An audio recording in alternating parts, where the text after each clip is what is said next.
All right, bud, I'm gonna head out. Time zones are killing me. Dude, definitely get some rest, bud. I really appreciate you being here, though, bud. It was cool doing a level cap with you.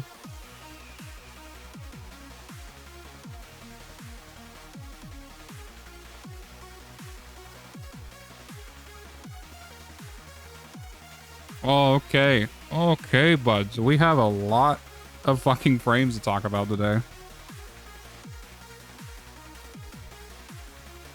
62 frames. I honestly don't even know.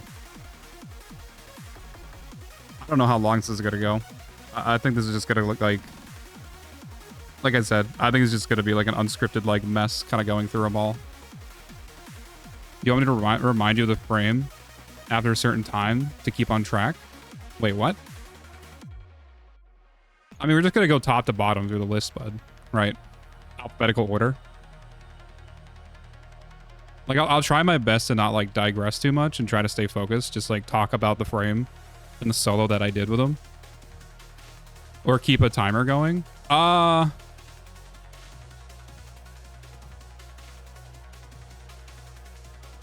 mean, timestamping is going to be done. A 15-minute timer? No. There isn't going to be a timer for each of these frames.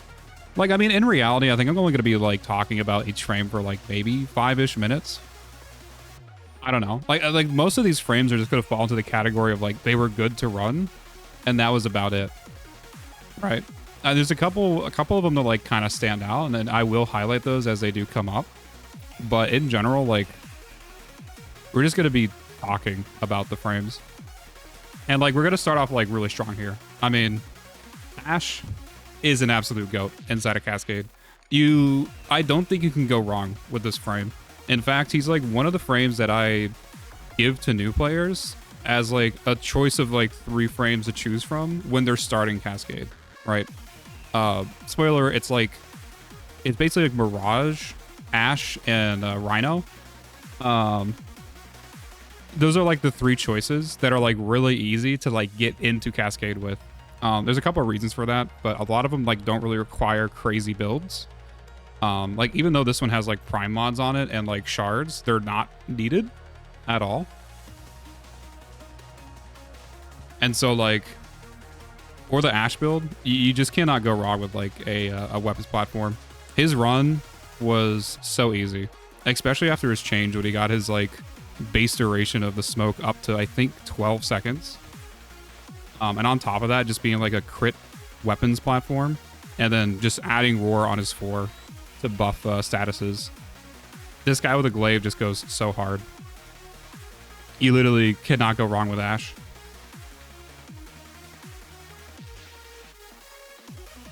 Sorry, bud. Had to clear my throat again. Oh, I should probably go get some water. Help my voice a little bit while I'm, like, actually doing this whole thing.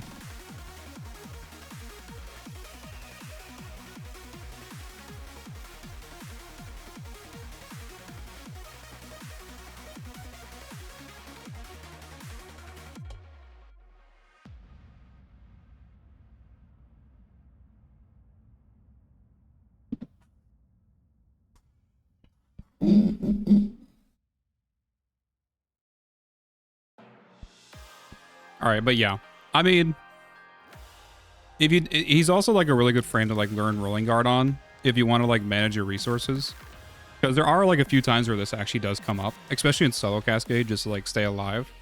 And then on top of that, just his shards being open to kind of, like, whatever you want to do, really kind of makes the build flexible for, I mean, any person who wants to just jump into Cascade with, like, a solid frame. I would still recommend running him with, like, Zorus plus Furious. I think it's, like, probably one of his best combos. And then on top of that, like, it just, like, makes it so that you can use the Zorus from any range that you want to on demand. And you just have, like, a 12-meter AoE nuke. It's kind of ridiculous. He's also an energy agnostic build as well. So, like, I do highlight it here. The Roar plus the Smoke will only use up, like, 2.7 energy per second, but when you run Nexus, you just have a positive energy, because this is 3 energy per second. So even, like, out of recovery, like, you can just completely die at level cap, pop his smoke, not kill a single enemy or get any orbs, and still be able to maintain both of his buffs at level cap. So it's like such a strong build, especially for like new players getting it into Cascade. Oh, hello, Burrito. How are you, bud? Yes, we are winning, bud. We're doing the big yap sesh, bud.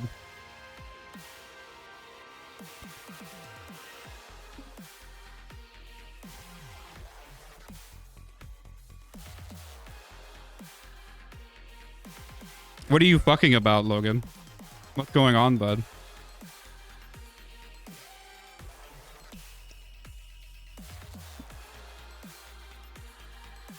No, tell me, bud. It's just a funny emote. So dumb, bud. Also, I don't mind talking to chat in between the frames. Like I said, this is gonna still be edited down, hopefully, so that my ramblings like still make some sense and just aren't completely incoherent. But yeah. Dude, moving on. Atlas. Fuck, bud. I actually ran this build before his change to his bug that he had, where basically his landslide is supposed to grant you immortality, or just like a gray bar when you're using it. But he had this weird bug where like both his overguard and his shield was damageable while he was using landslide. So like the only problem I actually had with this build was his survivability, which is like completely fixed now. So I mean, I wonder if I talk about it here.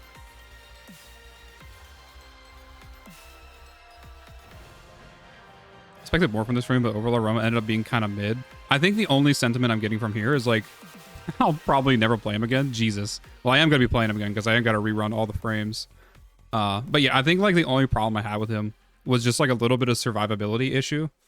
And that is kind of solved now after his patch. So like Atlas is, again, it's just, he kind of falls within the same category as like Gara or Korra, or even like someone like Slash Dash Excalibur, where basically you hop into Cascade with a frame, one of these like melee frames, and you just spam the one the whole time.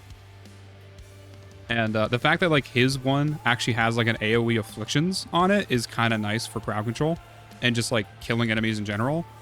I don't even think I had any energy issues on him either. So did I even run Nourish on this? No, I ran a Mori here. I don't even think this is necessary after his immortal change. So, I mean, again, good frame. I don't think you can literally go wrong with Atlas. He's just like a good melee frame to take into Cascade now, especially after his like fix. So, I'm kind of excited to do his rerun. His rerun's actually coming up next. I mean, literally, like it's just like the next run I do, because for the reruns I'm going top to bottom. So like, the next time I do a Cascade, it's going to be on Atlas. And I'm kind of excited to rerun his build now, especially after the change. I remember you saying he kind of suffers from being built around doing AoE damage. I don't think that's a bad thing. I might have been like, I might have had the wrong take at the time. I definitely was somewhat upset about his run when I finished with him, but I think that came more from his bugs instead of like him being a bad frame, which like, again, he's still in like just a really good position now. Haha, never mind, I'm lying. Oh, Jesus, bud. Okay. I mean, do I talk about it in here? Ended up going with melee affliction. Since his third attack is a landslide combined with an AoE knockdown, ended up building pretty effective crowd control with AoE killing ads. Other than that, survivability was okay. I think this is an understatement. Survivability kind of felt like shit towards the end of the Cascade. I might have just been being nice here. I think swapping in Brief Respite might be a better play. This isn't true anymore. Constant maintaining his armor is kind of annoying. But that's just like part of his kit. So it is what it is. Especially like if you're doing, the thing is, it's like all these are solo cap builds, but if you think about it, solo Cascade is really only an avenue to get into like group Cascade, where like if your build can solo Cascade, then you will be very comfortable inside of group Cascade. Mainly because like a lot of your attention is diverted away from doing exos and maintaining the shit that you need to, and like a lot of attention is split between attack and defense. Like the roles are actually split up a little bit. The onus of like killing all the Thrax isn't on your, like just only on you. So you can like spend more time engaging with warframes with not like complex gameplay loops, but more I guess maybe more active gameplay loops that like require you to keep buffs up, right? That's more easy to do inside a group cascade than it is in solo cascade. So this like maintaining armor being kind of annoying goes away inside a group cascade, which like a majority of people run cascade for. Like I maybe know 3 people who consistently run solo cascade, and I'm one of them, and that's basically it. Did you say Hildren doesn't like Breakthrough anymore? I think he doesn't actually care. I don't think it matters, bud.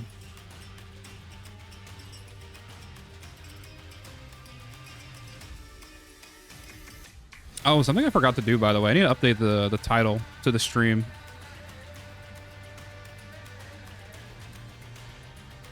Every frame in solo cascade, solo retrospective. Retrospective yap. There we go. So at least set people's expectations when they're coming into stream so that they know like kind of what's going on. I think what would I change on this build actually now after his nerf? I think this subsume might go to oh shit, negative duration actually doesn't help at all. I could see him with like word size if you want like more AoE. Tell me about Banshee. We'll talk about Banshee in a second, bud. I don't know. I don't think he needs a Morimori anymore, but I don't know what I would change the subsume out with without like redoing the build. Oh, thank you so much for the lurk, Logan. To like re-include duration in here. Who knows? I don't think his damage was like an issue in the slightest. Yeah, I don't think anything actually changes about this build. I think this build just gets better. Oh my god, Banshee. Gotta be honest, kind of a mid-frame. I did end up running her as like a weapons platform, kind of. It's more this like idea that sonar basically buffs any weapon that registers as a hit to like body part modifiers. And so that's effectively everything inside of the game except for dot damage. And even then there's some dot damage that can take advantage of it. Namely things like blast and electric can do those. I think also gas can take advantage of sonar. But I haven't actually tested that one. So I'm pretty sure it does because gas can headshot. But I haven't like confirmed it, right? But sonar was really funny. All I basically used it for was just like buffing the glaives. Yeah, the glaives explosion and electric AoE proc. So like it doesn't actually buff the electric proc itself on the enemy, but it does buff the AoE effect of electricity on enemies. So when people are like grouped up and they get hit with sonar, they can hit those sonar spots on enemies, causing it to do like more damage. And I thought that was like kind of cool. And so I wanted to build into that instead. Because she doesn't really have like a lot of other options outside of like subsuming like roar on a frame. And then of course like subsuming roar on any frame kind of works. So she's just kind of like cool. Of course, a Morimori double recharge. I can't go wrong with it. She kind of felt like okay at cap. I don't think she does anything like special. She does have armor strip though, which does feel good against like fighting Thrax specifically. And if people are like in the mood for a catalyzing shield frame, she is like a good contender for that just because she does cast sonar over and over and over again, bud. Oh yeah, Logan, what's up, bud? What are we fucking about?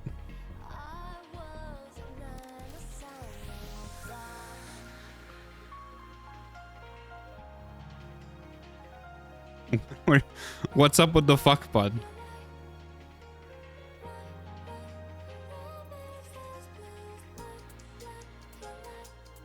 +4 my lies and Arknight's roguelite? Damn, bud. That's crazy. Count me in the fucking? Damn, bud. I don't know. I actually don't think there's anything I would change about this build. I don't think I would run it again because if I was to choose like a weapons platform frame, because I didn't really like do anything really special with her, there's just like other choices that are better. Having her free silence is kind of nice, just disabling all abilities around you. But, I mean, other than that, like, I don't think she brings anything special to the table. It also might just because, like, I don't have a fully realized build. I'm a little bit excited to, like, talk about this one with a couple other people, just to see what they come up with. But for my run, it wasn't anything, like, crazy special. Because of the stupid piranha plants? Down, bud. That's crazy, bud. Oh my god, bud. Fucking Baruch, bud. What an actual crazy frame, bud. I actually do love this frame. And I think I keep bouncing between this, like, kind of ironic take versus, like, unironic take of he is still, like, the best melee frame in the entire game. Even after Valkyr's nerf, like, or not, sorry, not nerf, buff. Like, she is strong, don't get me wrong. But I think there's a couple things that she doesn't do that Baruch can do. Specifically with his kit. Another thing, too, is, like, he's a good contender for, like, actual health tanking inside a Cascade. That's one of the builds I want to, like, try to check out in the future, is, like, maybe an actual health tank build with Baruch seems feasible. If not, I think I just change his stuff from Afflictions over to Influence, and then he just gets bigger coverage than, I mean, any other melee frame in the game because of how front-loaded his fists are. They're actually insane. As one of the only frames like I did a video on. There's like maybe 5 frames I did a video on, even if that. I don't even think like anything about this build really changes. Of course, double recharge more Mori. I think rapid resilience gets changed out for rolling guard, but that's probably it. And I think for the fists, this like I changed melee afflictions over probably to influence, because at this point, if I'm just running compressor, I'm doing a 25x to like any Thrax, and it kind of doesn't matter. You don't really need afflictions anymore to like kill enemies, especially if you're just like spreading electric status to every single enemy inside of the room with like a gigantic AoE punch in front of you that also just constantly procs status, right? What an absolutely ridiculous frame. When is she going to get an augment that base boosts her ability? I have no idea, bud. Oh, you're talking about Banshee, bud. We've already moved on from Banshee. This actually isn't a thing anymore. You don't need a stack to stick these. Oh, wait, actually? Hold on. I feel like there was a thing. Where it didn't work with exalted weapons. I want to see. Because I do run this... I do run both dexterities now. I want to see if the combo duration works on exalted weapons. I know it works for regular weapons, but I wasn't sure. 26 seconds is actually a lot of combo duration. I wonder what frame it was. It might have been Ash where I didn't like get the combo duration. It just didn't count for some reason. But that could be a problem with pseudo exalts and not actual like real exalt warframes who have like a real melee.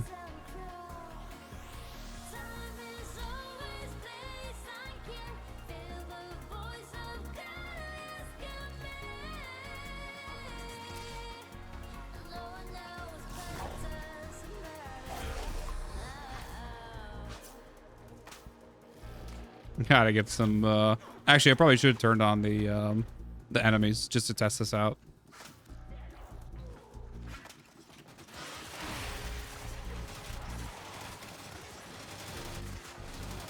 Oh my god, I love restraint. You just take this out and then start going crazy. It is also, like, actually kind of wild how fast this shit, like, builds up.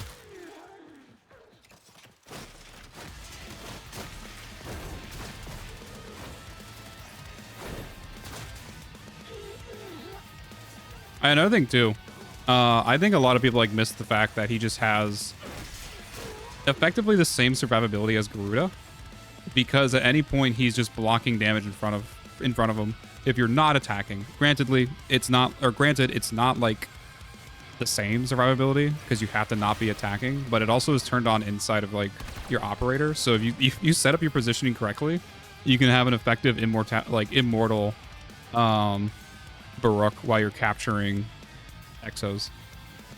Like the shit's really potent. And you regain your restraint while you're in operator as well. So like Elude's still proccing here. Right. I come back in, I'm full. It's not anything like worry about.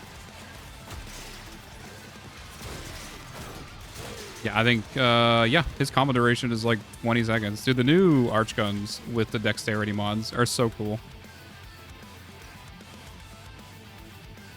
Yeah, I think I still somewhat hold the opinion that Baroque is like the best melee frame in the game. I think he's just like misunderstood, and people who play him don't like really know how to play him, or haven't given it the time and effort to play him. So it is what it is. I can't believe you lost the run, bud. Just playing some Arc Knights in the background, bud, is like actually crazy. I appreciate you being here though, bud. Dude, fucking Caliban. Was I high when I gave him a green? Because I actually don't think I set him as a green. Again, this isn't like really a tier list run, because a tier list isn't actually going to be formed until I do all the reruns of all the frames. Mainly because I think there's some builds that weren't fully realized, and I want to like redo them. There's also some meme builds in here that just like aren't good builds. And I just ran them because they were funny. And we'll talk about those when we come along them. Or when we come... yeah, you know what, bud? We'll just leave it out there. When we come. Anyways. Caliban. Caliban was, like, fine. I don't know. I feel like he's, like, one of the frames that suffers from... He has an identity as a summoner. And then he hits, like, the square peg round hole problem of, like, his shit, his theme... does not work inside a level cap because his minions don't scale with enemies, and like that's like not an inherent problem, because again, the devs don't balance this game around level cap, so it's not. I don't really expect them to make frames that can always go to level cap. It's just like disappointing when I come across frames that like have a really cool kit and then you just end up, I mean, using him for armor stripping. I think he... Is this Sentient Wrath? I'm pretty sure it is. Like, I don't know. A vulnerability. His one can regen shields, which is, like, kind of cool. And I threw status immunity on him. I feel bad about this frame because I don't know if there's any Caliban mains out there that really like Caliban and they just have, like, the most cracked-ass build. There is one build from Mika that I do want to check out at some point. And I will be talking to her about that when I come back to Caliban for the rerun. Maybe it fits inside a level cap, and I think though unfortunately it's more of a steel path build because I think it does dip into his minions a little bit, which again, if you summon his minions at level cap, they survive for like a quarter of a second and then they just die. It's super unfortunate. That's not even his minion. His minion is, I was pointing at, is 4. His minion is 3, which is why I subsumed over it. This could either be Spellbind or a Morimori. It kind of doesn't matter. A double recharge of Morimori, but you're going to see a lot of that today, by the way. It is good. It is a good setup. Oh, this is so funny. Razor Geyer for shield gating. Didn't use it much. I mean, I don't think it was like really necessary. I think the way I ran him, he didn't like really need Greybar. I can't remember if Spellbind takes away Greybar or not. If it does... I don't think this build takes away Greybar, so you were able to take advantage of Greybar survivability instead of Operator. You know, Caliban's kind of like whatever. He just kind of falls within standard survivability and like a standard setup with like a Glaive and a Furus, right? Yeah, I love his minions, but they don't scale. Yeah, it's kind of shit. Unfortunately. Kind of like falls within the bucket of utility frames. Cool if you like them, but you know, it is what it is. Hello, Will. What are we up to? We are going through every frame and just talking about them, bud. I am recording for YouTube, but don't worry. Like, a lot of this will be edited down. So, like, when I am talking to chat, like, you don't need to worry about interrupting me. I will address you guys, like, when it is time to talk to you, which is basically just, like, in between frames. And then feel free to like, you know, put your thoughts down too if I'm missing something. Help remind me of some of these caps, bud. I'm not reading your DMs on stream, bud. Tell me about Equinox. Tell me about Zephyr. You guys are so fucked. We're not there yet. The funny thing is we're not talking about Zephyr because she has a bugged build and I don't want to be bug promoting, bud. We will talk about Zephyr in the abstract, kind of, and then a build that I have run with her to level cap, but I did not post on stream. Check DM, please. No. Tell me about Warframe. You guys are actually fucked. Oh my god.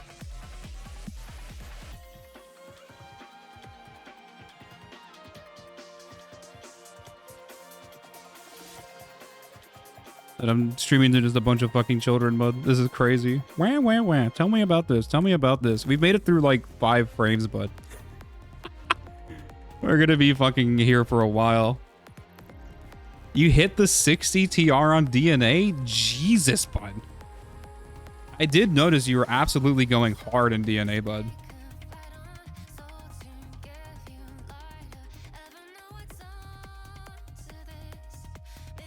Sounds important. I would check. No. We're not checking, bud. Chroma, bud. I fucking love this too, by the way. He's kind of shit without a glaive, and then when you put a glaive on him, he just gets better, bud. This is also purely because I just use an Exodia setup with him instead of a glaive setup.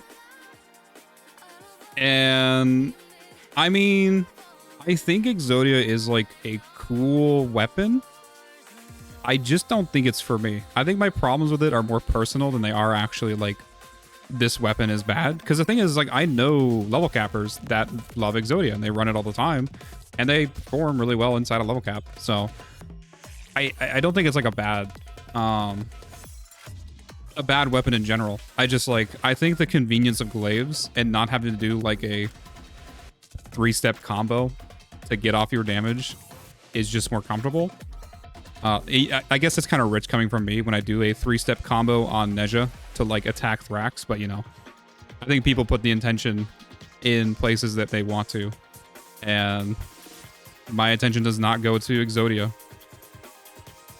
I mean, this frame in general is kind of okay as a weapons platform. He has universal serration, which allows you to do a couple funny things. One of them is like with Exodia, it's multiplicative with the thrown like bola that comes out of the melee, which is cool, right? Just adding like a 10x modifier, or I think this build does. I want to say this build is like a 7 to 8x modifier with the strength that I had on him. Like, it is cool, don't get me wrong, and it does like a lot of damage. There's just like, instead you can just take a double additive extra damage on the thrown glaive explosion. I think it's double additive. Maybe it's multiplicative. I don't know. I don't remember off the top of my head. Either way, it does more damage for like those types of weapons, just because of how they are coded. I think universal damage is both a weapons buff and a melee buff. And for some reason, like thrown glaives and like thrown bolas, excuse me, thrown glaives and thrown bolas get to double dip that both attributes of universal damage, which is like kind of cool. I think the only problem I had with this build, again, was a little bit of energy. I think I talk about it up here. Yeah, one of these could be an equilibrium shard. Like, he barely just had enough energy. Which kind of does get solved if you run a higher KPM weapon. Something, again, like a glaive. Just a regular influence glaive kind of goes hard on this guy. But other than that, like, he was just kind of standard. I do wish that his 2 and his 3 or 4 was like a little bit more useful inside of Cascade. For Exodia Contagion specifically, his 2 was able to grant you Vigorous Swap, which is, again, nice for Exodia Contagion, the bolas that you throw out, but they don't, like, I mean, again, you're just making something that does 1,000,000 damage do, like, another 1,000,000 damage. So it's kind of, like, the biggest whatever at that point. Good frame, frustrating weapon to play with. Of course, I wanted to try something different with him, but if you're going to play Chroma, just run a glaive. I don't really think I don't really think there's like anything else. Please, it's funny. I'm a dragon. I can't redeem the furry ears. And yeah, so all the redeems are turned off right now because I don't want to be interrupted while I'm like talking. Get fucked. All the alerts are turned off right now.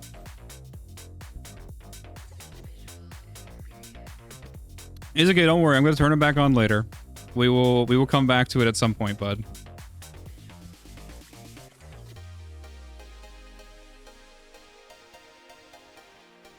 All right, I'll check your DM on my phone, bud. Just so that you're not sitting there for like the next 2 hours just shitting yourself.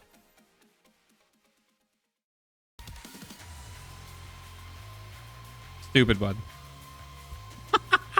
Absolutely stupid. Wasn't worth it, bud. Ugh.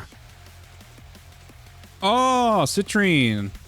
Kind of not another strong frame, unfortunately. And I'm in this weird position where I don't know how much it was the build crafting versus like how much utility her stuff like brings to the table. Unfortunately, I did run her before the pet augment, which I think it allows you to put on that like tracking extra hit crystal that just applies more statuses to enemies. It like allows you to apply that crystal on your pet so it follows you around, and I think that is like really funny. I don't know. I think I talk about it here that her crystallized augment is like also kind of cool for high value targets. People like getting it like on Thrax and then getting like a guaranteed red crit for Furious is kind of cool.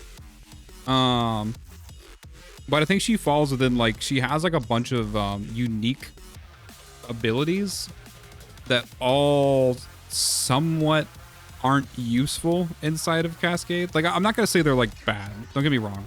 I am a little bit excited to do her rerun because I think I could try to do better on this build. But in general, like this is kind of one of the frames that just doesn't really exist inside my mind because I don't really remember her cap. Yeah, Citrine was kind of like whatever. It was like it was definitely like one of those frames where she wasn't like so bad that she's burned in my head as like the bad frame, and she wasn't like so good that she's burned in my head as like, oh guys, you got to be running Citrine. Citrine's like the new meta, the new secret meta. She's just like okay. She's also the frame that I ran like the AI build on, which I do need to do a rerun on. I think I failed her level cap, the AI build at like 106, which is super dumb, by the way. God, that was so infuriating. I think the AI told me to run like a health tank on her, and I mean I did. I did whatever the AI told me to do for level cap, and then eventually we just ended up watching the level cap go by us because health tanking on her without 3 other Citrines is like kind of dog shit. So we just turned off all of our abilities, sat her in gray bar, and just kind of like watched the cascade happen in front of us from operator. And I fucked up some timing on some like exo captures, which led to me losing the cascade at 106. That's the run I remember with her, but I actually don't remember her real run because again, she was just kind of mid. I will be on the rerun. I will try to like really figure out if that was a frame problem or like a build issue. I don't know. We'll see. Kid named Huros Kubro. I have a pet called Kid Named Finger in here somewhere. 4 Citrines with specific build can get 2 billion effective health. I have also seen the short, bud. I know what you're talking about. Tell me about Zaku when we get to Zaku, bud. Whenever we do get to Zaku.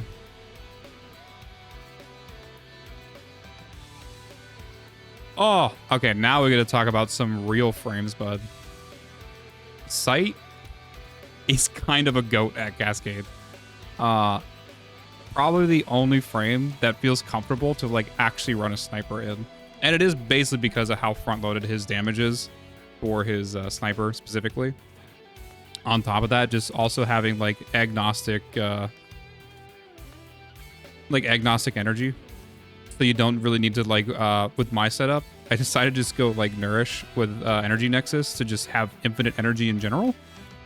This kind of keeps you in an infinite loop of keeping up your evade, even if maybe you do miss a couple headshots, you're not able to get it back up. You know, happens to like 50% of men, but nothing to really worry about. You just cast it again and shoot people in the head. You definitely don't want to run negative range on him because his ricochets are just that good at like keeping all your buffs up. And then on top of that, his resupply being like an extra hit to be able to proc gas procs that can double dip your headshot damage. Make him an absolute monster at one-shotting Thrax without priming, by the way. He's one of the few like frames, or yeah, one of the few like weapons in the game that can kind of like take care of that 55 million effective HP with like no big fucking deal. He goes absolutely crazy. There's also some really fun builds too with him. Like let's say you don't want to use his 4. I want to highlight this too because I see you Lost Juice in chat. I'm not gonna ignore you, bud. Shit. I might have to like watch your video, bud. You can pull off some really funny interactions with his resupply where you can just kind of detonate the entire room and just have it. Oh, is this when you like fall through the bottom of the map, by the way? Or was that earlier? That might have been earlier. Yeah, literally just like constantly topping off the Tsar to just constantly like keep refreshing your magazine and just have infinite ammo to extra hit every enemy inside the room with the Tsar. It's a really cool build. He has a lot of like fun utility inside of Cascade. Another thing too with him as well is on his regular sniper build, and I see Bardini do this a lot, where you can run his one augment, or not his one augment, you can just run his one and just get effective like wall hacks, right? And so you can kill enemies off a spawn through walls, and he kind of has like one of the most competitive KPMs inside of Cascade specifically for that. So if you really love killing enemies, Sight is kind of your guy. And of course invisibility, like you literally can't go wrong with it. Such an actual like beast of a frame. So you need to get max Crishbucular at some point. Yes, you do, God Eyes. Mr. Schubert, can you please tell me about Atlas? I missed his segment. Unfortunate, bud. You gotta watch the YouTube video, bud. I didn't realize his ricochets scaled off ability range. Yes, they do. A lot of people or Sight will build negative range because they want like high duration, but that's like where you lose a lot of his AoE. Like his ricochets are so fucking powerful, and he feels good with like base like stretch, right? Sight looks cool too. You can't forget that, of course, bud. He's a dope frame. I think I made my guy look like it's like a green beret. Where's my Sight? There he is. He's just a green dude. Yeah, absolutely just incredible frame. Both in general and for like Cascade. Like one of those just Cascade staples. This should probably... The funny thing is, this shouldn't be like a green. This should probably be an easy game. The funny thing is about Sight, my ex-girlfriend took in Sight as her second frame inside a Cascade at all, like for her second run ever going to level cap, and absolutely just bodied the entire Cascade. Like that's how strong this frame is. So, you know, I will tweak my build next time I log. Oh, hell yeah, bud. It was so good with Kuba Sobek and Dual Talks. Yeah, like he's a extremely strong weapons platform. If you don't want to build into his exalted weapons, like you have so many options to just build into other weapons because he's just that good of a weapons platform. Anything with like extra hit in this game, something like Zada's or Toxic Lash, is just extremely strong for weapons in general. And he just gets that shit free with his kit, right? Like like he literally is just that good. He is him, bud. I think we're being ignored, Logan. You are. Oh, the Goth. Holy, bud. The Goth was actually like a really interesting frame to run. Because I started out on her build using her augment a lot, and I think her augment is really good, specifically her augment for her 3. And it's this idea of like you are basically immortal for a brief period of time, and then when you're on the cooldown, you like kind of play in this more reserve state. I actually didn't like that gameplay. It felt kind of roller coastery, and instead I foregoed running her augment and instead just run her 3 as like a nice death gate, just kind of sitting behind me if I ever made too many mistakes, right? And when it procced, it was nice. You got like extra damage, you got extra crit. It was kind of cool. And then when it was gone, it was off cooldown. You put it back on, and you had just like a nice death gate just sitting as like another layer inside a cascade, keeping you protected. For her build specifically, and I feel like there's a lot of things you can do. Because of how her Doom interacts with enemies, her 4 can actually one-shot level cap enemies with enough viral stacks. Oh yeah, I literally talk about it right here. And I think with this build, I went pure caster. So another thing with her too is that you can do a setup where you run a shade, and you don't really use your weapons at all. So you can run immortality with invisibility, and you can run a pure caster build on her, forego things like catalyzing shield and shit like that, and just run like rolling guard and more strength to just be able to keep absolutely bodying enemies at level cap. She is a extremely fun frame and has a very versatile kit. AoE priming, has a really fun like Doom interaction that takes care of level cap enemies. And also she has an online of sight too, so she can attack enemies through walls with her 4. Just like an actual incredible frame, by the way. Very fun run. Oh yeah, here I think I did run her bugged catalyzing shield build. Yeah, I think this is high efficiency, so catalyzing shield is still in a state where it's bugged. I usually try to avoid builds like this. Replace Augur with Cat and double recharge mods. Yeah, I think I would do something like that. Double recharge and then a more Mori, probably over her 3. Would feel pretty good on her. And if you don't go that, you just drop both of these and you open up her to like a higher ceiling build with her abilities, and you just run Shade for invisibility. Which actually I might do that in the future. I think that'll be a very fun build. Pure ability casters are like very fun to use in Cascade, and she is a good contender for that kind of thing. Oh, if the Goth came out with a few years before the elect changes, she'd be meta.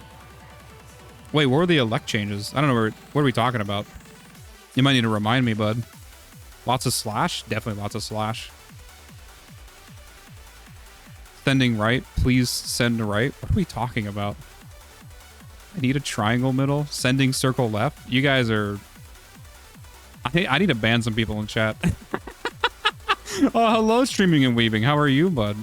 Welcome to the YouTube segment, bud, where I yap for the next, like, 2 hours, bud. Sorry, I got confused.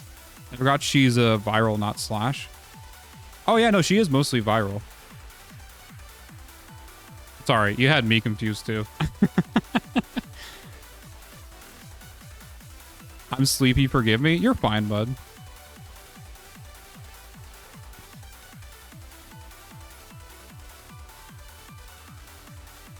Yeah, very high octane build, by the way.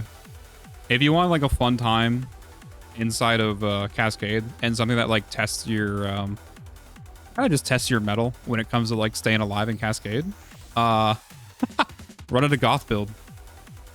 Shit's pretty good. Yo, Weaving got Prime sure-footed? Hell yeah, bud.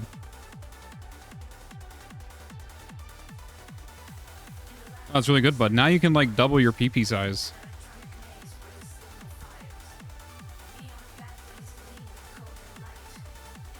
Oh, you know what's funny? I forgot to turn off my AC. I need to go do that real quick. I wonder how much of my microphone picked up all that shit. Oh, no.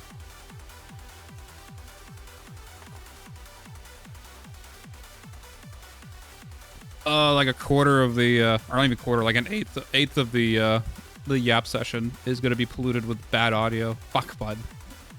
That makes me sad. Dante was an interesting one, actually. The funny thing about his build is I've ran him multiple times inside a Cascade, But for his solo, I think I had an issue. And my issue is that, like, when I ran him more as a hybrid build, and I don't think that is the way to run him. You still can pull it off, but I think you should either dip into both, or not both, dip into either one, his Noctua build, or I just literally did the fucking meme. Is it actually called Noctua? Noctua on that thing. Anyways, the brain rot is like actually hitting me already. You either do a full send into his Noctua build, or you do a full send into his Expedite build. I run a hybrid on him, and like it is doable inside a Cascade. I just don't think I would recommend it, because you start to lose some of your killing power as you get closer and closer to cap, and it takes more and more focus and energy to like actually take out enemies. And his survivability completely comes from you being able to kill enemies. So dip into either one or the other is like my kind of recommendation. He's an extremely strong frame at cap. Don't get me wrong. I just kind of like fubbed this build just a little bit. And I think in the future, something what I would do is like probably put Roar on his 1 and go Expedite in the future. And just detonate Thrax and enemies at level cap with the expedited Roar build, you know. Because all of his survivability as well just comes from his Overguard refresh. As long as you keep that up, you are effectively immortal. So fully double down into killing enemies as fast as possible. Other than that, extremely strong frame, and a very, very strong frame to take inside a group Cascade. Because again, he gives his Overguard refresh to everybody. He's a great support frame to take inside a Cascade.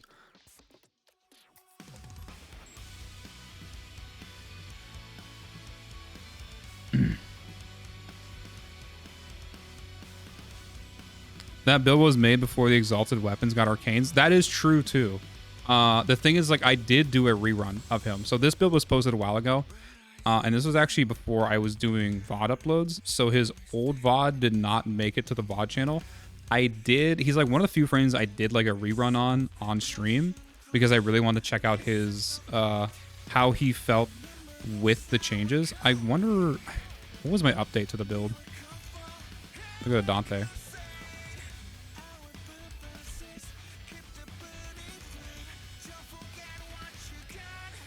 What did I decide to end up running? Deadhead? Okay. I don't know if I agree with this. At least not anymore.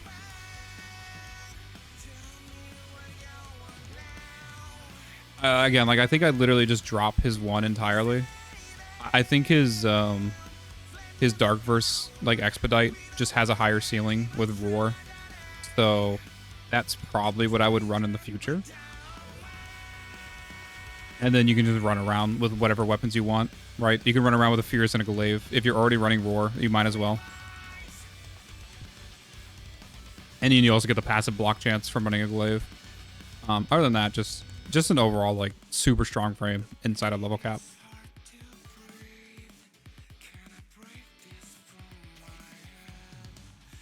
Dude, you guys are absolutely fuck my chat in the background. Dude, this was a big yapping post. Everything is multiplicative. This is true, by the way. Pistol Cutie is multiplicative with final modded crit. This isn't true anymore. Oh god, the new updated form needs to happen as soon as possible. This build was also made like when this was true. It actually made his Acuity. It probably, like, if Acuity was still multiplicative with his Noctua, then I think the run I did on him would feel a lot better. Because again, like, I just lost enough killing power at level cap to feel like I wasn't doing enough damage to kill enemies fast enough to keep up my Overguard regeneration. Anyways. Oh my god. Ember Bud. Kind of a disappointing frame. I'm not gonna lie. I think her base kit unfortunately doesn't scale too high with her damage.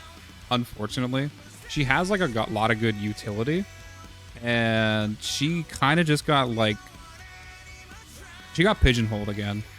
where I ended up just running her as like a weapons platform, and on top of that, I literally ran her as a fireball frenzy platform where you just apply heat to your weapon, and then any sort of like influence melee. So then you're spreading like electric and heat with your melee, and I think that's like cool, and it is good. Don't get me wrong, but she doesn't really like deviate a lot from like standard setup.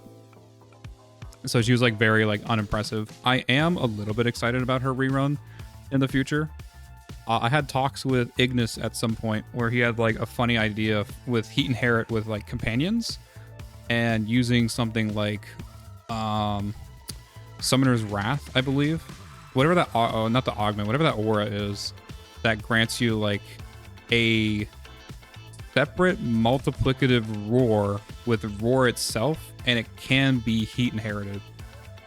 So if you're running like any sort of AoE heat spreading companion, then now all of a sudden you're running like a lot stronger abilities, because now all of a sudden all your ability damage is being multiplied by like 3 different sources. You get the elemental mod, you get the roar, which I probably would run her with roar itself, and then on top of that you get wrathful, or not wrathful advanced, you get I forget the name of the mod. I literally just said it. The aura mod that basically gives your companions more damage. All 3 of those getting inherited on your heat dots, I think potentially can turn her into more of a caster build.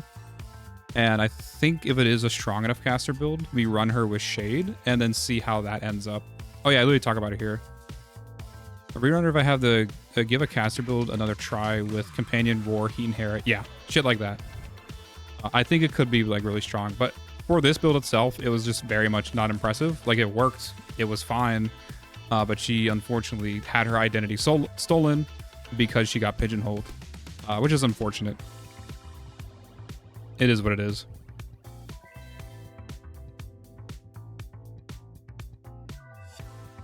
All right, Equinox, here we go. Equinox is like, I feel like Equinox is like kind of a fan favorite amongst the community. Like a lot of people talk about her being strong, and like she is, I just don't see people running her, which is kind of funny.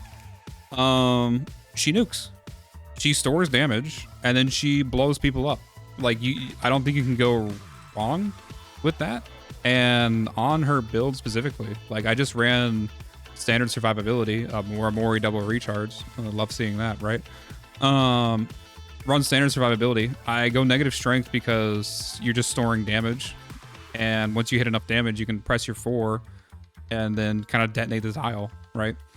Her passive to like give you a little bit of shield in between kills, it is good, but it doesn't like supplement any layer of survivability. So I don't think it's like good enough to like take away something like a Mori to run like a different subsume. I don't think it's like good enough to replace double recharge or even like Aegis. Like I think it's a nice extra layer on top of everything, and it does feed into the synergy of a Mori with shield recharge. But it isn't like it's not strong enough to like actually replace anything inside of her kit. So other than that, just like a strong frame. I mean, you run some good weapons with her, you kill enemies, and then once in a while you just like have a 50-meter non-line of sight AoE nuke to clean up enemies or just kind of kill people. It's a strong frame in general. I just don't see her being run a lot. I hear her talked about a lot. I just don't see her run a lot in the community.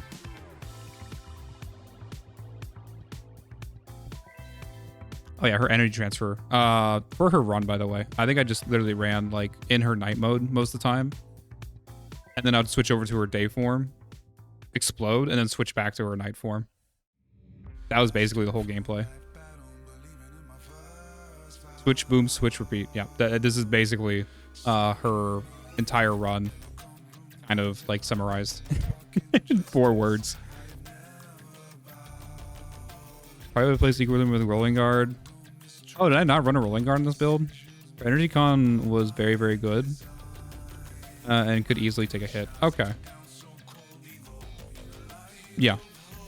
I think because like most of her shit is like duration or channeling, and it doesn't really drain that much, especially if I'm running 155 duration. I don't know. But yeah, I think probably Equilibrium could be dropped. She does have her passive Equilibrium, which is okay. I think one of these parkour or casting gets probably replaced with an equilibrium shard.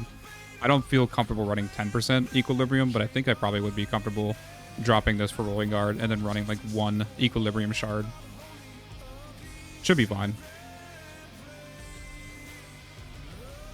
Excalibur was like actually a really interesting frame.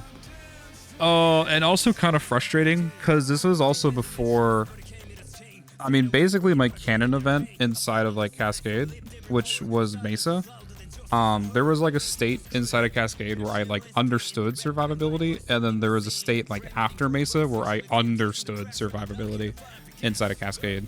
And unfortunately, Excalibur was I ran him before I actually had like an actual understanding of survivability inside of Cascade. And like his build kind of suffered for that. I ended up just running like afflictions on his 4, and I think unfortunately, due to like him also wanting to run like 2 augments, yeah, Furious Javelin as well, just to like get all your damage inside of there. Like, unfortunately, he like hit this weird spot with me where like he did do enough damage, but it was just like frustrating to keep up all of his buffs. And on top of that, like he just felt like he did nothing and was kind of like brutal to survive with. Now again, that his survival was more of a skill issue back then than it was like an actual build issue. And so I think I could run this build like a lot better. But his 4 just doesn't compare to his 1. Like this is a Excalibur like exalted weapon build. Instead, I think I would want to switch him over to like a melee afflictions slash dash build, which just absolutely tears through Cascade. He falls within like the same build of, I think, exactly Atlas, where you're both just with like both of those frames, you're just spamming their 1s, getting immortality, filling your immortality like windows, like those time between those with like a couple layers of survivability. And you're literally chilling inside a Cascade, slashing between enemies, just doing literal millions of damage with toxin dots to them with slash dash. And then anyone that comes around with like overguard, you just hit them with a compressor and you absolutely dome them.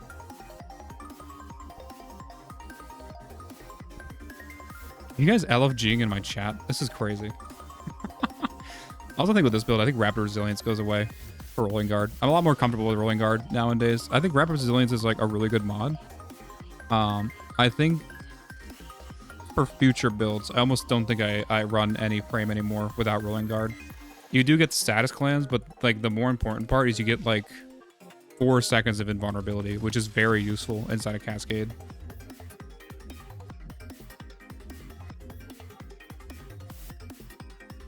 Tried hard to get the Exalted Blade to work inside a cap, but like Brook is not front-loaded with enough damage, but also with the build requiring 2 augments, mod space was super tight on him. Yeah, I mean, it was just basically the sentiment, right? It does do enough damage if you get up his buff with Furious Javelin, but compared to his 1 slash dash, like his Furious Javelin augment is like not needed at all.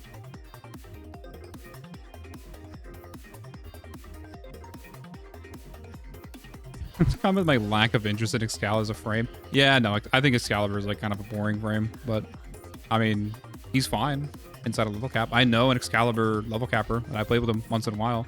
He does just fine inside a Cascade too. I think he does like a hybrid build, something with like both his 4 and slash dash. So that's a cool frame. Dude, what are you two doing inside of my chat? This is like crazy. I keep like looking over to see if like anything important is being like talked about, and it's just you two talking about Destiny.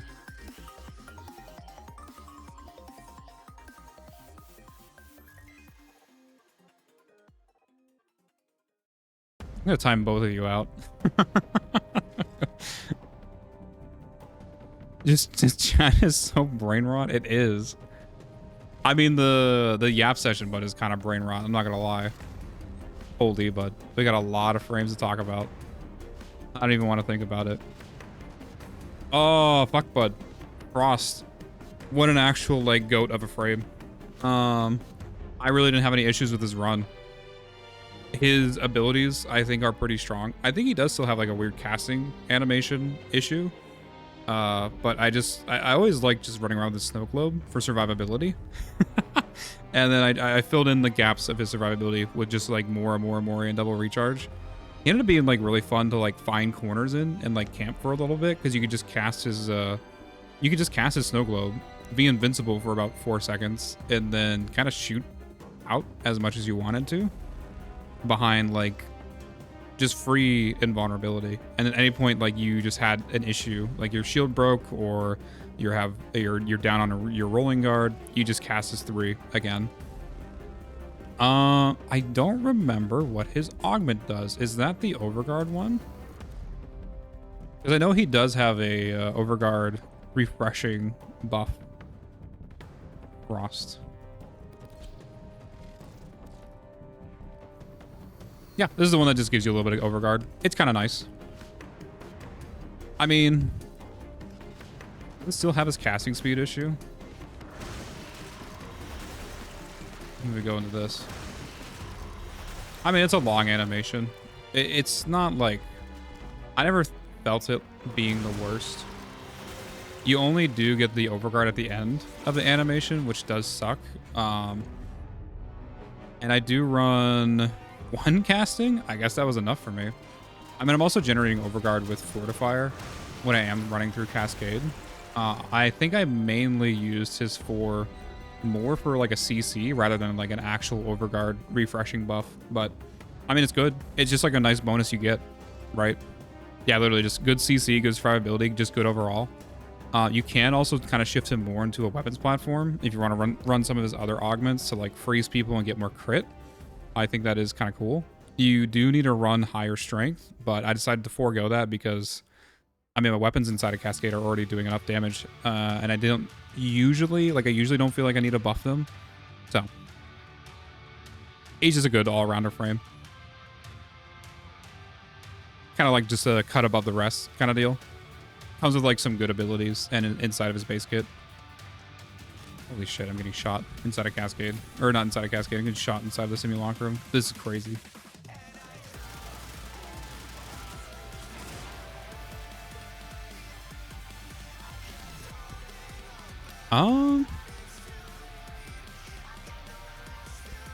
Gara. Holy bud. Gara fucking... Gara was annoying. And it's not because she's a bad frame. I don't think she is. In fact, she has like one of the most powerful melees in the game. For like all the 4 like pseudo-exalted frames. I think there's only 4 of them. Or not 4 pseudo-exalted frames, like the 4 frames that fall into the category of like... This frame spams one ability the entire Cascade, and that's like Slash Dash, Excalibur, that's Landslide, Atlas, that's Whip Claw, or is it called Whip Claw? It's the whip on Korra, and then there's Gara with her like really long ass blade that for some reason just doesn't work if you run more than 0 casting speed. And if you have the passive on the Matter Eye, that just makes you that like makes you have 50% more casting speed, then you just start missing enemies. And I was told multiple times, and I even think it's inside of this form here. They did change this casting with their lash as well, so I wonder if that would change anything. This was Scott Eyes or is this Blue? Blue told me this like the day after I did a run, and so apparently like the day after I did a run, the devs fixed her animation, but then literally the other day I was talking about Bard with it, and it's still broken. Apparently, like it still feels like shit. Like maybe it feels like a little bit better, but you're still constantly swinging over and like under and around enemies instead of just actually hitting them with your melee, which is very frustrating for a frame. Especially one that has like a 30-something meter AoE in front of her that's non-line of sight, and you can't even like use it properly. So, I mean, if I really hate the idea that that's like their way of like keeping her in check, which is basically just don't make it non-line of sight and then have it like be consistent at hitting enemies, because it's so fucking frustrating playing with her and like swinging 6 times at an enemy like standing maybe 5 meters away from you, and you're missing them over and over and over again. You could even be on the same like plane as them and you'll still miss them. So Good frame, frustrating to play at level cap. I haven't reran her yet to see what the devs changed about her casting speed. I still heard it's pretty bad. So for her build, not really sure why I'm running Energy Nexus here. I think this becomes Equilibrium at some point instead. But other than that, like, there's not much I would change about the build. I don't think her 2 is like really needed for her damage. Or it's either her 2 or her 3. I forget which one like gives her damage. If you run melee afflictions on her, she doesn't need it in the slightest. And I'm gonna be honest, if they ever fix like her 1 just not hitting enemies in general and they just make it more consistent, then this build becomes like one of the best like melee frames to use inside a Cascade. Like even better than fucking Baruch. Just because of how powerful her 1 is. But it's being like held back. The God didn't want Gara to be too strong, so they nerfed her, bud. They made her 1 feel like shit. I didn't even run like Toxin Shards in this build. Like that's how much damage this does. I mean, I guess she showed this off too. Like it's like kind of crazy. Like the second you get your shit built up on her, her 1 just absolutely goes crazy.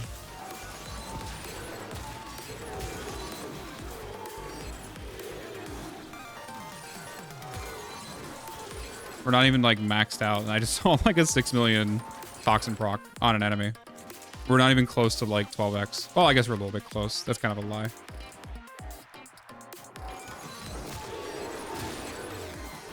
Yeah, 1.7 mil. If you're applying like before enemy, like before, or no, not before. If you're applying like after damage mitigation, a couple million like toxin dots, like your damage is solved inside a Cascade. Like you don't need to do more damage than that. Shit, I don't even have like Nourish up, so it does even like more on top of that too. He's just like a strong frame in general. I wonder if I could show off the bug with her. If I go in and out of operator, do I get like the weird casting speed on her? Oh no, I hit everyone in front of me. Maybe they did make her like feel less shit inside a Cascade. I don't know. I'll have to play her some more. I'd be excited to see if like the changes actually did anything. I've heard otherwise, but it is what it is. I had issues with her too, desyncing, which is with its timer, which is odd. I mean, again, like I subsume over the 2 because it's like the most unnecessary thing. Oh, by the way, her 2 disables her gray bar. So if you just kind of want to take advantage of like better survivability. Did I even use her 3? I think her 3 disables gray bar. I don't think I used her 3 at all. And then her 4 gives you invincibility, and then when you're done decasting it, like you don't need to worry about losing your gray bar. And then of course her 1 doesn't do anything either. So you just have like access to gray bar on her with her full damage. And you really don't have to maintain a stupid like infinite buff that if you touch a nullifier, you're just kind of fucked. So I would highly recommend like not building into her 2 and just building into afflictions as like your whole damage kit. Because she has like plenty of range.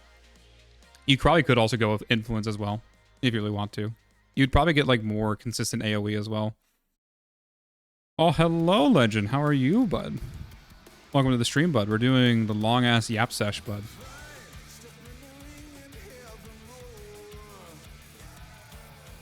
I was like, I need to adjust to my seat. I'm like slouching like crazy.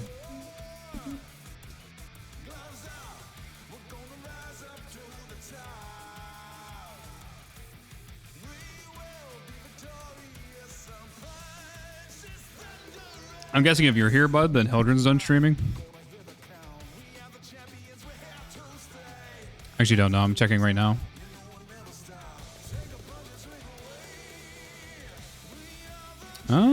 Yeah, I don't see Hildren anymore. Oh, I want to be done with this so I can go play Battlefield with him. Fuck. Anyways, I'm wondering when you were gonna do this. Hell yeah. Oh, just the big yap sesh. Well, that's rude. What, being a Thrax, bud? Everyone get the new Thrax in chat. Hell yeah. Oh, welcome to the stream, Lucy. How are you, bud? I'm good. How about you? Oh, we're chilling, bud. We're just doing the big, like, retrospective of every frame in the game. And they're, I guess, kind of like their build that I ran at level cap.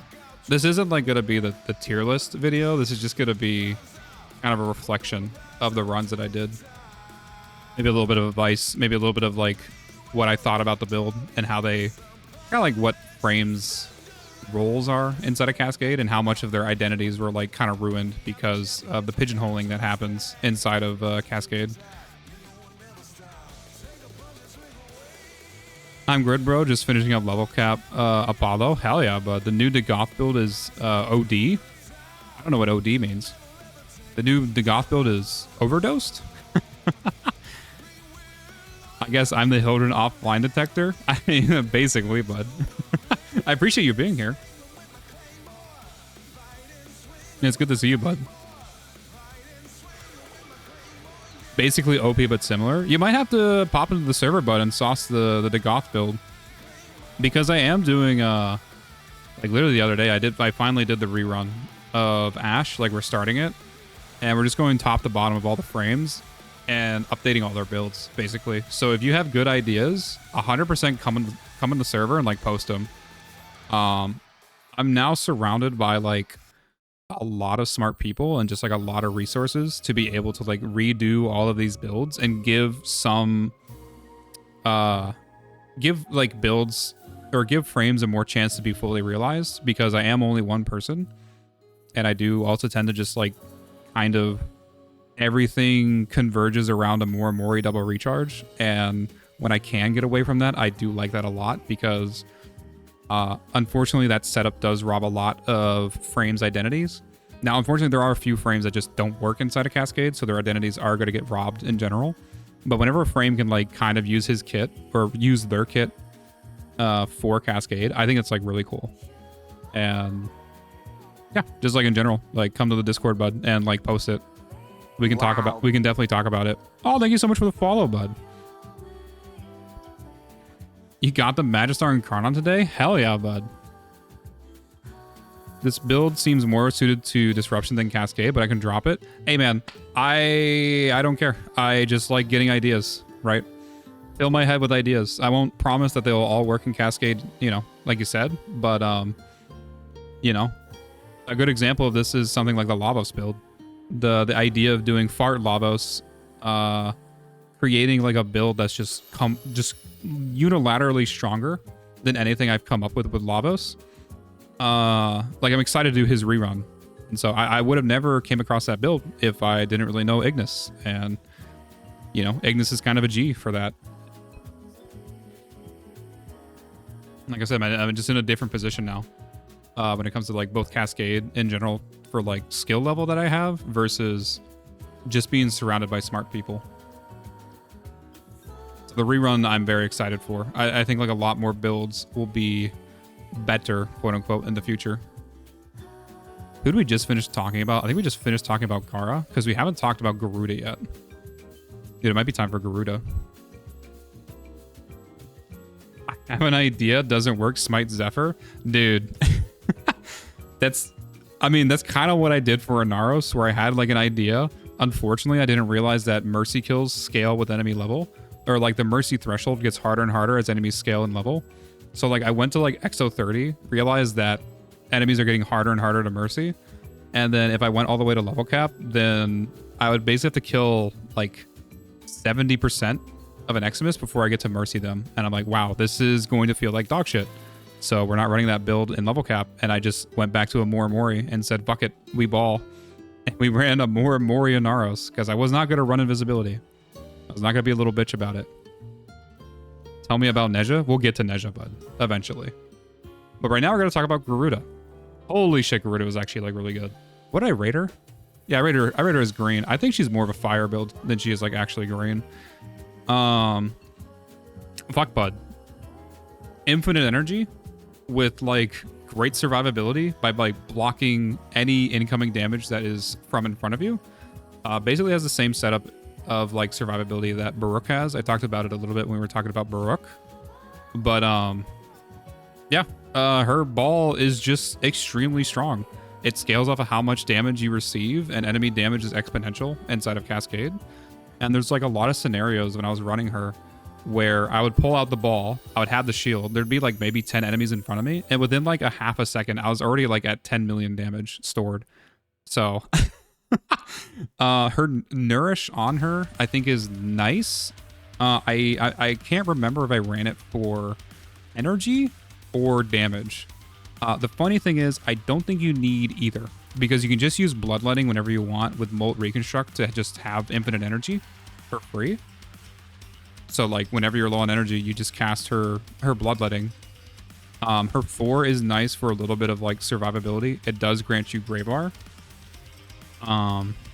But in general, like, she's just an incredibly strong frame. She stores enemy damage, and you get like a nice multiplier when you charge up the ball, and then when you throw it, like, I think there was plenty of times inside a Cascade where I would get the heart from somebody, get up to like 10 million damage within a couple seconds, and then charge the ball up to like 50 mil, and then throw it, and that was enough to, like, at some point, like 50 million raw is enough to kill any enemy inside a Cascade. Well, actually, maybe Thrax gonna survive after that. Thrax run around 55 million raw, so there you go. Once you get above 55 million raw on your basketball, you can just throw it and kind of like detonate the entire map. She's a very fun frame. You can kind of run whatever weapons you want on her that are comfortable.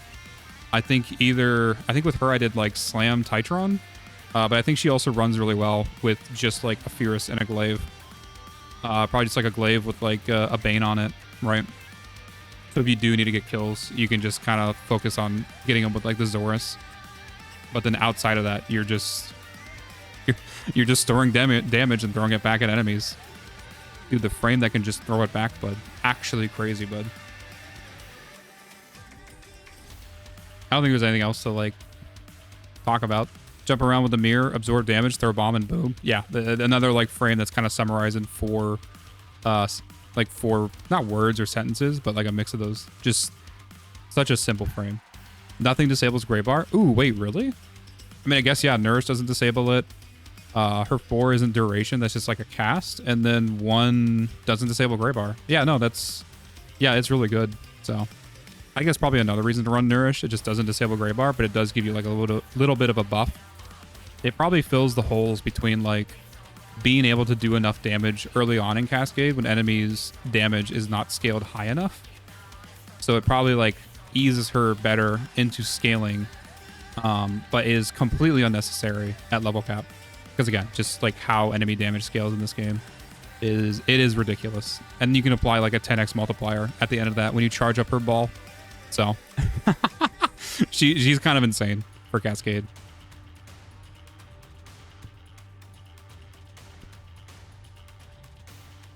Oh my god. Dude, Goss is very interesting.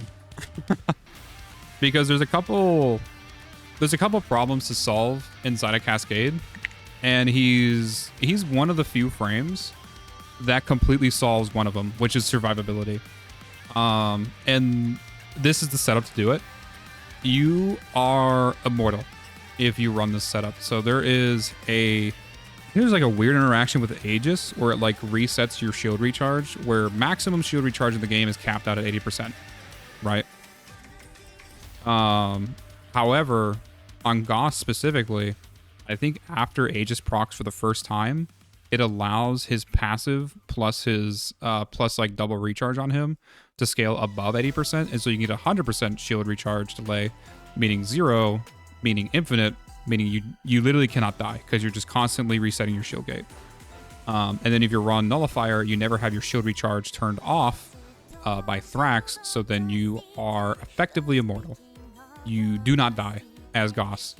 There is like a few scenarios where like you can cast his Red Line, and if you go below 80% on his Red Line, then you will die because your shield recharge will be below 100%.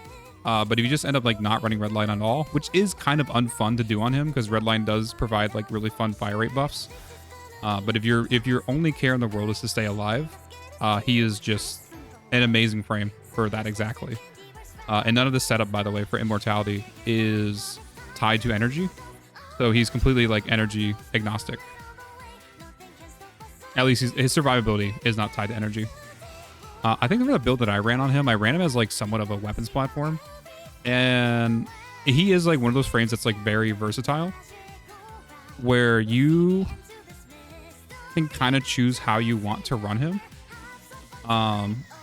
He does have like a really strong caster build with his Thermal Sunder. I think for level cap, it does require a primer. And there's a really good video from a Goss main who talks about using Thermal Sunder and scaling its damage to quite literally trillions on enemies.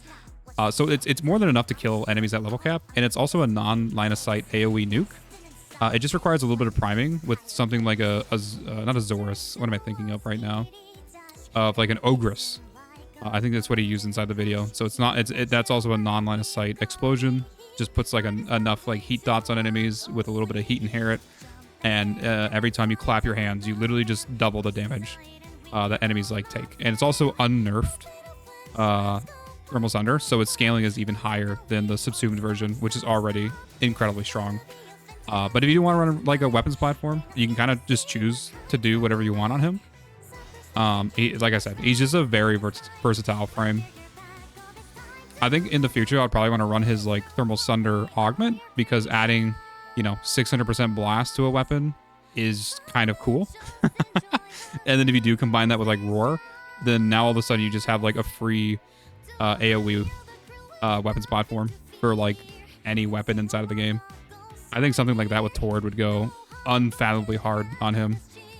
Because Tord is like a really good weapon. It just needs like a little bit of an oomph to like get pushed into level cap. And if you run it, then you just kind of have like a free ad clearing weapon whenever you want. Other than that, like I said, Goss is just a god tier frame in general for Cascade. Tell me about Neja. I can't put screenshots in the build. You need to react to the rules. That's it.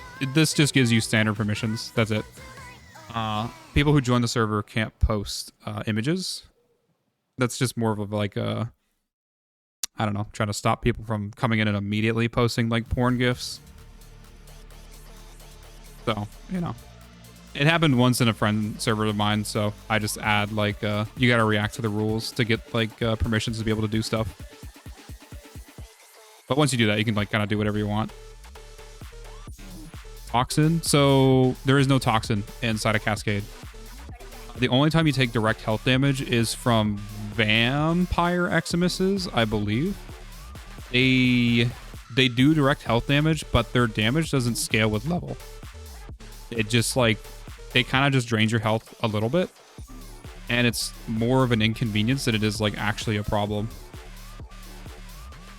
And an Ogress Epitaph. I think you could run either the Ogress or the Epitaph. I think the Ogress, it does a better job at spreading fire status, just because of like how it works. But Epitaph is like pretty good too, if you want to run that. Just some sort of like primer heat build on Goss, and you can run more of an ability frame or an ability setup on him. Just in general, extremely strong. Unbelievably good frame. Dude, what the fuck is this song? Dude, I'm glad I separate my audio. I don't want that shit in the video.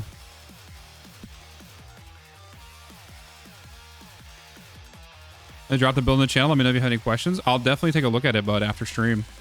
When I get the chance, we can definitely talk about it. I really appreciate that, bud. Like I said, I love ideas. I love being surrounded by people with ideas. And it's kind of like part of the reason why I wanted to do this whole Cascade challenge, because I want to see, I kind of want to see good Cascade builds in Warframe. So, I didn't really see like a lot beforehand, and I'm trying to fill like a hole in the community, I guess. Also, I'd like to see like one fucking tier list on YouTube that is actually from someone who has ran every single frame in Cascade to level cap. That's actually like a big problem that I had beforehand, is like when I was looking for Cascade content, or even like just trying to determine like what frames were good in the game. There's a lot of people who have made tier lists for level cap who have not ran the frames that they're rating. So that was like a big pet peeve of mine, because there's definitely like a lot of frames that either I have ran or like even just like mechanically understood, where it was very obvious the person making the video just did not know what the fuck they were talking about. Just has not like played the frame at all. So there's another cascader, Timothy, who has also ran every frame to level cap. So I'm really excited to see his take on a lot of these frames in the future. I think he said he is working on a tier list video. So I would love to see that in the future, like an actual cascader who has ran every frame, right? I love comparing ideas. Hell yeah, I can't wait. Oh, he does good stuff, bud.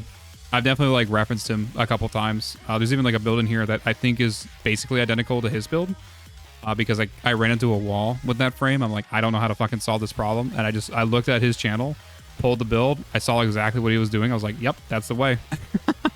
That is just like the solution to my problem. An amazing guy. Ooh, a tier list? I love tier lists. Oh, hello, Zat. How are you, bud? Yeah, we're doing the big yap sesh today.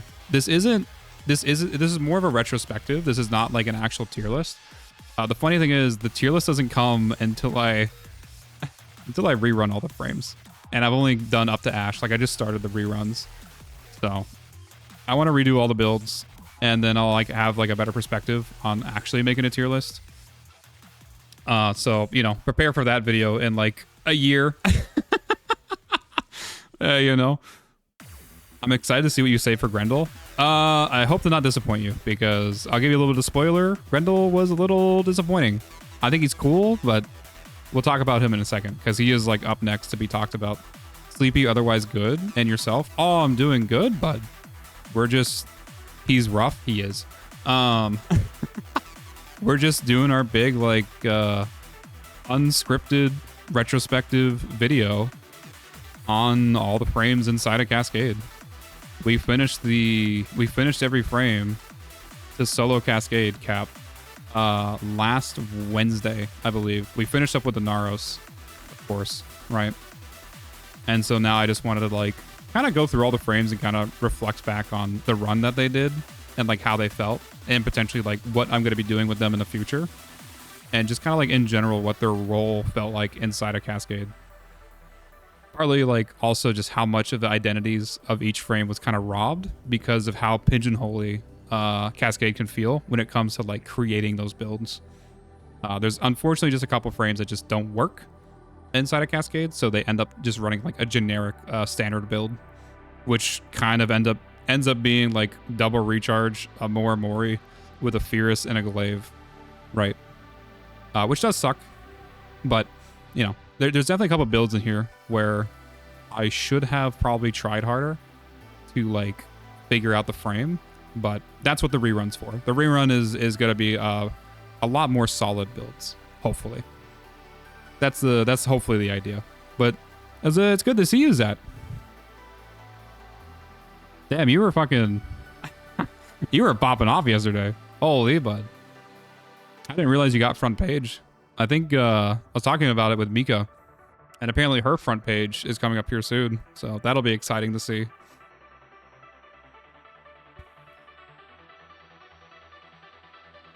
I'm taking a break right now to like rest my voice. I'm getting a little bit of a drink too. We have a lot of frames to talk about.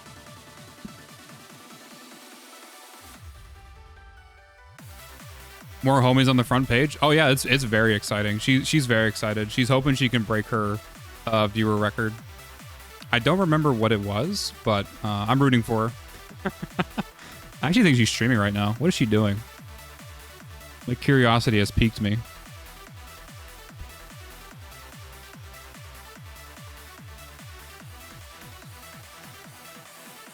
Yo, Bebo's live too? I wonder if I can coerce Bebo into a little bit more Battlefield tonight. I also need to coerce Hilder into a little bit of Battlefield. He said he wanted to hang out, and I might also have to get Logan too. Tonight might just be like a chill night. We'll see. I'm gonna like wrap this whole retrospective thing up in like the next 2 hours too, so I don't like stay up too late. Oh, she might just be doing her dailies today. Hey, you know, bud. Watching you guys play Battlefield is entertaining as heck. Dude, I love hanging out with Bebo and Hildren. I think they're just fucking adorable, bud. I hope they get that streamer house in the future. I think it'd be really cool to see them.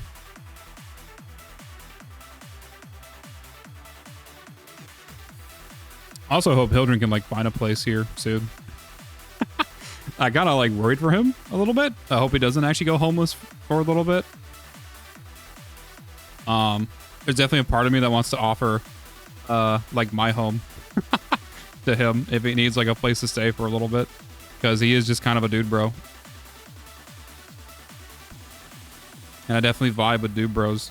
Fuck bud. That's all my friends were inside of college. I think our streamings would like collide a little bit, and I think that actually would be fine. I don't mind actually taking a break from streaming at some point. I could just focus on doing the solo cascades and just try to support him for a little bit. I don't know. We'll see where he's at in the future. Just want to see him succeed. He's such a cool guy. Anyways, back to the yapping. Oh my god. All right, you ready for this Grendel? What a frame. It's actually really cool that inside of his abilities, like, he has enemy health scaling. Unfortunately, I don't think it is enough. And I think he needs like an extra layer of damage on top of what he's already doing to like kind of facilitate using his abilities to kill enemies.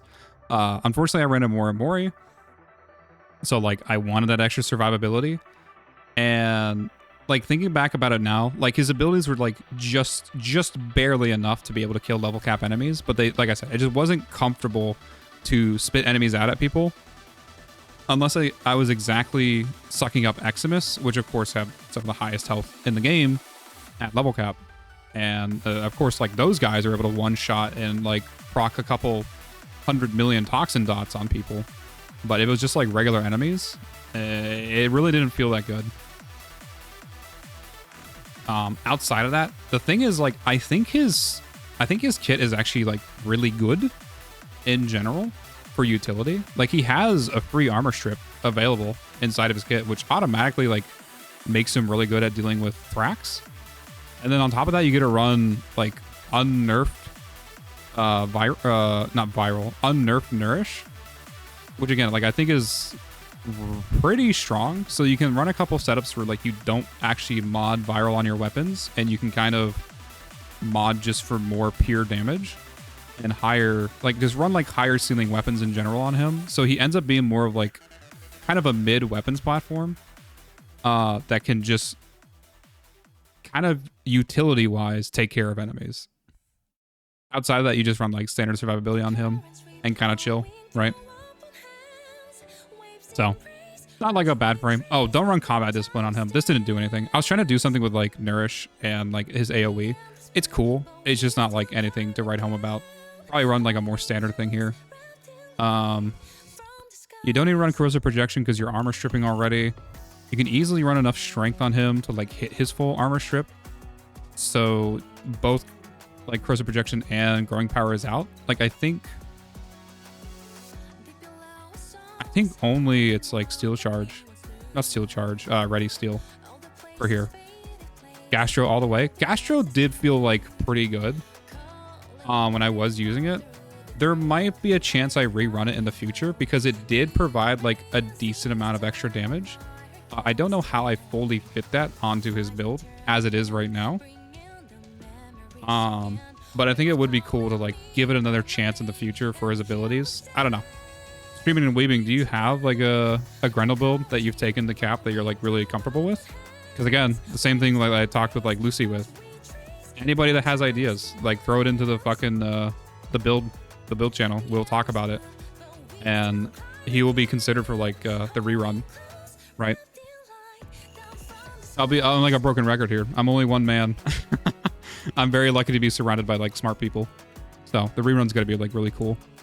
Especially if I can like realize there's like a better build with this one. I'm testing one that's been comfy so far. Post it in the general, bud. I'll take a look at it. See how it performs in like solo cap.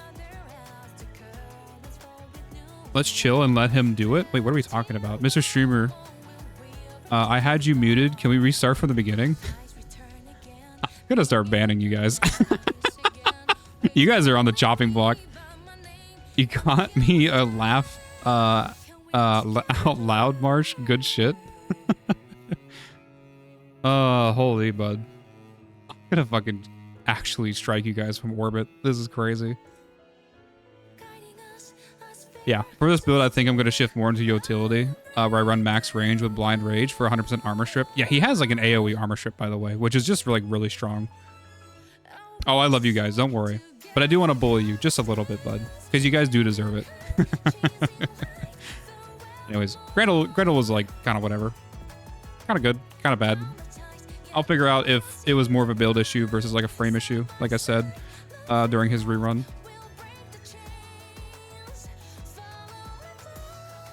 I turned on Twitch on my phone and got hit with the 4 minutes of ads. What the actual fuck? Damn, bud. I'm sorry, bud. You're gonna have to come back and watch the full video, bud, whenever it gets posted to YouTube. Yeah, I think I only get like a chance to maybe work on this on like Tuesdays and Thursdays and this weekend. So I don't know when this video is gonna go up on YouTube, but it'll be interesting. I mean, I'll see what I can do. Yeah, fuck, bud. Actually crazy, bud.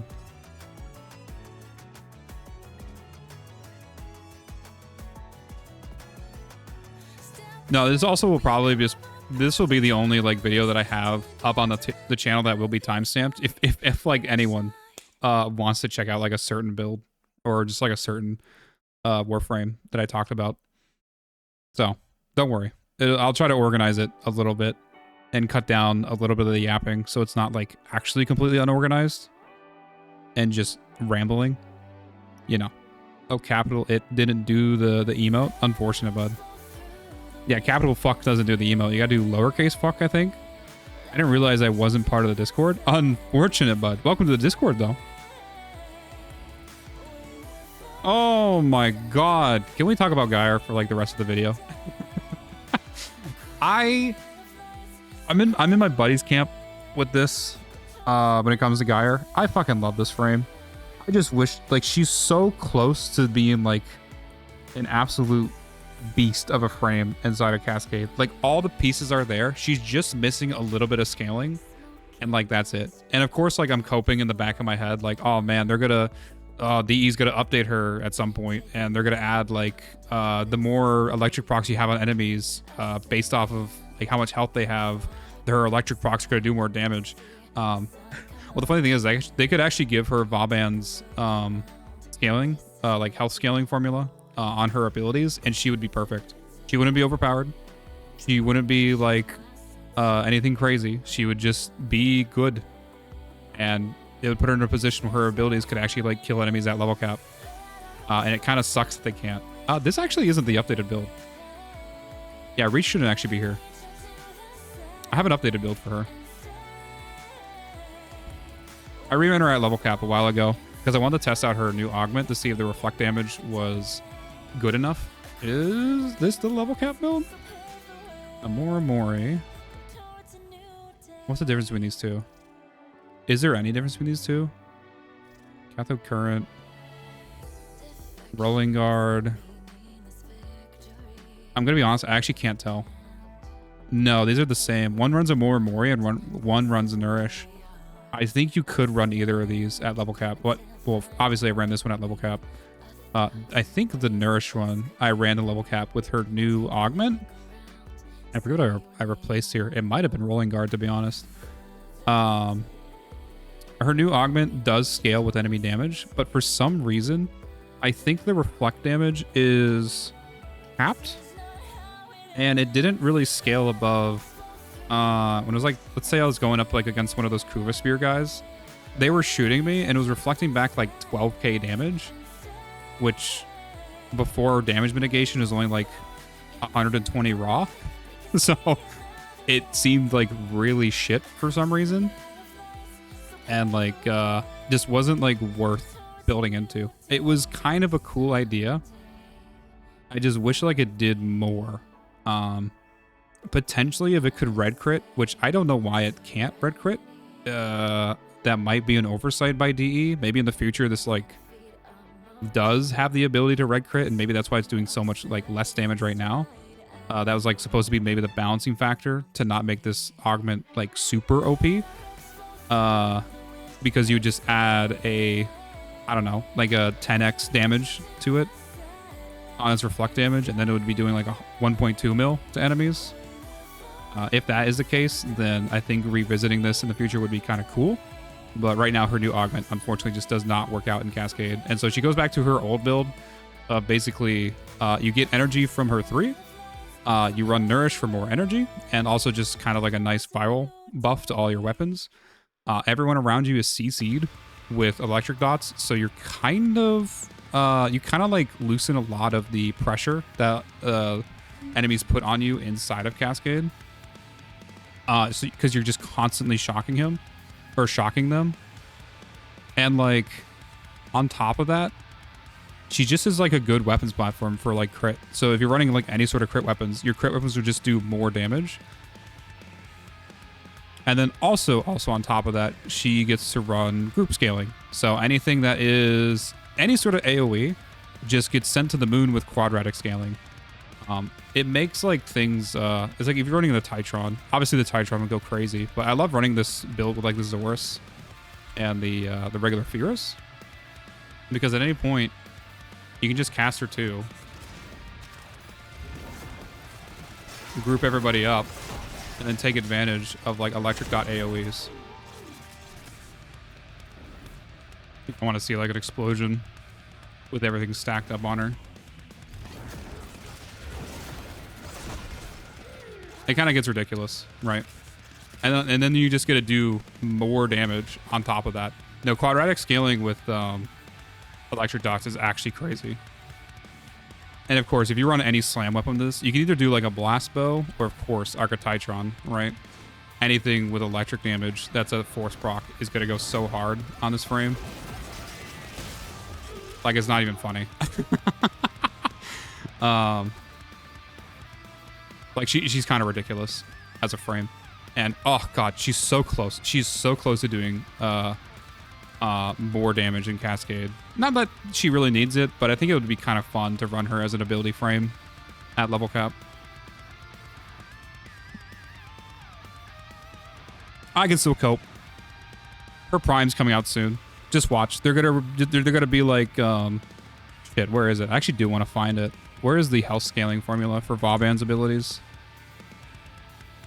No, I just want to go to the wiki real quick. Where's Vauban? Go to one of his abilities. We'll go to his turret. Maybe. Clutch A orb. Yeah, right here. It's an enemy level multiplier. Like, literally just add this. Please, just add this inside of, like, Geyer's ability damage calculation. It would be good. It would be really fun. Please. Please. Anyways, I'm coping. Fun frame. Good frame. You can't go wrong with her. She's just like a strong frame in general. She also just like kind of bodies Steel Path content. So, you know, that's one thing to consider. I don't know when you plan on doing the Grendel run, but I can check my loadout on Wednesday. Oh, I mean, if I look at the reruns, so the funny thing is like the reruns are basically top to bottom. Whenever a Cascade comes up, I just go to that frame, whatever I'm on. So I'm on Atlas right now. Like, the next time I'm free and there's a Cascade up, I'm just going to go run Atlas and, like, rerun his build. I already know what I'm doing with him, so I don't really need to do much extra research. I just need to get the recording, and then I need to do the write-up. I need to pass the write-up off to basically my editor. This is my good buddy Fritz. He's going to go through here and, like, make sure stuff doesn't sound retarded. Because I am not actually a good writer in general. If you have seen any of my messages in Discord, they are incoherent, not formatted, misspelled, and just kind of shit in general. So he kind of comes in and makes everything look pretty. He actually helped me put together a lot of this formatting. So I'm really appreciative of him for that, and also appreciative of his work inside of, well, the new form when we actually get everything like put in here. He's going to be putting in a lot of work here. So very excited to get the new form like done. It's going to look nice and neat. It's going to have nice explanations about like where shit comes from, like how to actually play the frame, and just in general like good tips and tricks to like consider. And of course, just all the build information is up front. All this is navigatable. Navigatable? Is that even like a word?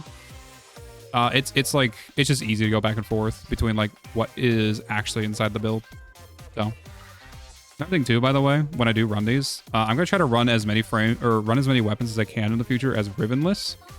So if I can pull that off, I'll be posting ribbonless weapon builds for like all my weapons that I run with these frames. You know, just because like some people don't have access to ribbons, and sometimes it's nice just to have like a base build, right? And if you do have the ribbon, then your build just feels more consistent and better in the future. Anyways, holy shit, we keep getting distracted. Geyer is 1 or 2 augments put in base kit away from being top tier DPS frame, incredible frame. Yeah, she's so close. She is literally so close to being god tier. Augment for her 1 is stupid good. Yes, I have seen that. Unfortunately, I do not like it. It's just not like my playstyle. So I have done it 2 level cap, and I didn't like it. I think I ran Gunfluence. This was kind of the build just feels like clunky in general.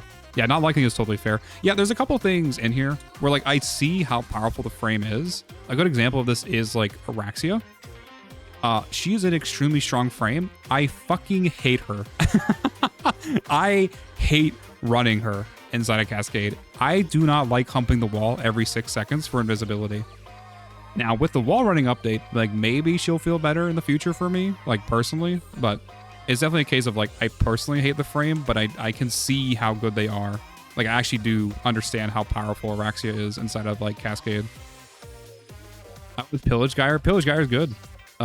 With Pillage Gyre, I cope too because I do decent ability damage. Yeah, I know, right? I think Pillage Gyre is a little bit better because you do get the armor strip, so it does help your abilities just do a little bit more damage. But like she's so close. She is so close to being like god tier. And it's literally like one tiny little buff. One tiny little buff. Where's my? I lost it. All right, whatever. I had the wiki open with like Boban. She's gonna get an augment that does something with invis. Oh, really? I mean, like an augment that makes her invisible so that you can take advantage of like Crepuscular or something. Araxia needs quality of life. She does.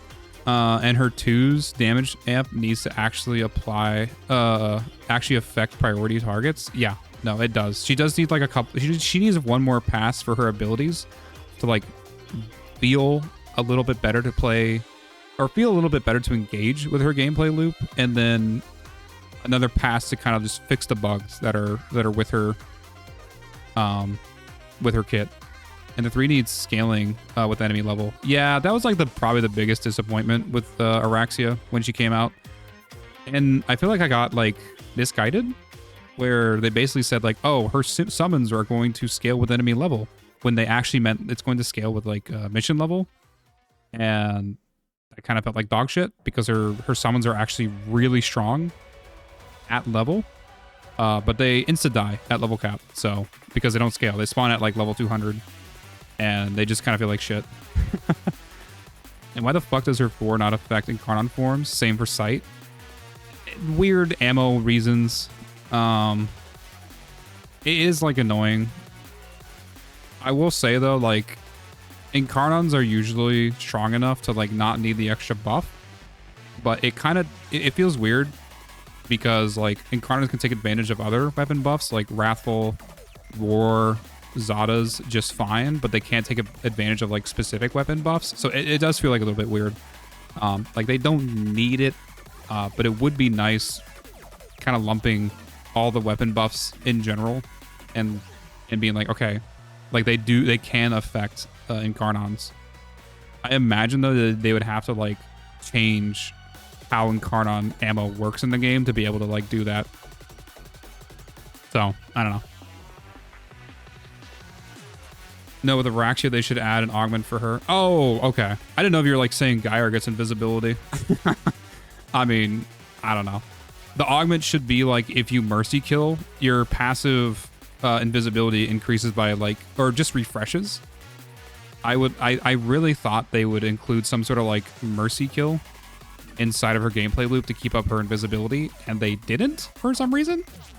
And And I always thought that was kind of weird because that seems like a more holistic gameplay loop where like you proc her invisibility and then you start slaying enemies, and part of your enemy slaying is like finishing people once in a while to, one, give you energy back, but then also, two, to like refresh your invisibility.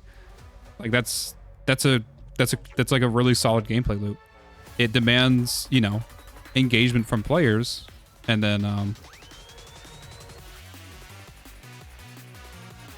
I mean, I don't know. Anyways, we should probably talk about Araxia when we get to Araxia. We should probably focus on like the other frames right now. Anyways, Haro. Dude, Haro was like... I love this right here. Don't kill Thrax with snipers. I wonder if I still have the clip around here somewhere of me trying to kill Thrax with a sniper and then being thoroughly disappointed. Where did my thing go? I need to go to my channel real quick. I need to go to my clips, maybe? How do I find my clips? Gotta go here. Videos. Clips. There's a clip in here somewhere. We'll do Alt. See if I can find it. I'm going to show you guys exactly why you do not run. Here it is. I show you exactly why you do not run snipers against Thrax. Fast forward here. I come up on this guy, right? So that was a shot, by the way. I think I need to highlight this a little bit better. I prime him, I zoom in, and you'll see here I charge it up. So that's when the shot hit. This is me doing 0 damage to a Thrax in which I perfectly hit his headshot. Now, of course, his headshot hitbox has like desynced for some reason, so it's not actually here. But this is why you do not run snipers against Thrax. Unless you're exactly Sight. I feel like Sight, for some reason, just doesn't have this issue. It might be because like he has better follow-up shots, and also you can like freeze Thrax with his alt fire. But for Haro, fuck bud, just bring a Furious. Like save yourself the pain of trying to kill level cap enemies with like shooting them in the head with a sniper. I think in general it's fine when you condemn like a group of enemies and shoot them in the head when they're like standing still with snipers. And the new sniper, I forget what it's called. Do I have it in here? Yeah, the Vidaria. The Vidaria was great. The Vidaria just like did plenty of damage on him to kill level cap enemies. It was fine. But this was absolute dog shit to be able to like kill Thrax with. It was so frustrating. If you do really want to kill level cap Thrax, or just Thrax in general with a sniper, bring some sort of slow. Bring some sort of like cold proc, compressa, or have like a Nova in your team. Just anything to save yourself the pain of trying to find the Thrax's headshot hitbox and just being frustrated when it's like not there. Other than that, like he's just like in general like a really good crit platform. So just a solid frame in general. Good shield regen with his condemn. I think I did run double recharge Amora on him. Yeah, I did. So he just has like extra layers inside of his kit to be able to survive. And in general was like just kind of a good frame overall to play. Very, very happy about his run, except for exactly shooting Thrax in the head with a sniper. Do not do it. It's not worth it. It's not fucking worth it.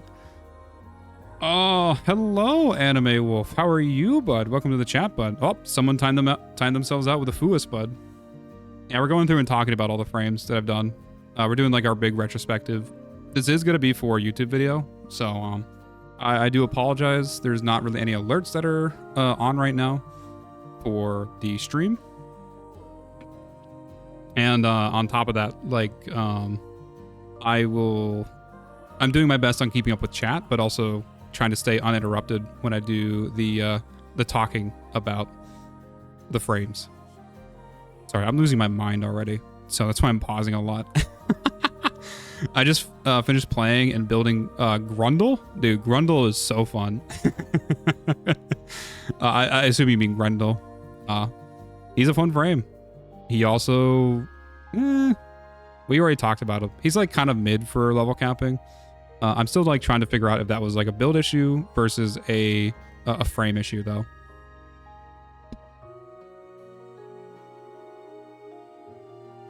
I'm a Revenant main myself. Fuck it, bud. As long as it works, right? Do what you want. I might need to do like a little pee break, by the way. All that coffee is just like shooting through me. I might be back in like probably like 1 minute. I just need to go pee real quick. Ugh.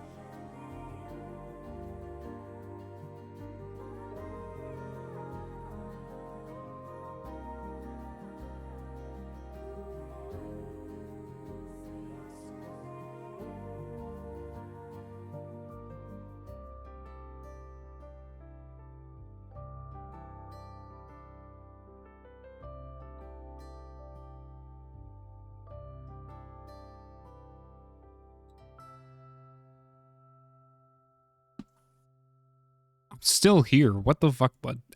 I just gotta go pee real quick. I have 2 of these augment mods. 1 in 1s for his 4 and the yellow ones for his nourish. Oh, hell yeah, bud.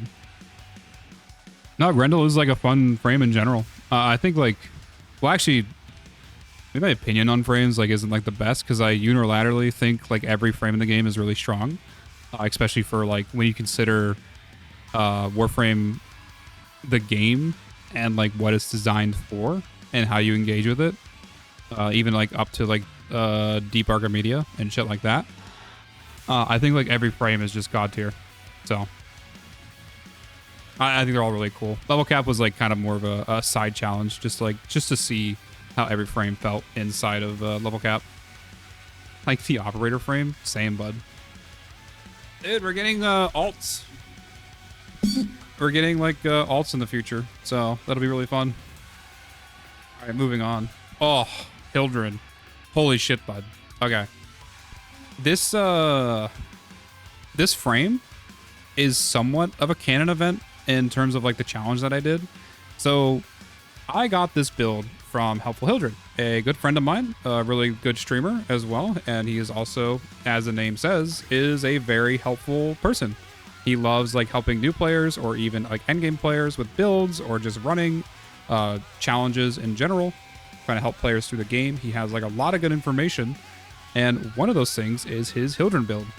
And the reason that this run was somewhat of a canon event is because this build completely broke my intuition entirely about Cascade. So when I look at builds, there's usually like a little bit of like, I don't know how to like say this, but like a presupposition or predisposition that I have inside of my head, where I'm like evaluating like this build that someone is showing me and like trying to, I guess, like simulate its run inside of my head and how it will feel to actually play this frame in level cap Cascade. Now, my intuition for this build was absolutely going off, and I legit thought that this would have been a train wreck run. However, like I was so worried. I was so worried about this cap. However, I wanted to put my trust inside of Hildren because again, he also just runs this build in general to level cap multiple times a day. Granted, it is not solo. There are a few changes that I did make to his build. I'll try to slowly go through these. There were a few changes that I make to his build, which I'll highlight here in a second, that kind of enable it to be more comfortable inside of solo. It's like, I think 2 changes versus like his regular group Cascade build. But I'm glad, like with this frame, I just trusted the process because Hildren came out to be like one of the most rewarding frames to run inside a level cap because she has a skill curve with her that when you fully engage with it, you can see like really strong results. Like this is like the same type of category of frame of someone like Kalervo, who punishes your mistakes hard if you fuck up, but if you can play him really well, he is very rewarding. Hildryn is within the same exact category as that frame, where her survivability is not coming from her mods, or I would even argue is not coming from her Kubro. Now, her Kubro helps you with your energy management, but when every enemy in the game can one-shot your shields, your survivability comes from two places. One, it's KPM, and for two, it's positioning. Understanding like enemy spawns, somewhat manipulating enemy spawns as well, and controlling like where enemy flow is inside the cascade. Being able to utilize that smartly with her, I don't even know if smartly is the word. Being able to utilize that inside a cascade is kind of crucial for her survivability. On top of that, her positioning and breaking line of sight and taking advantage of her Balefire's AoE to shoot enemies through walls, like all of these things have to be perfect with her to be able to pull off like a good solo level cap. Now, her group cap is just cinema. Like the second you can start taking advantage of split enemy aggro that comes from running co-op cascade, like her survivability skyrockets and just feels like good in general to play. The comparison between my build and Hildryn's build, I believe the only changes that I made is Rolling Guard was replaced for, I think, a little bit more range. I believe he might have been running like Augur here, the Augur range mod. And then he also runs Zadas. It's either Zadas or Roar. I think those are interchangeable with his build. I traded out for Nourish. Now, the main reason I did that is that Hildryn's recovery is actually extremely strong, where she gets like a big shield gate. I think it's like it might be 3.5 seconds. I know it's at least 3 seconds, where if all of her abilities are drained, or if all of her shields are drained, all of her abilities turn off and you get immediate gray bar. So the second you're knocked out of Aegis, you just pop into Operator, you can reposition, recover your shields, and just go straight back into slaying. And Nourish helps kind of facilitate that by giving you a little bit of a buff to your Balefire. This adds the missing viral that Hildryn has modded on his Balefire, but I chose to mod off in favor of Fulmination and Pistol Elementalist. For one, for my Electric Docs to do more damage, but for two, I was offloading my viral to an ability, so now my Balefire is now applying the same dots as his is, but I'm getting it from an ability rather than actually modded on the weapon. This also helps supplement damage a little bit because I can run both a little bit more AoE, which Fulmination, by the way, is multiplicative with Hildryn's strength. So I think the AoE like hovers around like 12 meters, maybe.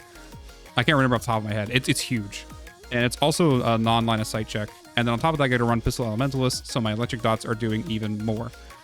Those are like the main changes that I made for the solo build. Again, most of it was hovering around like her survivability, because I knew like I wasn't going to play this frame perfectly on the first run, right? I think the only time I ever played Hildryn, I don't think. The only time I ever played Hildryn was in that solo cascade. The first time I ever played her. So I knew my skills on her would be lacking, and so I made up for that with just a few more comfortable choices. For one, always having free access to Grey Bar, and then using Rolling Guard to help protect my shields a little bit in situations where I need to like reposition, or like I just need to recover a little bit, maybe get off a Fortifier dot or two, so I can actually like recover and start slaying out with her. But she has such a good presence inside a cascade, and she's like one of the only frames in which KPM is actually high enough to supplement your survivability, which is insane inside a cascade. Usually, and especially inside a solo, KPM is a layer of survivability, but almost never is it a majority layer of survivability. And Hildryn is like the only frame that can pull that off, at least that I played. It is kind of crazy. Another thing to highlight here too, I think on the run, I didn't run these synth mods. For her, I like running Compressa with heat dots on them to like have refreshing overguard heat dots on enemies. That way it gives me a nice buffer layer on my shields. This helps either just like protect them in general from getting one shot, or on top of that, it just helps you survive in general. And so synth on here to help like reload the compressor while it's in your pocket when you're in your Aegis form is nice, so that when you do get knocked out of a 4, which will happen, like it is going to happen, you can shoot a couple fortifier dots off, protect your shield regen, go back into her 4, and again, start slaying out and recontrolling the cascade. Amazing frame. Completely broke my intuition. And I'm actually really glad that it did, because I feel like now I'm just more open-minded to random-ass builds that like kind of like set off my alarm bells inside of my head, because sometimes those alarm bells, I mean, are wrong. And this, yeah, she 100% dominates cascade. This is like such a true statement. Dude, fuck this song. Oh my god. Oh, Helpful Hildred mentioned. True, bud. He got a level 15 hype train today. Jesus, bud. That's like actually crazy. Good for him. Also, hello is the best. How are you, bud? Welcome to the big yap sesh, bud, where we talk about all the frames in the game.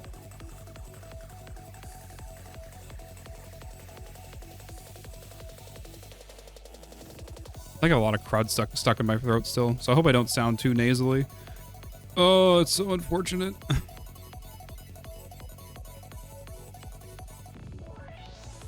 Oh yeah, I literally say it inside here too. This build goes 100% my intuition. Yeah, I probably mentioned that word like 7 different times now. Crazy build, like actually crazy. Insane build. Oh, thank you so much for the follow, Wesley. How are you, bud? I've been good. How have you been? Oh, I've been good, bud. We're doing our big retrospective today, where we just talk about all the frames. You know, just going through them. We completed the solo cap challenge on Wednesday. We finished it off with the Naros, which we're about to talk about here in a second. I actually don't think this death rating is like really warranted anymore, now that I think about him in retrospect. But yeah, we're doing our big yap sesh, bud. Hydroid, holy bud, a fan favorite of my duo partner. He absolutely loves Hydroid, and I can see it too. He's just like in general, like very fun utility frame to run around inside a cascade with. He has good movement with his 2. He has good recovery as well with his 2, giving you access to a free rolling guard that does actually status cleanse whenever you want. Also on top of that, he has free priming inside of his kit with Viral Tempest, so you kind of don't really need to run a primer if you don't want to. And then also on top of that, you can also combine his Viral Tempest with Breach Surge to do a significant amount of damage. And you can buff Breach Surge's damage by using his 3 to add a ton of corrosive to it. So that is actually the combo that I ran with this build, all the way up to cap. And when you get all the buffs off, when you get like the setup, you can also do grouping as well with his title. His title wave, title surge, I forget what it's called, but his number 2, his rolling guard, basically. You can use that to like group up enemies, hit them with the 4, hit them with the 1, and kind of just watch a group of enemies die, and then fuck off to like the next group. I think with him specifically, and this is also like kind of a blaring sign, whenever you see Steadfast inside of a build, I usually throw this in as like a last-ditch effort to like fix their energy econ. I think with him specifically, he feels a little energy hungry, and it is because of how many abilities you are casting with him. So Arcane Steadfast, I think here is very necessary. On top of that, I think inside of Group Cascade, it becomes better. Now, this is more just anecdotal at this point, but every time I run inside a Group Cascade, I feel like all energy problems like kind of disappear. I think this is a combination of people running, people for one taking care of more enemies, so you're not spamming as many abilities to like take care of the enemy cap. Also on top of that, there's more pets running around in Cascade, so then you get more synth deconstructs to proc, so you get more health orbs, so then your equilibrium gets more value. Just in general, running Cascade with groups, I've never had any energy issues on frames that have had energy issues inside of solo Cascade. And this is like, I haven't ran him inside a cap, but I'm pretty sure this is going to be another case for Hydroid, where his solo cap just barely feels like he has enough energy. And so when you actually do take this build into like a group cascade, which again most people just run, that is the standard, right? It performs just fine, and you can just like zoom around really fast with his tidal ability. Just such a fun frame. Yeah, tidal surge is just, oh, it is called tidal surge. It's very good for rolling guard. It just gives you like free status immunity, cleanses, and grants you gray bar for a little bit if you need to. Just a fun and like strong frame in general. I love that he gets to keep basically all of his identity, except for his 4. But his 4 doesn't like really do that much damage. It's kind of more CC. So if you want to like replace that with Breach Surge, you can kind of get a funny Breach Surge build going that kills enemies at cap. It's pretty cool.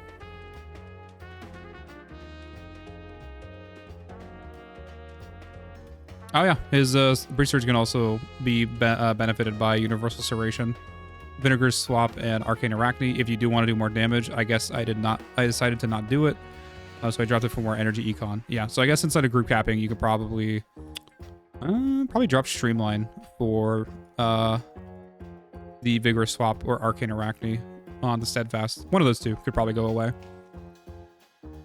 and you'll do just fine on the Tentacle Boy. Hydrate is such a good frame for capping. Oh boy. Okay. We're gonna talk about Inaros for a second.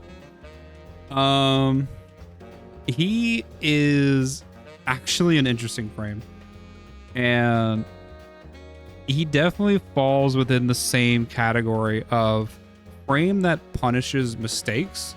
So there's like a big skill curve with him. It makes it like very obvious when you are making mistakes in cap. And in fact, when I was running that cascade, there's many times I'm like, oh shit, like I shouldn't be tripping over my fingers. I shouldn't be meleeing right now. I shouldn't be focusing on like doing a heavy slam. I should be focusing on like refreshing fortifier dots. And so like there's a lot of times when I like would go down, I would immediately know like what I did wrong. Right. So I think there's a room to like actually grow with this build in general. I did run a Morimori, funny meme. It didn't feel bad. It felt unfair. Don't get me wrong. I think this frame kind of passes this line of like where the game's, you start to feel like the game is just kind of fucking you about. Someone like Kalervo doesn't pass that line where like he rewards good skill inside of Cascade, but doesn't make it feel like completely unfair. And we'll talk more about Kalervo when we get to him. But Inaros, yes, he rewards good skill and gameplay inside of Cascade, but he kind of feels unfair to play. And that said, I didn't do it because I didn't want to be a little bitch, but just run Evade on him. I'm going to be real with you. Run Evade, run some sort of like sniper setup where you're getting headshots, or like maybe some sort of gas setup. It probably won't be as strong as like something like Gas Lavos in the future, but I don't know. Inaros is just a tough frame. I think he has like a lot of good abilities. He has like honestly, I will say this. I think he has like one of the strongest grouping abilities in the entire game. Just because of like how it functions inside of Cascade. Do I have my Inaros like with me right now? Inaros, I should. Like this shit is actually like really potent. Where's my bow? My bow scales like really well with quadratic scaling, just because how like blast procs work. But getting that immortality and just kind of like grouping people up and placing them down exactly where you want them, just to go back into immortality. I wish I had like different enemies here instead of these goobers. Like doing that gameplay loop and then once in a while putting on refreshing fortifier dots with Compressa. Like I can see a scenario where this kind of setup is like not bad, and this is what I ran inside of the cap. He also does just get status immunity in general, so you're not getting killed by slash dots that just kind of linger on you. You're constantly keeping up your fortifier, so like even if you do take health damage, you know, you're not gonna get like a lingering slash dot. Let's say like your cat takes a death for you, right? And then finally on top of that, he runs like a nice little CC. Where like, oh, let me do this instead. Oh. You know, bud. I actually don't think his passive revive is like that good in general. Let's get that off. You can get the sand cavats off, and it's good for like CC in general. Just like locking enemies down with an animation. But they can't like shoot you. He has like a lot of ways to disable people from being able to shoot you. So, you know, I think he's like an okay frame. He definitely has a harsh skill curve, but like if you want to run non-invisibility Inaros, you definitely could. It would just be a long hill to grind to grind and like get to the point where he is comfortable to play inside a Cascade. I did run full Karsus set, by the way. I think I threw it on the compressor. Let me actually show off the rest of the build because I didn't post all of them in here. That's kind of a mistake by me. I think I still have it because I just ran it. Yeah, dodge chance. So it was Karsus on, or Karnus on the compressor, and then I have Karnus on dodge challenger. I have Karnus on the bow. So this gives you like a 30% dodge chance on top of the 50% you get from a Mori. You kind of stack those two together. Feels pretty good. Again, when I was playing him, I felt like when I went down, it wasn't an issue of the build. It was kind of like a skill issue. Even though it felt unfair, there was still like room to grow, if that makes sense. So even though this build is, I'm being dramatic here, like it's not actually that painful. And if, I don't know, if I was some sort of a Naros fanatic, I could see this build like not being bad. I could see him like performing okay inside a Cascade, especially if you do a, like a group cap where you get to take advantage of split enemy aggro and your mistakes are less punished. So kind of a cool frame. I'm going to be reasonable and give you more of a level-headed take. Like, I don't think he's actually terrible. Hairless Persian, the GOAT. Dude, poor Hairless Persian. Rip my boy. He actually is still around, by the way. He's just in the background doing things. He's just not public anymore. It is what it is. Dude, Avar was like really fun. I think like my only real complaints about this build is that I can't go into Operator off of her trip line or her tripwire, which is kind of annoying. And then also Navigator is like kind of weird to like aim. It probably has to do with the fact that I'm not the best at aiming in general. So kind of a skill issue, I guess. But other than that, like her bow does an unfathomably high amount of damage. Actually, in fact, in the future, I think I drop things like prime cryo rounds and maybe even hammer shot. Well, maybe hammer shot stays, but like prime cryo rounds for a 60-60 blast setup on her, because those blast procs when they would detonate just did crazy AoE damage, especially with primary acuity. I don't remember the specific interaction, but I want to say the weak point double dips on the blast proc, so you get the weak point damage in the actual additional modifiers when the proc is generated, and then when the proc is actually detonated and it hits body parts again, it actually gets a second acuity weak point modifier added to it. So grain of salt. That is grapevine information. I don't know if that's exactly what's going on. What I can guarantee you, though, is that blast procs, the AoE damage is getting affected extra by primary acuity. So if you go full blast proc with this and you're taking like, you're doing a couple 100 million raw with her Artemis bow already, and you turn that into a blast proc, then anyone in a 5-meter radius around the person you're killing is just dead. And in general, actually, that's what I noticed with this build. When I would hit that like 48% chance to hit that blast proc, people around her just died. And it was actually really cool. Honestly, don't know what subsume I would use on her. Zada's was an idea, but I don't think blast procs need to do any more damage. I don't know. She's just like a good frame in general. Just strong altogether. Maybe primary crux here could be pretty fun, just for the extra status chance to like guarantee a blast proc. I would have to like see how much that actually is in the future. Super chill, stay inside her prowl. pop boys in the head. Oh yeah, also a real quick thing to mention here. Crepuscular is kind of bugged on Ivara, where it doesn't really proc all the time. Now, I didn't really notice it being an issue. Like, if it was proc, then it was fine. If it wasn't proc, then it was also fine. I didn't really notice a lack of damage, just because, again, of how much damage her Artemis Bow already does. But then also on top of that, like, Spectral Serration doesn't work on her as well. If you want them to consistently work, you have to, like, cast the invisibility arrow first to get both of them to proc, and then you kind of, like, snapshot both of the invisibility buffs by casting her Prowl after you use her invisibility arrow. I find that annoying, so I decided to just not use Spectral Serration. It's whatever. It doesn't need it. It like actually doesn't need the damage. It's crazy how much damage her bow does.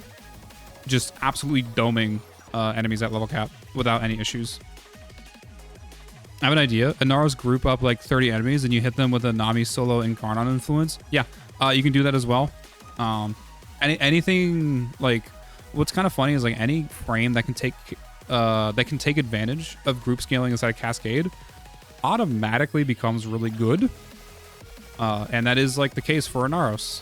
His grouping on his tornado is unfathomably strong. It just sucks everybody up in like a 20-meter radius, and you place him down right in front of you. So then you can just like heavy slam him or influence hit him or I don't know, poop on him basically. Anyways, Jade. Oh god. I almost don't want to talk about Jade. I was stubborn with her build. I really wanted to try like a glory build on her and something that just like worked in general. And I think I ran her a total of 5 different attempts to level cap to try to get a Jade glory build that felt good to play. And I mean, I really couldn't find it. Yeah, impractical, dies all the time, has no energy econ, but glory can kill enemies at level cap. Yeah, like if there was a lot of sacrificing to like get her 4 to actually kill people, or was it for her 1? Yeah, it's her glory build. There's just like a lot of choices that I made that like I'm not proud of because it forgoes a lot of her good survivability choices that you can make inside a Cascade with her, just so that her glory can do enough damage to kill people. And it didn't feel good. Like it doesn't feel good. Play with friends to solve the 2 problems this build has. Also requires a heat stagger weapon for Archon shards. So like, I don't know. She sucks as a glory build, but then automatically becomes like one of the best frames you can take into Cascade if you're actually buffing your friends with her. I want to say 2 maybe, because she can provide a global damage modifier that applies to operators, meaning that you can kind of effectively one-shot enemies or level cap Ghost Thrax with just her operator, or with just like operator and like contamination wave. And it's just because like Jade exists inside a Cascade. It just kind of like makes playing operator more comfortable inside a Cascade. And purely just for that, she becomes like one of the best support frames to use inside a Cascade. You can also run her shield recharge as well, so you can like forego some shield recharge mods. And then like you have more mod capacity to run different things. You can subsume over her 4 and run things like Precision Intensify to give even like stronger roar buffs to people, or just a stronger buff to yourself in general. Her 2 buff is affinity range, so if you want to dump her strength, that is like a thing you can do. I mean, like everything other than her glory build is just good. On top of that, like her new augment, admittedly, I did not take to level cap. This is the idea that she calls down Jade Lights on people to kill them. It does scale really fast in its damage. However, I just think the build is also impractical to use. Like, I don't know why. I don't see a reason to throw down a bunch of Jade Lights and either hit them with glory or hit them just like in general to proc the Jade Lights, to then sit there and watch the enemy die slowly to a heat dot over time, Does it do a lot of damage? Yes. Does it make sense over just running her as like a weapons platform and then making your weapons do more damage that automatically just like insta kill people at level cap anyways? No. Like I don't see a reason to run her augment. I might give her augment another try because admittedly I did not take it to cap, so I don't actually know how it feels. But in the vibe checks that I did with her, it just did not feel good. And again, with her glory build that I did take the cap, it does not feel good. I have ran her afterwards as a buffer frame for both solo and like group cascade, because you can also just like buff yourself with Jade and she feels good. Like she just feels good in general. So definitely run her as just like a support frame. Avoid this like glory nonsense. It just did not feel good to run. Oh, my poor jaw. Oh my god, there's so many frames to talk about. Korra. Holy shit. Korra was probably my favorite pseudo exalted frame to play inside of Cascade. She did not have the frustrations of Gaara, where you just like kind of miss her hits.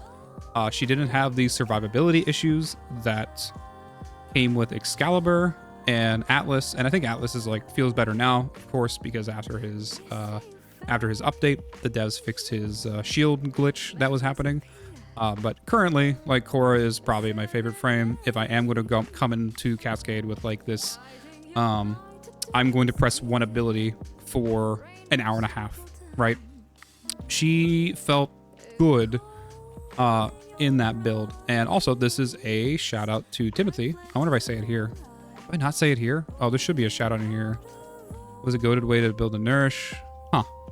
No, there should be a shout out in here to Timothy, because I did not get this idea until after I ran her run. It felt like kind of shit. I wanted to rerun her run, and her biggest problem was just energy econ.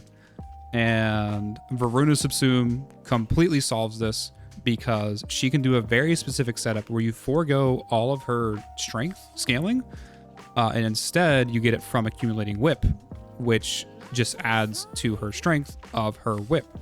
So then you can run negative strength. You can run like an energy econ ability that doesn't scale off of strength and just scales off of like duration, and then everything else can be dumped into range. And it makes her feel really strong at level cap. On top of this, she is one of the few frames that like I'm okay with running catalyzing shield. I think this is still a bugged setup. I don't think her whip fully resets her shield, but again, currently catalyzing shield is kind of bugged right now. I want to shift this anyways, probably over into a double recharge setup and see how that feels. I think I talk about it here as well. I think I'm going to turn this build into an Omori Mori double recharge build in the future. Yeah, I wonder how I do solve the energy econ. Well, actually, you know what's funny is if you tie your survivability to energy, your energy econ is already going to feel like shit unless you're completely solving it. So maybe in the future, there's like, I use her grouping abilities to pull off like more calculated kills on enemies instead of like actually just spamming her one at anything that moves, right? For one, to get survivability, and then for two, to get energy. So if I probably decouple this from, if I decouple her survivability in the future from her energy, and then having such a high demand on energy econ probably won't be as much of an issue. I actually do wonder where the double recharge fits in here. It is right here. It's equilibrium and catalyzing. The double recharge goes here, because you're not giving up rolling guard, and then equilibrium probably goes onto her shards. Oh, I ran 5 toxin. Wait, did I not post a? Oh god, this needs like another picture. Wait a minute, her whip's not in here. Oops. Where's my Korra real quick? That is a oopsies on me. Also, I didn't really do anything with her Venari. I heard Venari can be good. I just like threw some buffs on her. I didn't really think about it too much. Let me get a snip of this real quick and like add this to the form. God damn it. What the fuck is that? Why am I holding that? I love using Windows. This is crazy. We'll add that real quick. That's a my bad. But yeah, I ran Afflictions with her. All of her damage just comes from the strength that you add with Accumulating Whip, and then Afflictions with like Toxin Shards just goes so hard. The funny thing is, she doesn't need to run this Drifting Contact anymore because she can get a all of her combo duration from her Arch Gun in the future. Like, just because you can run the 2 Dexterity mods, or the 2 Dexterity Arcanes. And so she just gets kind of like free Whip Claw. Free, like, Whip Claw combo duration. You know what's funny, too? I think she got fixed a little bit, and her Whip Claw should scale with, What the fuck is happening? Yeah, it should scale with, like, casting speed now. So, if you have more, it'll feel good on her.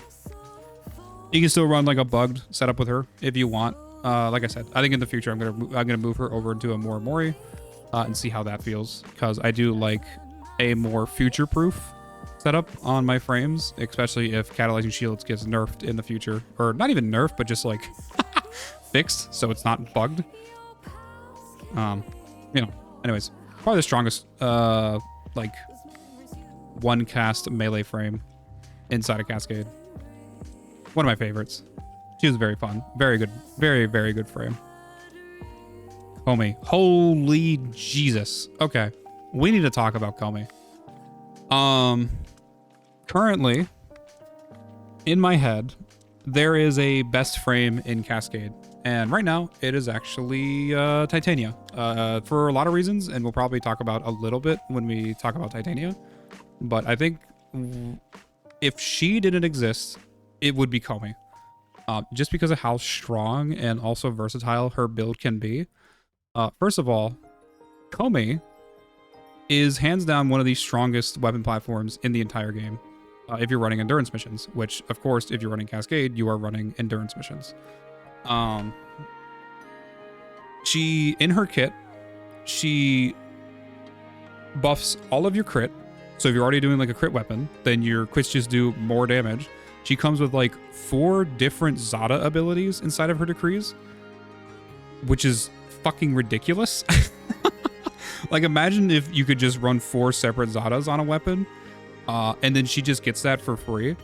On top of that, like, her kit is open to being able to like run Roar on her 4, and you can run higher strength buffs from getting like more armor and shit from her decrees. So then your Roar like reaches, I want to say I've seen like up to 300%. For some like insane Comey runs. And on top of all of this, she grants all of these buffs to your operator. So when you go down and you res yourself with operator, everything you're doing, even at level cap, is just one-shotting enemies. And then also on top of that, she has cooldown reductions inside, like built into her decrees. So then you can void strike every other Thrax in the game. Like it's always off cooldown with her. So she is absolutely insane for Cascade, and probably like I said, the second strongest frame in the entire game for Cascade. And her build's like really simple. She doesn't like need like a lot of extra shit on her. You can like run duration, you can run range. Map resilience here like isn't like necessarily needed. This can probably be like a rolling guard. If you want, you can drop the fast deflection and the vigor for something like potentially a blind rage and a catalyzing shield, because her setup with her casting is like actually really good for both her energy regen, and then also on top of that, setting up like an actual real catalyzing shield build with brief respite. Omikuchi's Fortune just kind of like fixes every problem that she has inside of running long missions, and because of how strong of a weapons platform she is, you can relatively bring whatever frame you want into Cascade. Sorry, whatever weapon you want into Cascade and perform really well with it. I think in here, I talk about it a little bit. You do want to bring in... Yeah, so there's like 3 crit status weapons. One that applies electric, one that applies heat, and one that applies toxin. I think I would literally want like Torrid. It doesn't say it here, but this is Torrid. This is Archititron Slam. And is that it? Do I not show my Fierce? I guess I don't show my Fierce. I think I threw Fierce in this build as well. Fierce is listed somewhere else. That's probably why I didn't list it here. But like in general, if you just like follow these principles when like picking your kit, you have a very fast track way to like complete all of your decrees really easily. And then when you finally do get the cold decree, you can be able to complete cold decree challenges just with your crit weapons. And now everything that you're doing just automatically does more damage. Oh yeah, I literally say it right here. Cold will eventually come from the decree. And she is just exceptionally strong inside of any endurance run. She feels good all the way up to level cap, but if you go to like EXO 200 and 300, she just becomes absurd. Just absurdly powerful. She's also versatile in the fact that you can move her build more into like an AoE with ability casting by taking advantage of the mecha set. I've seen some setups with that just go absolutely insane inside a Cascade.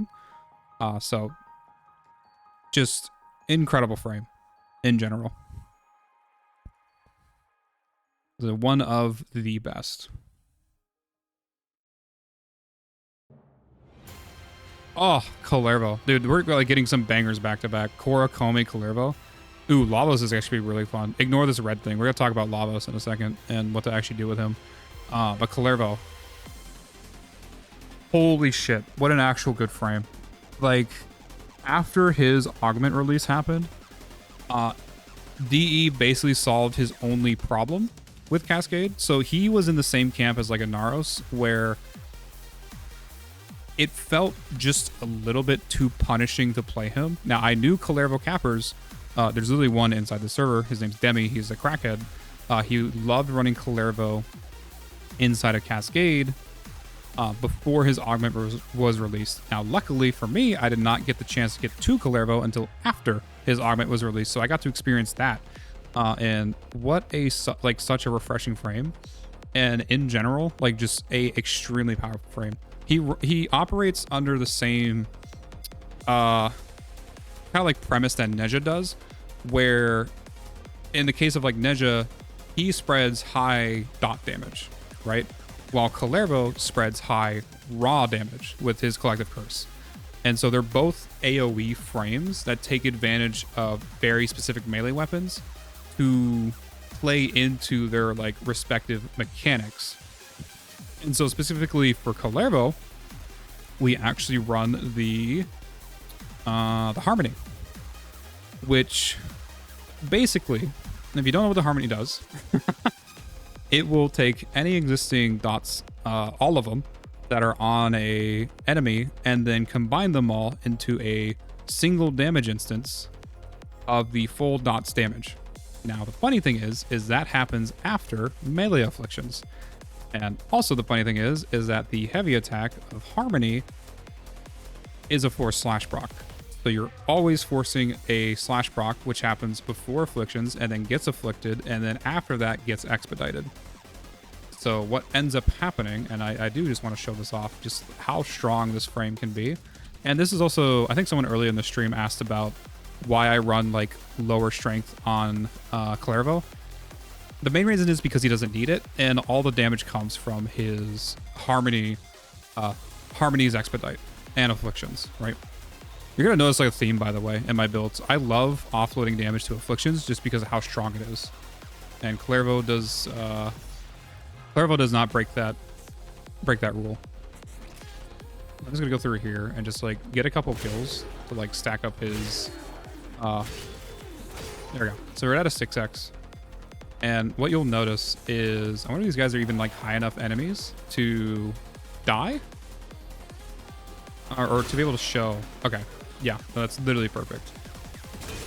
So before we're even like activating something like Wrathful Advance, we're already getting a, well, that was only 2 mil. That was unfortunate. Damn, I can't see it. Is that 117 mil or is that 17 mil? Well, that's 133 mil.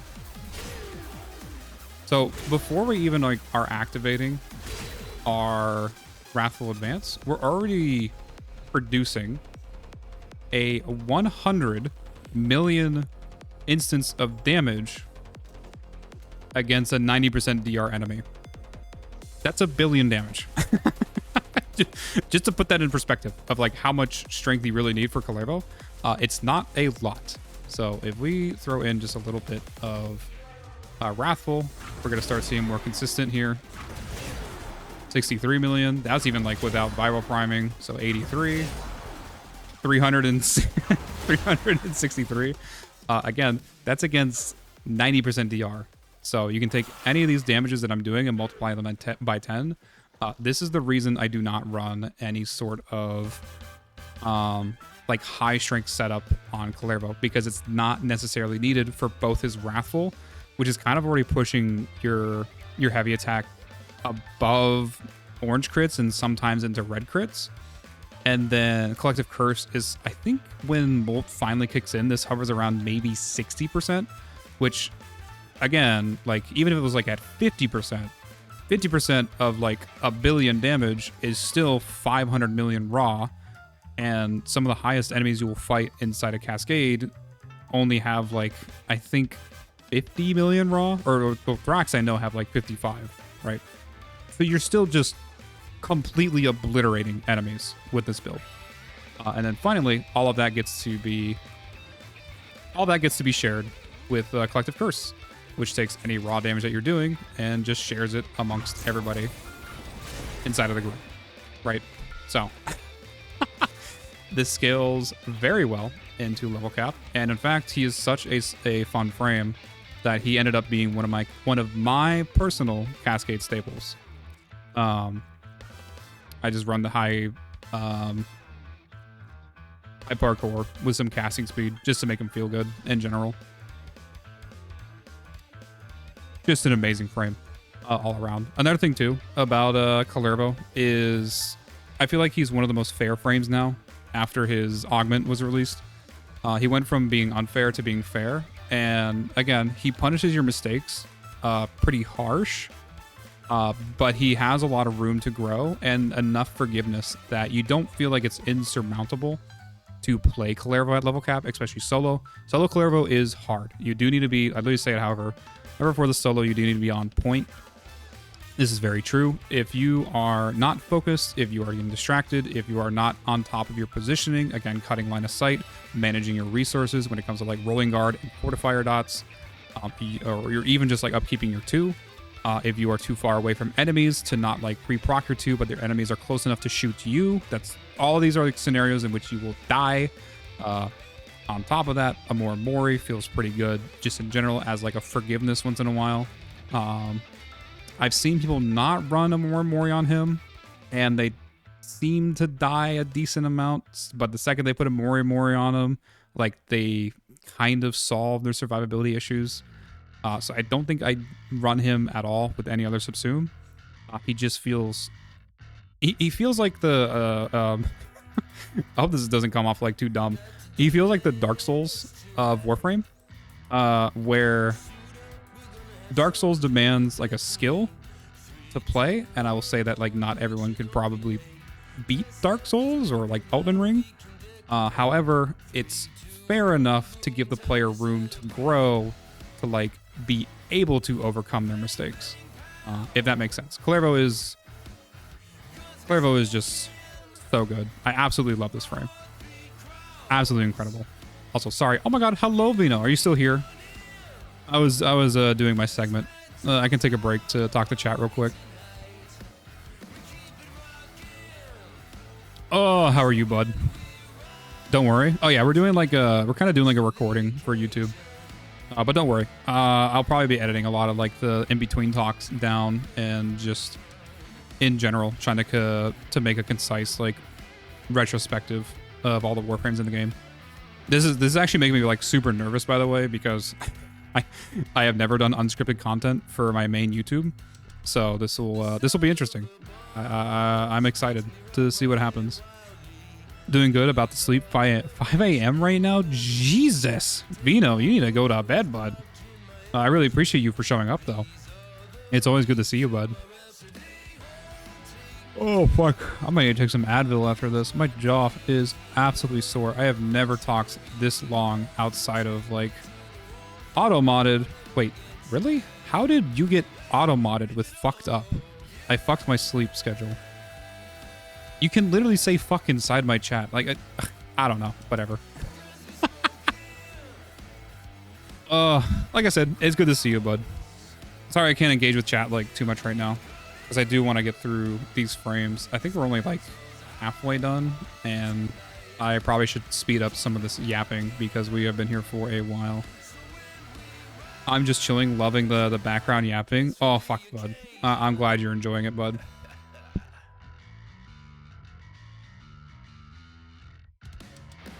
Anyways, let's talk about Lavos for a second. He unfortunately fell into the category of, I ran this frame when comparatively, like compared to like my state that I'm in now with Cascade, I just was not good at Cascade. Like, just at all. Like, I could do solos just fine. But like, Old Will was a fucking dumbass and did not know how to like run or build Lavos. And like, even without his fart Lavos build, which exists now, thanks to Ignis, at least that's where I got it from. And I actually cannot wait to run that build. We'll talk about here in a second, but this build just, I felt poopy. I don't even remember what I subsumed on him. I put 4. I put a subsumed roar on him. Jesus.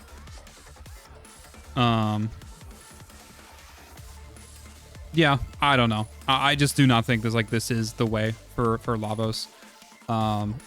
So unfortunately, he did not get the treatment he deserved. It is because Fart Lavos build like exists now, and I've been made aware of it. It's making me extremely excited to run this build in the future. If you are not aware of what Fart Lavos is, it is basically you throw on a Vade onto him, and you throw on like a Zorus, and with his Valence formation, you actually trigger gas, right? So now your gas, you have an influence gas Zorus that spreads gas procs that can headshot. And those headshotting gas procs can actually increase your evade's duration. So what you end up happening is you can now walk around Cascade with a 12 meter AoE influence nuke, so just probably even like bigger than 12 meters because of how influence works, that leaves gas procs that can headshot, whose damage is being like increased by Valence formation, because gas does have a specific gas mod, and when you apply specific gas modded damage, it will actually increase the dot damage of gas, and this is very specific with Lavos only and Valence formation. So you get to run a AoE gas influence glaive that leaves headshotting gas procs that linger for like 30 seconds, that all refresh your invisibility. And if at any point your invisibility runs out and for some reason is on cooldown, you can cast any of his cooldown reduction abilities to reset your evade to go back into invisibility. Fart Lavos is so ridiculously strong for Cascade. It's like not even funny. I'll probably say that and then I laugh like immediately afterward. It's ridiculous how strong that frame is. And so I am very excited to do his rerun because his initial run that I did with him was very, very, very disappointing. So I am very excited to rerun him and just absolutely body a solo Cascade with, I'm going to be honest, one of like the top builds for Cascade in the game. Like it's up there with people like Comey, with like Titania, with like Ashe. Like it is unfathomably strong. So don't run this build.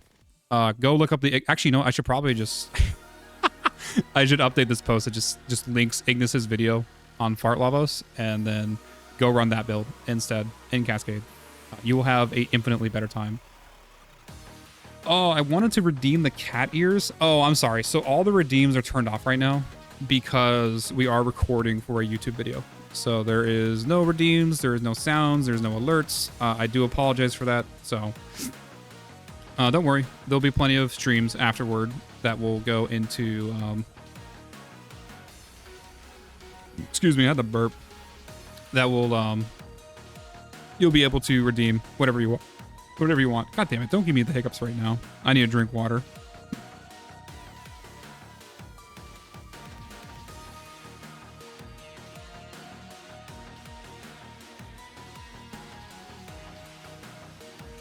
Oh, hello, Hydro. How are you, bud?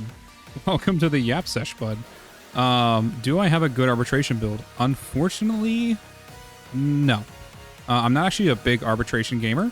I have played them before, but if you are looking for a really good arbitration gamer, you can either hit up Popless Rebel, if you are familiar with him on Twitch. He loves running arbitrations, and he loves like carrying people through arbitrations as well, and he has the sauce when it comes to arbitration builds. But also you can hit up someone called Helpful Hildren. He is also a very knowledgeable. Yeah, there was no way we were capturing or stopping that EXO from getting bugged.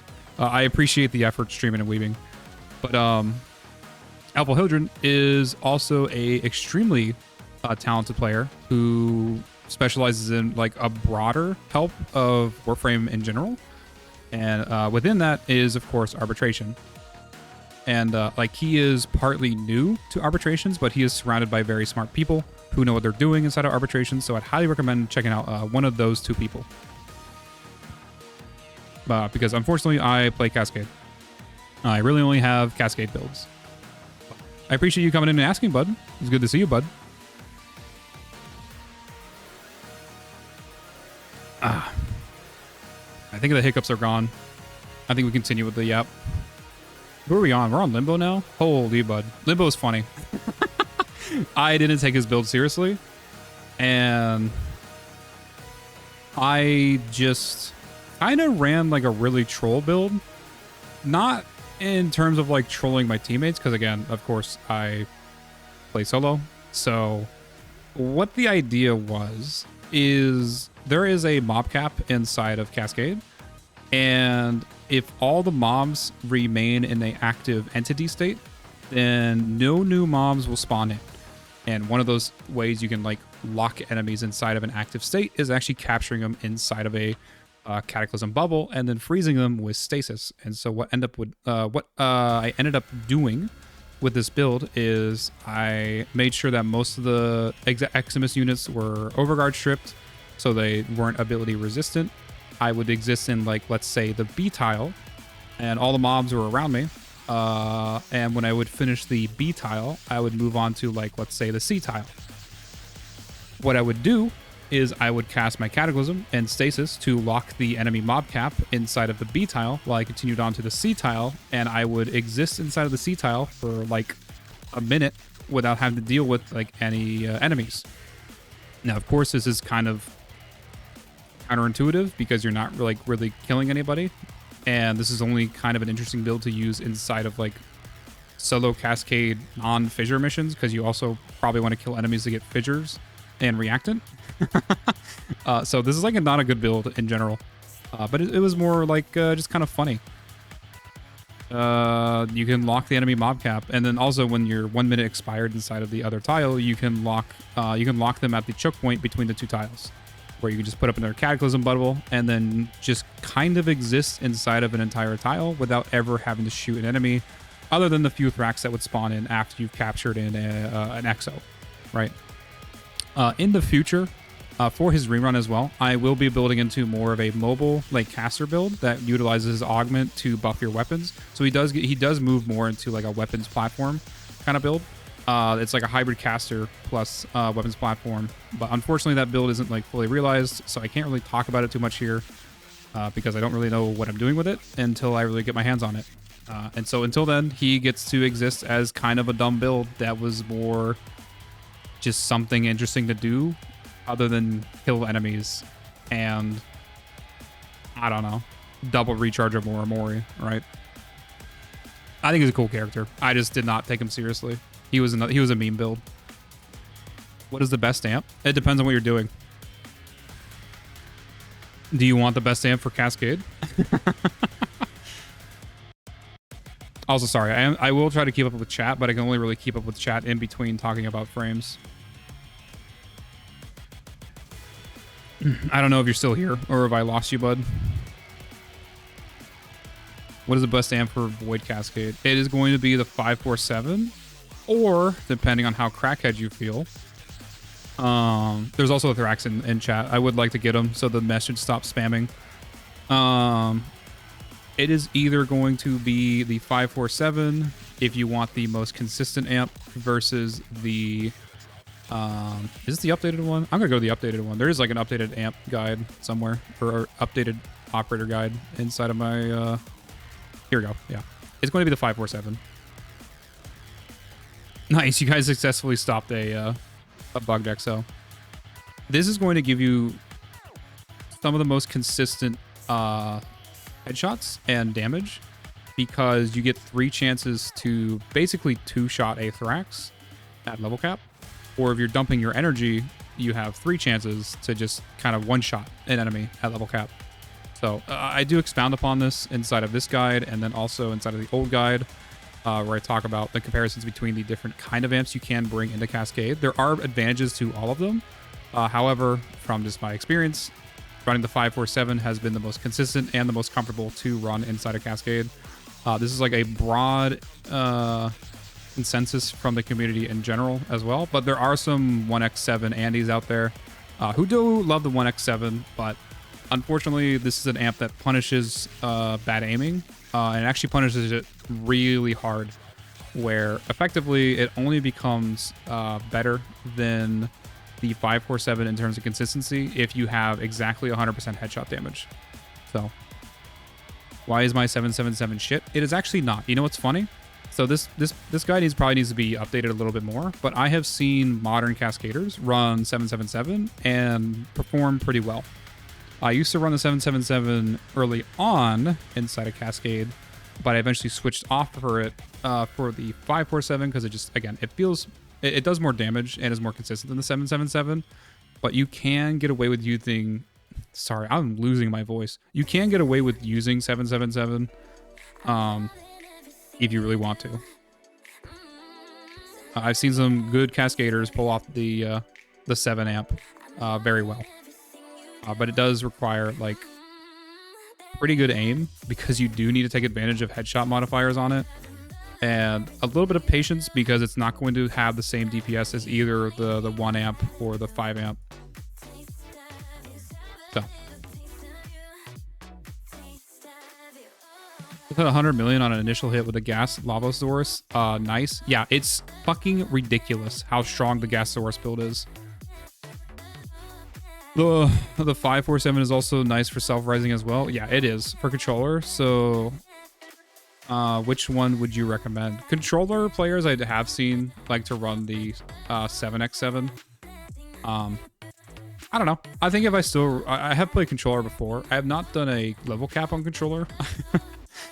So I don't know how much I can speak to this, but I still would recommend running a 547. I do know he's not a Cascader, but he does play Cascade with me, and he does like to run controller only inside of the game. And I did eventually convince him to go off the 7 to over to the 5, and he loved it. So I think he did eventually switch back because he plays more Disruption than he does Cascade, and I think the 7 inside of Disruption feels really good for self-rising, just because of like how that amp works.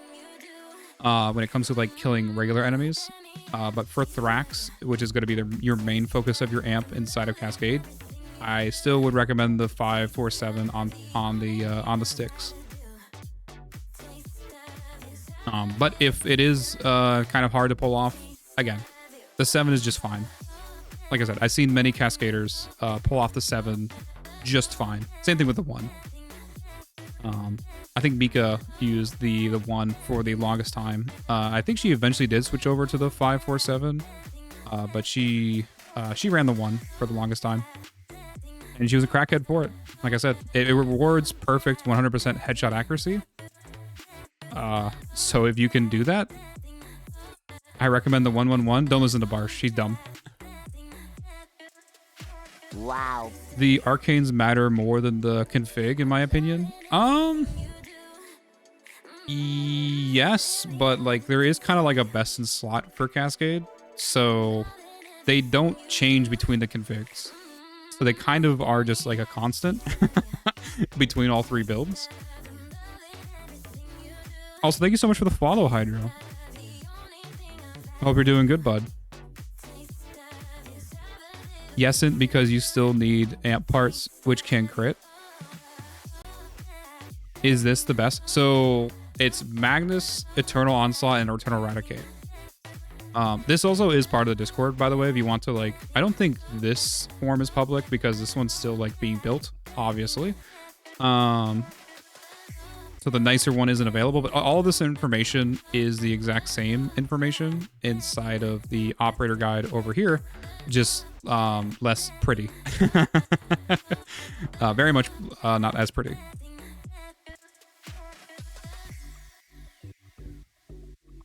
The ironic part is the arcanes come from Cascade. It is kind of ironic, you know. It is what it is. But yeah, I highly recommend joining the Discord, especially if you want to get into Cascade. We can definitely help you get to a point where Cascade feels very comfortable to use. But in terms of arcanes, like, these two never change. Cloud, I'm going to be honest, once you start getting used to Cloud inside of Cascade, this never changes. And so your Flex Arcane slot is the other operator one. I like to run Lockdown for Acolytes and just a couple other survivability purposes. But in general, you can kind of like choose whatever you want for the other operator arcane. Anyways, I need to go back to yapping. Where were we? We just like finished. We're not on Neja yet. We'll talk about Neja when we get to him. We just did Limbo. We need to talk about Loki. Okay. I need to sit up so I'm like not slouching so much in my chair. Oh, my poor neck.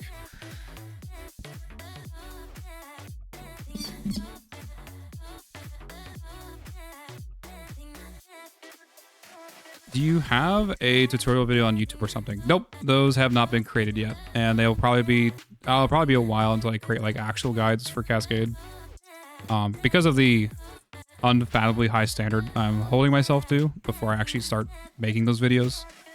So, there are plenty of good like Cascade guides on YouTube that exist already. Yo, slow budding, thank you so much for the subscriber, bud. Jesus. Almost said follow, but like, holy bud. Feels good to see you. Here, we'll chat in just a second, but I do need to like keep chugging through these frames and getting my thoughts and ideas back out there. Oh my god, Loki. We actually won't spend too much time on Loki because his build is actually very simple. In fact, it's pretty similar to the Ashe run that I did, where you can just run invisibility plus a weapons platform subsume. But for him, we did do something kind of funny with him. We decided to bounce on it inside of Cascade, which gave us strength, which we kind of didn't really need because we were already hovering at a high enough strength for damage decoy, reflect damage to kind of obliterate enemies. But the bonus that we actually got from the Bright Bonnet subsume was just to have infinite energy, and then also to bounce on it for funsies. Mecha here also didn't really do that much. I think I did 2 mecha explosions inside of Cascade, so this also really isn't necessary. It's also why the companion isn't like posted anywhere here. But you can kind of like run Loki however you want. In fact, I think I would almost run him identical in the future to my Ashe, where I put a Roar on his 4, where I put like Energy Nexus on him with a kind of like this pseudo energy agnostic build. And then you can run damage decoy to just kind of throw it down once in a while to distract enemies and have them literally just kill themselves. It has like I think it was like a 20x multiplier to the reflect damage back to enemies. And so even against like 90% DR, it was doing a couple, like 10 mil, just reflected back to enemies. And they were very easily just one-shotting themselves. It was really cool. Loki is just a strong frame in general to take into Cascade. You can set him up as a weapons platform, and you can set him up with just infinite invisibility. And in general, he just feels pretty good to play. Not really much to talk about him, though. I mean, damage decoy, baby. You can't go wrong with this. Very strong frame inside of Cascade. I feel like hey, Will, let you get back to it. Oh, thank you, bud. I feel like the best way to learn is experience. I would recommend using Revenants, so you only have to worry about learning and not surviving. That is true. Like I would recommend taking a frame that just like helps you experience Cascade, and then you can slowly ease yourself into like some of the builds that engage more with the Cascade's skill curve, and to a point like where you're comfortable with like that kind of like with whatever level engagement you like really choose, because you can either choose to completely negate it by running something like Revenant, or you can choose to like fully engage with it by running someone like Calero, right?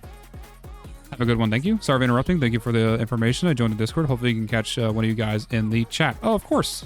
Oh, welcome to the Cola Company, bud. Happy to have you, bud. Oh, we're about to talk about two like very important frames. Mag is probably one of the most mechanically front-loaded frames in the entire game. And that is to say, like,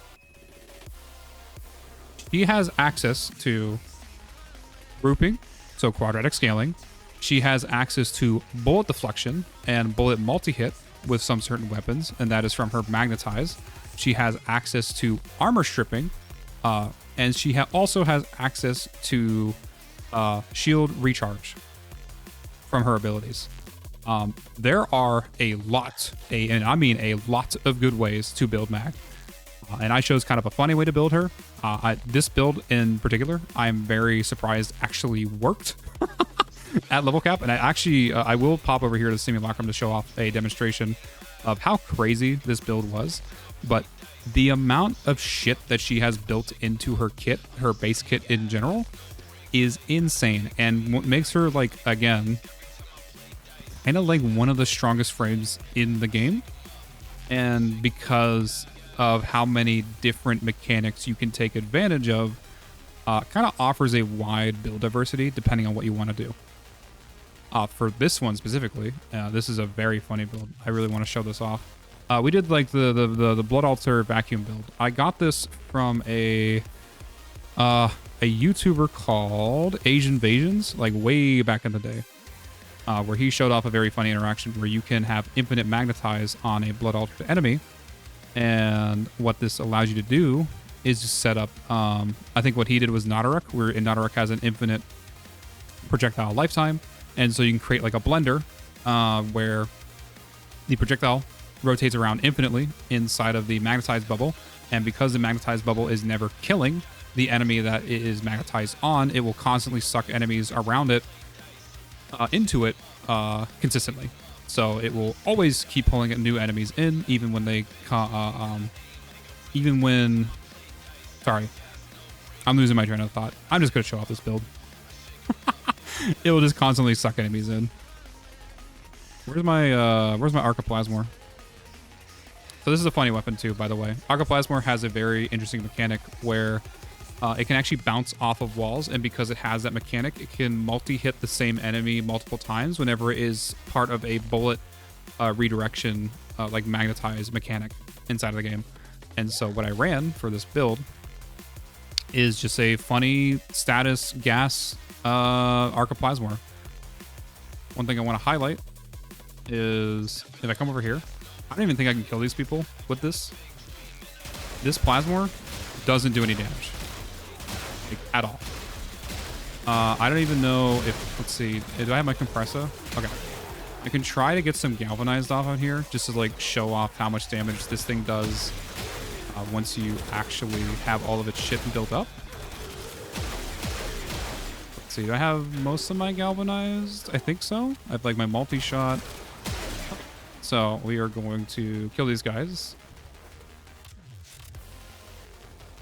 And let's go look at the damage real quick. I think it's even like a headshot too. I don't think its headshot modifier is even good. Let's see, 3k or 30k, 26k. Initially without any viral priming, I think it was around like 10k damage. So that's how much damage we're doing with the Plasmor, right? That's like a baseline. Now, just using Magnetize on Mag to suck everybody in, and then throw a multi-hit Arcoplasmor inside of the bubble, we automatically skyrocket our damage with the build to a absurd amount. Now, I do apologize for the loud noises. This build does tend to get kind of loud. Oh, I need this bubble to go away. There we go. All right. Now, what this build does in general is you can actually pull someone up, pull off a Blood Altar. You can cast the Sucky Magnetize on top of it, and now you have a infinite, or not an infinite, but for the duration of Magnetize, you have a constant sucking up of enemies that just pulls people in, and you can shoot them with the Arcoplasmor to multi-hit them. Now, the funny thing is, remember that number that we had? We had around like 10k before, we had 10k before Viral Priming, and I think like after Viral Priming, we were hitting like around 40k to 50k. Enemies at level cap will have a calculated raw effective HP around a couple million, and then some of the higher enemies have like around 50, right? This build with Magnetize and the very unimpressive damage that Arcoplasmor was putting off was one-shotting groups of enemies at level cap. That's how crazy her bullet redirection is. For one, multi-hitting multiple enemies. On top of that, gas procs just stacking on top of each other, and then also on top of this, just the absurd amount of damage that you can pull out by running Magnetize on Mag. And there is a, I'm not going to go over all of them, but there is a myriad of weapons that scale with Mag in general, with this like weird kind of like super quadratic scaling that she has available inside of her kit that you can do. Like another one, for example, is like Felarx. It's a very strong weapon that just kind of is strong on her kit. I like the Arcoplasmor. For one, it's very loud and very funny.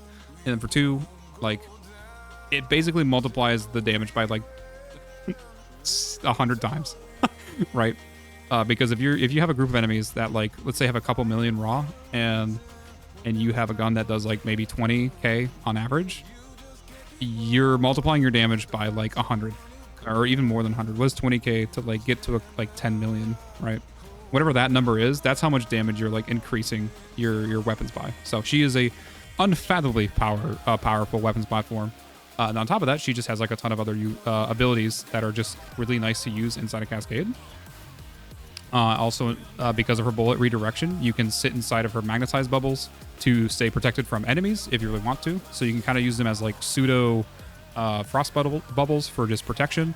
Also, on top of that, her magnetize is a scaling damage reflection back at enemies. So as enemies shoot into it, they take their super high damage that they do, they store it inside of the bubble, and then when the bubble expires and detonates, that explodes in like a 30-meter non-line of sight check AoE that just explodes people for a couple million around the bubble. So Mag is absurd. She is an absurdly strong frame. Yeah. It's a solid frame for Cascade.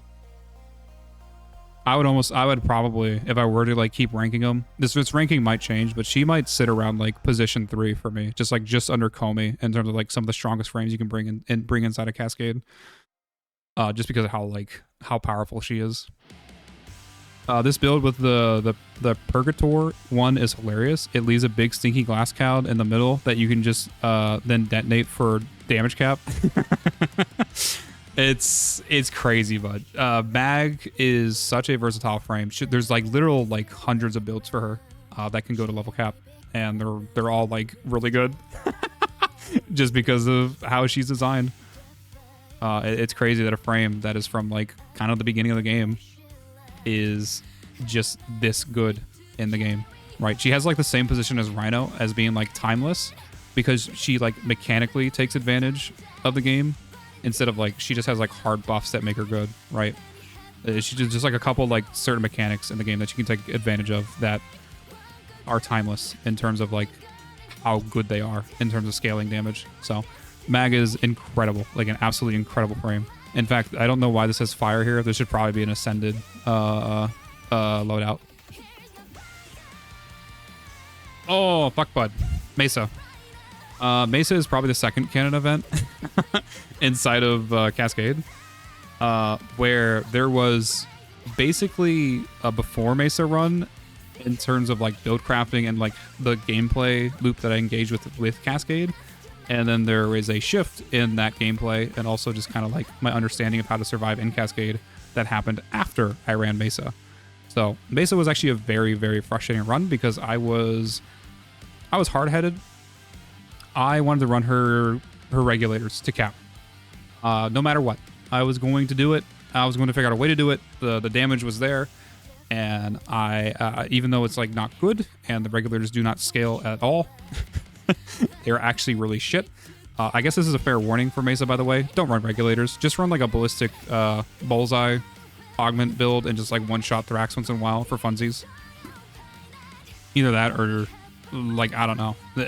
Run some sort of like CC shooting gallery setup where you like control enemies around you and just like run like a nice like weapons platform subsume on her because her regulators are dog shit and they barely scale to cap. And I had to pull out probably the forbidden technique for me, which was crescendo stacking.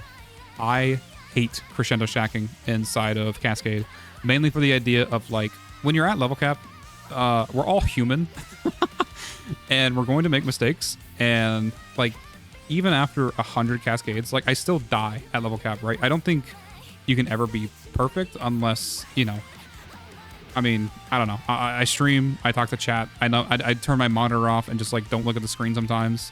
You get distracted. Sometimes you have to go pee. Like just shit happens inside a cascade. And so when you're at level cap and you die with crescendo, your build just kind of ends. You can like slowly rebuild it up if you bring in a strong enough finisher weapon. One of these is the Arc of Titron because of just how finishers work in this game and how the Titron scalar for finisher damage is like one of the highest. Hammers in general are some of the highest like finisher flat damage increases that you can get to your finisher damage. And so you can kind of still get like kills at level cap, but then like finishing 30 enemies just to like rebuild your crescendo, and then on top of that you're dealing with like some of the worst survivability that I've ever played on with a frame. In general, just makes her like overall a frustrating level cap to do. However, after this level cap, I learned a lot about how to actually survive in Cascade. So if there's anything from that, I kind of had a realization of like a different gameplay loop on how to survive better. So I guess I became a better Cascader after playing Mesa, although it was a very frustrating process because of how unfair this frame felt at the time. I think I could run her better now, especially coming back with even more knowledge of how to survive in Cascade, but it's just not worth it. Do not run regulators. It's so bad. It is so fucking bad. Literally just run anything else on her in general. Yeah, it was so bad. My day is ruined. The Mesa video is canceled. I wanted to make a Mesa video, but because she's like such a fun frame. I think she's like one of the coolest frames in the entire game, especially thematically. She's just very fun to play in Steel Path and like even up to like elite deep bugger media or the Archer medias in general, because she is strong. Don't get me wrong, she's an incredibly strong frame, but in the framework of like the regular game, right? She just does not scale to level cap at all with her regulators. So run a different build. Mesa taught me a lot about how to survive in Cascade and just made me like rethink a lot of like how to play the game. So that's like the only real takeaway from this build. Don't run it, but if you do, you might learn something. I like her regulators now though. I just don't ask me why I have my main set as. Type main in chat right now, Blue. Oh, holy bud. Oh god, we're going from like probably one of the worst frames to like one of the best frames to play in Cascade. Dude, Mirage is hands down probably my favorite frame to give to new players as like a recommendation to play inside of Cascade. This is mainly because of how she stacks specifically with Amora Mori. And that is the dodge chance of her, I think it's Hall of Mirrors, will stack with Amora Mori. Trying to remember how it stacks. It's not multiplicatively, but what ends up happening is her dodge chance of her mirrors hovers around like 75%, right? Enemies have a really hard time hitting you when you have your extra clones up. And then when you stack that with a Morimori's 50%, you end up with like almost a 90% dodge chance, just constantly against enemies. And this is so forgiving that she actually doesn't need to run the double recharge. In fact, with her survivability now, the only layers I run is the Amorimori plus her mirror dodge, rolling guard, and then fortifier. For me, that is enough, but then also for players that are getting introduced to Cascade, you can drop both of these augments because they are very much unnecessary. She gets so much extra damage from her Eclipse that you can drop both of these and not really have to worry about it, and then run double recharge here. And this effectively makes her immortal, especially in level cap. For both solo and group capping, of course, the group capping is kind of a joke, but for solo, like, she is just unfathomably strong and one of the easiest frames to like engage with. Because also on top of that, because how strong her Eclipse buff is compared with, or not compared, paired with the Zorus, specifically because it is a double multiplicative on the Zorus's explosion. Because again, her Eclipse is a double multiplier. It increases both your rifle damage or your gun damage and your melee damage. For some reason, the explosion on glaives can dip into both of them. And then because it is a separate multiplier bucket for Eclipse specifically, they multiply with each other. So you can run a 500% increase of damage. I think that's what this build runs in for Eclipse. And then both of those will multiplicatively stack with each other on her glaive, making it so that the only weapon you need inside a Cascade is the default weapon you get from the campaign or from the quests inside of Warframe. She's also a really easy frame to grind out. And then on top of that, primed continuity and flow and primed for sure-footed here are just like, none of these are like necessary. Like really, you can drop the rolling guard for double recharge and just have like an open slot here for something else. The only real like expensive mods for people to get is probably narrow-minded and blind rage. But again, you have access to these pretty early on inside the game. Same thing for like molt and efficiency. You can just grind these out as you are playing Cascade. Neither of these are needed for the build to kill level cap enemies, and these are just here for more comfort. Same thing with growing power. Like everything that here that is quote unquote expensive to get is very easily replaced with their like default counterpart for new players, making her an incredibly good frame to introduce people to Cascade who are just like getting started with Steel Path or just are early on in the game in general. Also, her shards don't matter either. Also, I think in here too, I think, what do I talk about? I only keep them in for one-shotting Acolytes. She one-shots Acolytes after the damage attenuation changes. So, like, this isn't even needed anymore. Like, the extra damage isn't needed to, like, one-shot group scaled Acolytes at all. She's ridiculous. She's absolutely ridiculous inside of Cascade. Again, like, up there with some of the strongest frames. Like overall for Cascade.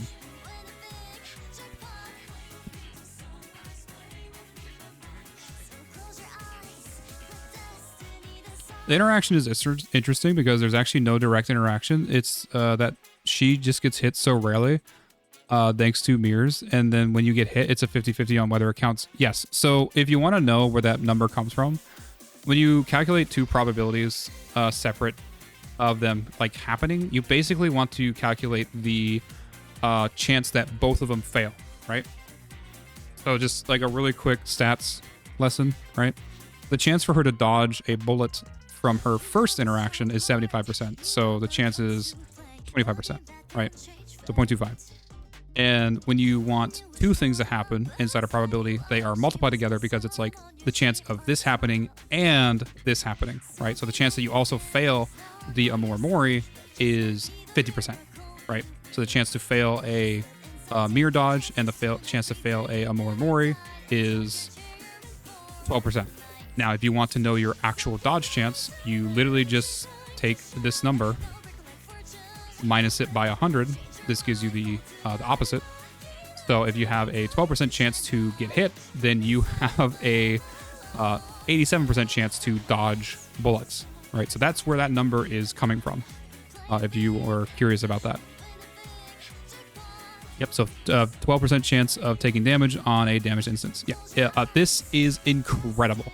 The second you stack this with a 0.25 shield gate recharge, if you are having struggles with running her just base dodge chance with like rolling guard, like if you're having struggles with that setup in general, she has the build room to just run double recharge. And that recharge, like because of the even if you're getting shot constantly inside a cascade, which you are, especially in solos, if you run the double recharge, it is enough like gaps in the amount of shots that you take that the recharge will just block the next damage instance that you do take, because you get a partial recharge on your shield. This is the double recharge of Mori interaction that's kind of like exemplified on a frame like Mirage. There's two other frames I'd like to talk about when it comes to stacking a Mori with dodge chance, and it's both Titania and Zaku. They effectively are the same exact thing, where you are effectively immortal because of how much you are just not getting hit inside a cascade.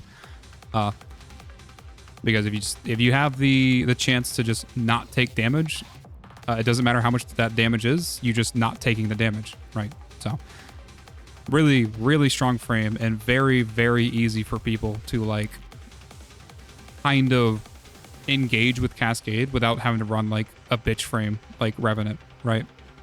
Technically, Mirage is kind of a bitch frame, but like she gets a pass because, you know, I don't think a lot of people actually run a Mori on her.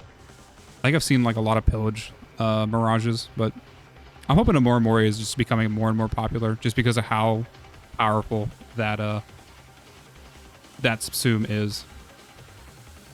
Holy shit, Necros.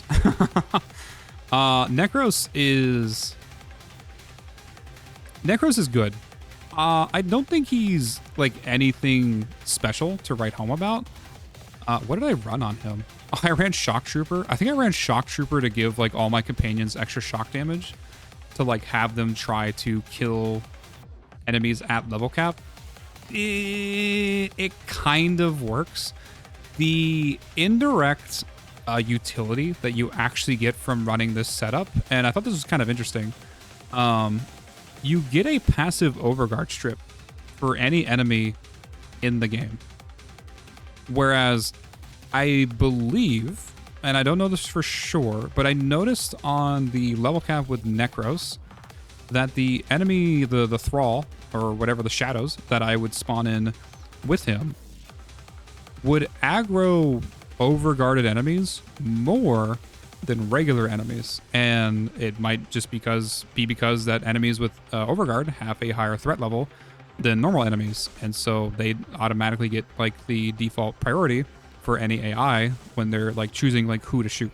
And so what I noticed with him is like one of the problems I actually had with him is I do run a fortifier. I ran like a fortifier epitaph to try to like upkeep fortifier dots on him and just kind of like chill inside a cascade. But I had an issue having fortifier because of how efficient the shadows were at stripping overguard from enemies. So like it was kind of an interesting interaction. The funny thing is about Solo Cascade 2 is Necros is like one of the only summon frames that you can bring into Cascade that will actually scale. But then on top of that, you can take advantage of split enemy aggro inside of Solo Cascade, which is an unfathomably powerful like survivability mechanic that you can take advantage of.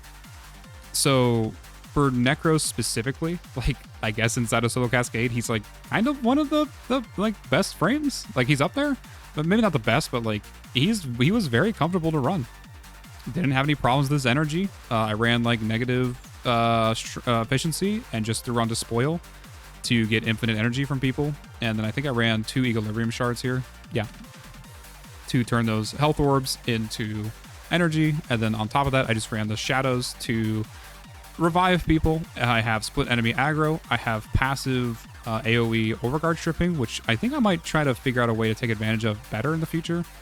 The Shock Trooper is fun because it makes all your summons do like more damage. It makes them also faster, so they're just in general like pretty comfortable to play with. And then at any point you are feeling uncomfortable, you can just cast Terrify and then CC everyone around you. And the funny thing is, with his passive overguard stripping, just by design somehow, that he gets with his Thrall, the Terrify was always a free panic button to just disable an entire room and not really have to deal with enemies if I had a problem, right? Because if no one has Overguard, no one has ability resistance, meaning they're all affected by Terrify, meaning they can all fuck off for like 20 seconds, right? It made him very comfortable to run inside a Cascade. And it's kind of cool.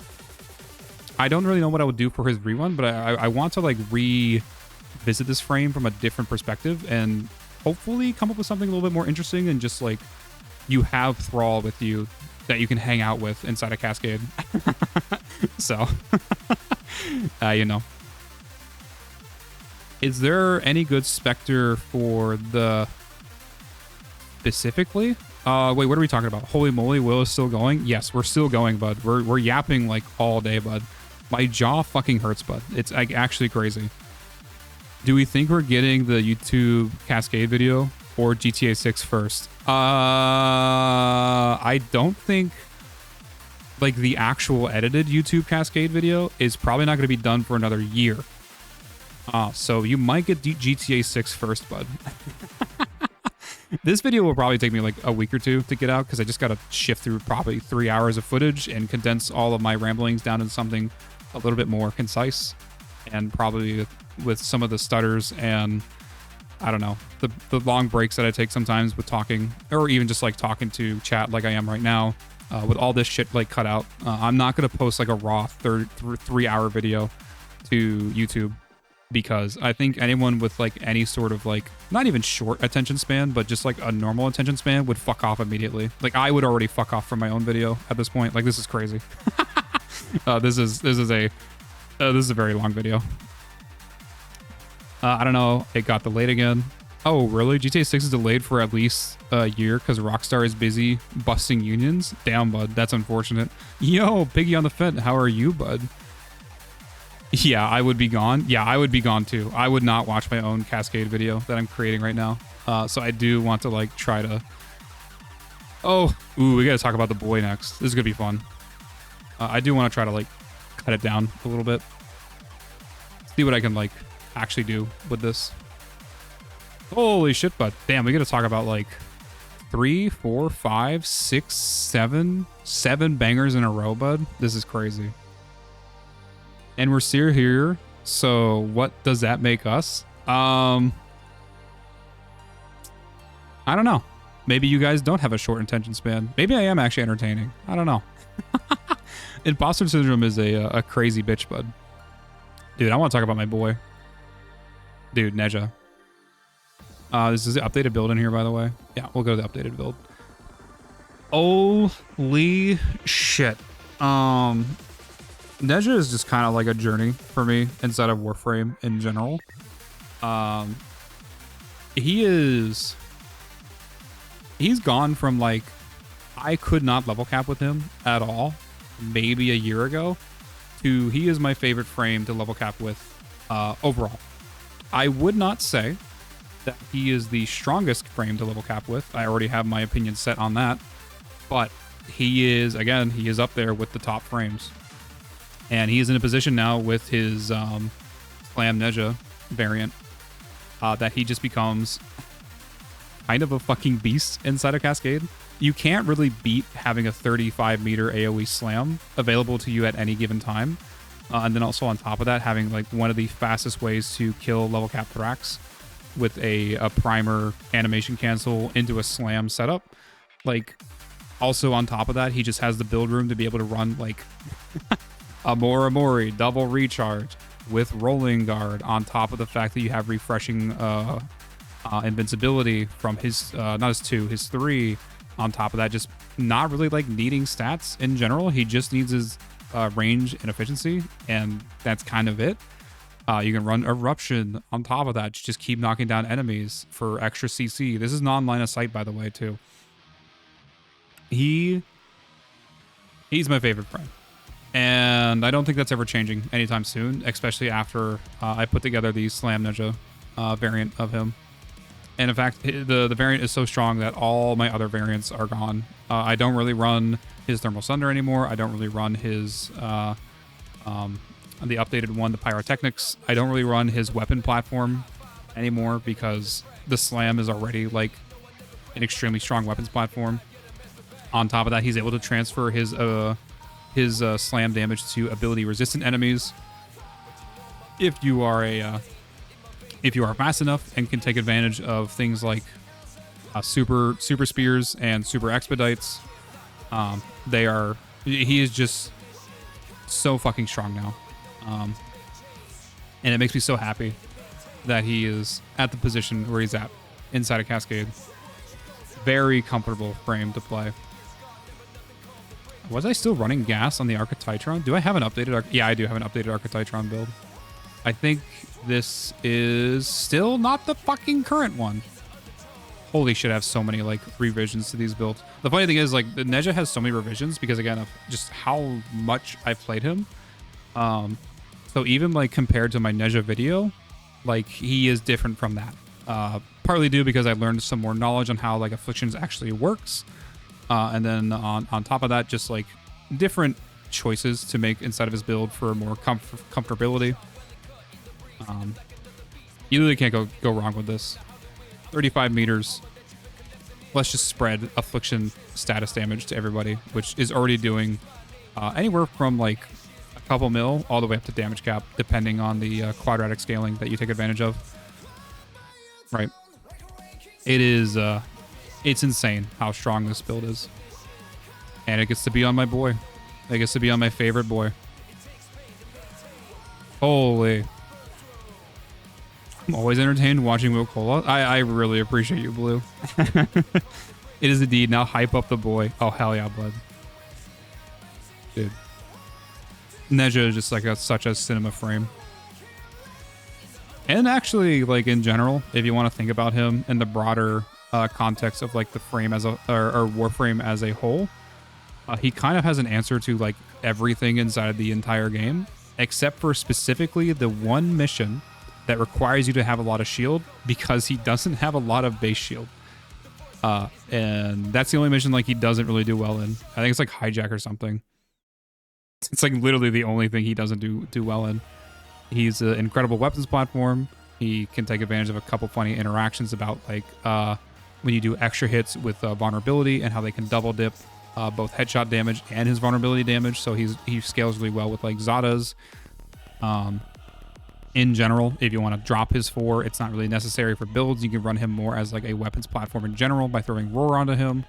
And then you can combine Roar with the damage vulnerability of his 2, which again is very strong. So he just has such a broad application inside of this game. And is kind of up there with like one of the strongest frames in the game. Unbiased opinion, by the way. Holy bud. Nidus. We need to talk about Nidus for a second. I think Nidus might be... I don't know how modern this take is. It might be like different now.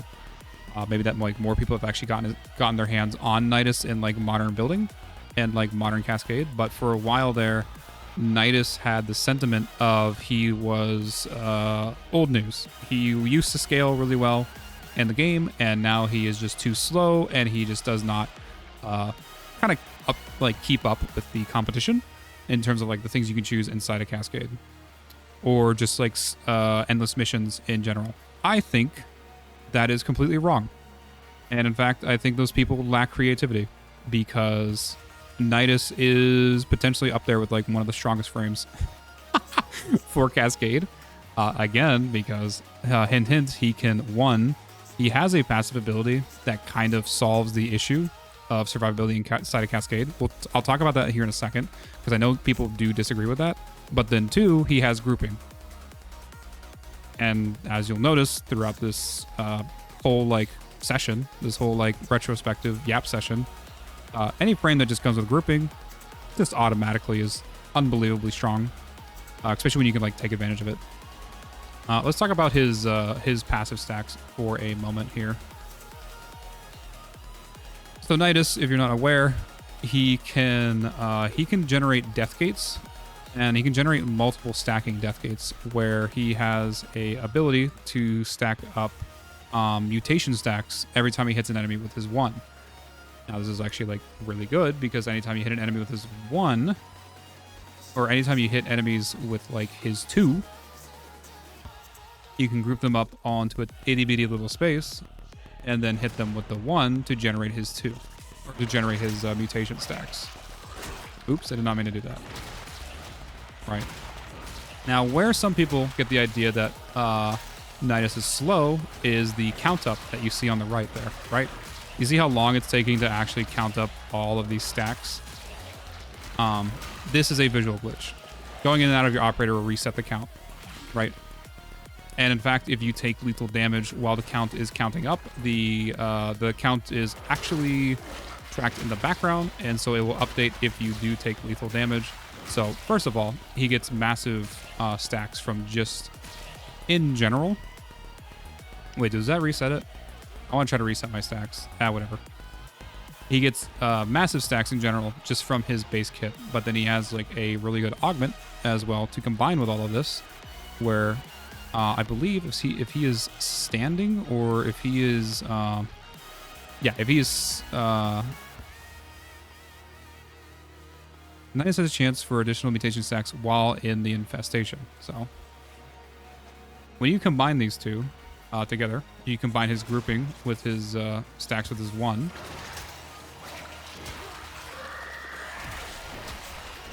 You can get extremely fast stacks. So that was like 1 enemy with 1 rotation, and I'm already at 50 stacks. It requires 15, by the way, to have a death gate. So I think you can run like up to 5 death gates. I'm not doing that head math properly, but first of all, you can reach your max stacks extremely fast with him. Secondly, you don't actually have to like keep standing inside of this because inside a cascade you're going to be moving around a lot and running casting speed, just like a little bit of it, just to like move around, and then like when you're done, just I don't know, move to another position and set up your mutation stacking. And then when you're finally in a comfortable position, you can just start going beast mode on people with any sort of quadratic scaling that you want. Blast slams are very strong.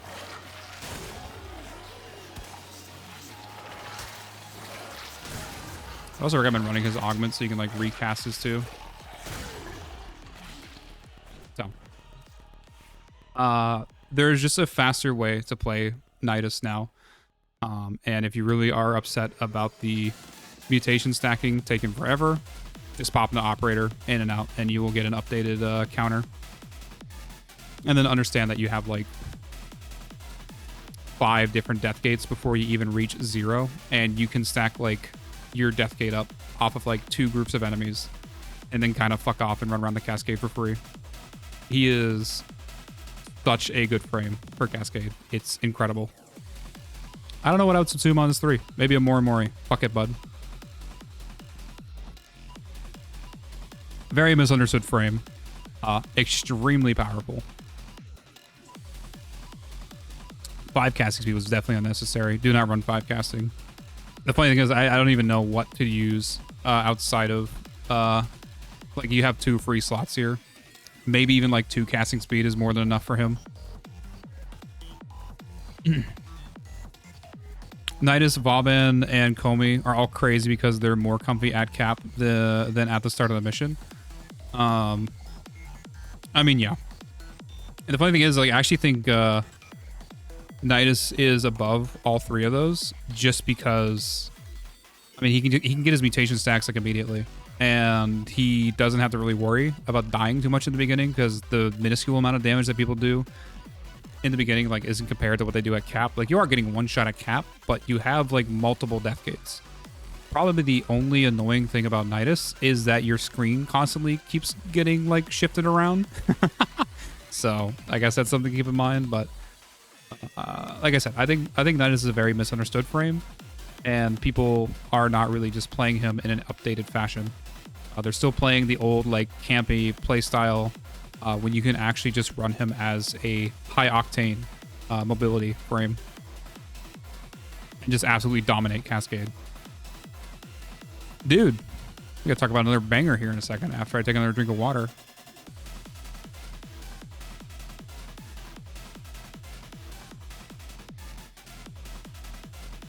Oh my god. Noko. Actually, probably one of the most surprising frames. that I ran into when I was doing his level capping. And in fact, he's one of the first frames I ever ran with Shade. Because up to this point, a lot of times I would make hybrid builds where I do a mix of both abilities and weapons. And it's mainly because that's like the playstyle that I like to do. I love hybrid builds. I love when like frames amplify weapons in interesting ways. And so whenever a frame can like take advantage of that, that's what I usually go for. Now, unfortunately, if you do a hybrid build, you're not really building into Shade. Because anytime you use your weapons, it will cancel the Shade's invisibility. However, with Noko specifically, you can set up a really strong caster build. And with that, like, I think these are the only important mods. Yeah, I took a picture of basically what is important on Shade. You can kind of like run whatever you want here. But you just like run Ghost and then just some stuff to get like some buffs, right? It's nothing like crazy on him. I think this is like Burst Laser Prime as well, so you don't even need like a Verglass to hit the 50% crit chance on him if you want to run Tenacious Bond. I think also with him, like you just run Reinforced Bond with like a couple reloads, and you can kind of get the overshield to give you the fire rate buff, and then once you go invisible, kind of you don't have to worry about Shade dying until I guess he does. It is like a little annoying to micromanage, but if you really want to run Reinforced Bond, you can. Wouldn't highly recommend it because it is somewhat of a micromanagey setup. But outside of that, in general, he is just like a really strong frame. You just combine his Breach Surge with his 4. You throw down both of his mushrooms constantly. And because you have infinite energy... Oh, that's funny. That alert is actually still on. Because you have infinite energy,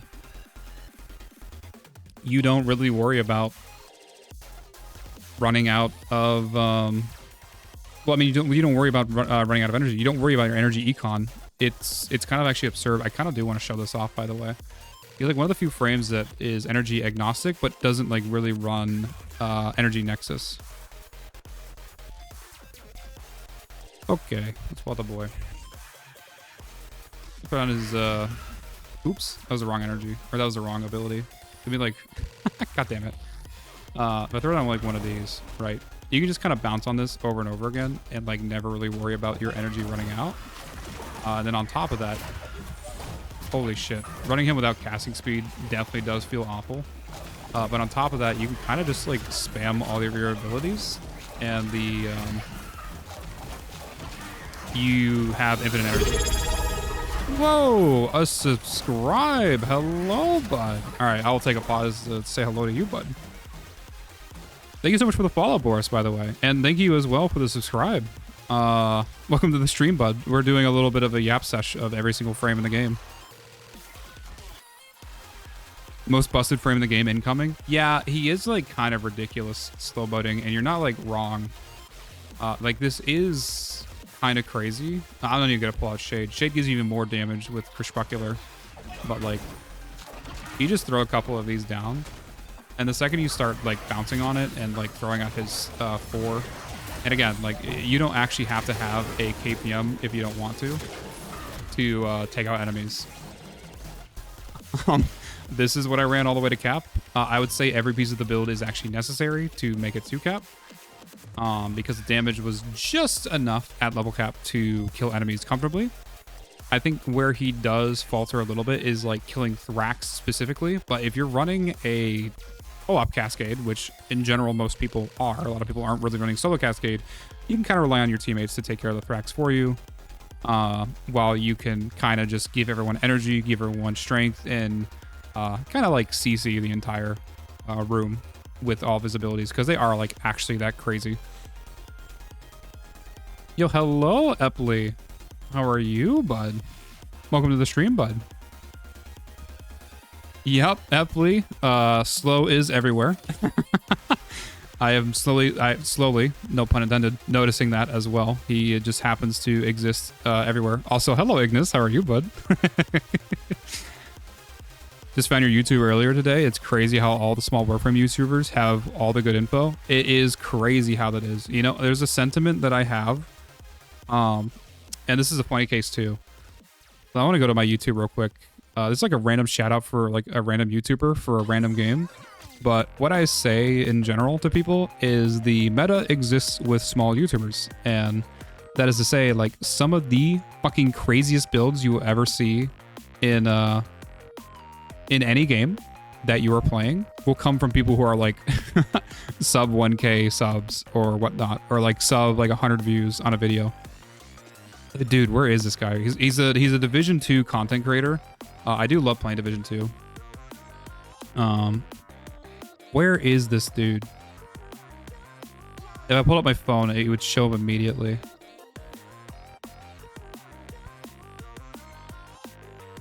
Is there like a subscriber page for me? I need my subscriber page.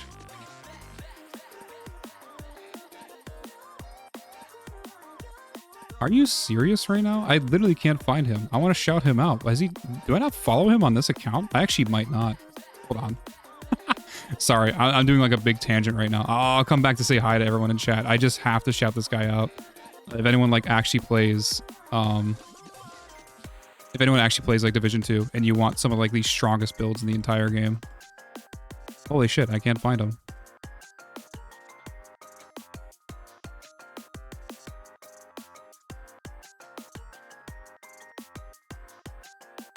There it is. Found him. This guy. Hollywood Gaming. Actually, damn, he's been growing a lot. Holy shit. And you know what? Honestly, he fucking deserves it. He puts out single-handedly, like hands down, some of the fucking strongest builds you've ever seen in your life inside of this game. It is actually ridiculous. And every build goes so fucking hard. He's the only person I go to now if I want like an updated build for Division, because he plays this game religiously. And he just posts the strongest shit in the entire game, and he's not like a crazy big YouTuber, or at least he's growing now. Like I said, he fully deserves it. But his content is all Division and just god tier.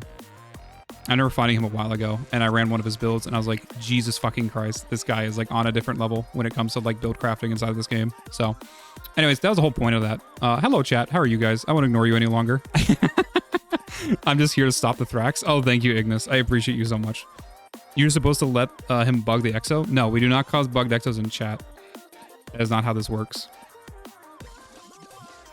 Like, you've seen that guy Moog. His is a Warframe guide. He can actually knows far too much about the game. It's crazy, bud. You find the small creators, and you find the meta of the game.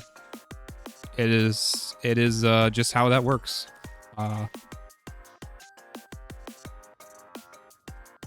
I find a lot of big YouTuber builds are just not as good as the videos. That is a general sentiment that I get. There are some like okay builds that are out there from big YouTubers, but I don't know. If you're curious about something in a game, you try to find like where the small creators are, and especially the people who like specialize in niches. In fact, when I got into cascading, there was a smaller creator by the name of Pumpkin who just basically did solo cascade. And me and my duo, when we were learning how to play Cascade, would study his videos because he is an absolute legend at Cascade. So a lot of my content is actually inspired from him, actually. And he is kind of just one of those smaller niche YouTube guys that puts out some of the strongest builds in the entire game, and has some of like the biggest showcases for said builds, like inside. Excuse me, I'm losing my voice because of how much I'm fucking talking today. Inside of like solo cascade. The guy Kai is actually pretty good. I don't use his builds, but I like how he explains the math behind it. No, he's a really good YouTuber. A lot of things too to remember is YouTubers like that, some of like the bigger ones, is they create content to a broader audience, and the broader audience of Warframe is not Cascade, right? So it's just like a trade-off where if you want to reach the farthest audience, like let's say you are taking YouTube as more seriously as like a career and you want to like make money from it, then you need to have a broad appeal. And like 90% of the players in this game, I mean, just kind of just play the game. So they like, I think Cascaders are a fraction of the community, and solo cascaders are a fraction of that fraction. So Yeah, I appeal to a very, very, very, very, very, very, very small subset of the community, but I like to fill that hole. You know, it is what it is. And I enjoy it too. I enjoy talking to you guys and also doing all these builds and doing all these runs. It's actually crazy because I also learn a lot about the game and I love accumulating knowledge. I will never underestimate how much I enjoy just getting better at something and getting more knowledgeable at something. I love learning. Well, do you code your own bot for Twitch? I'm trying to help a streamer friend set up good ones and yours are super fun. Yes, I do. If you actually want, get them in contact with me and there's a good chance I just might be able to create the bot for them. The language that I use is the exact language that I use for my work. It's JavaScript. And so I'm very familiar with it.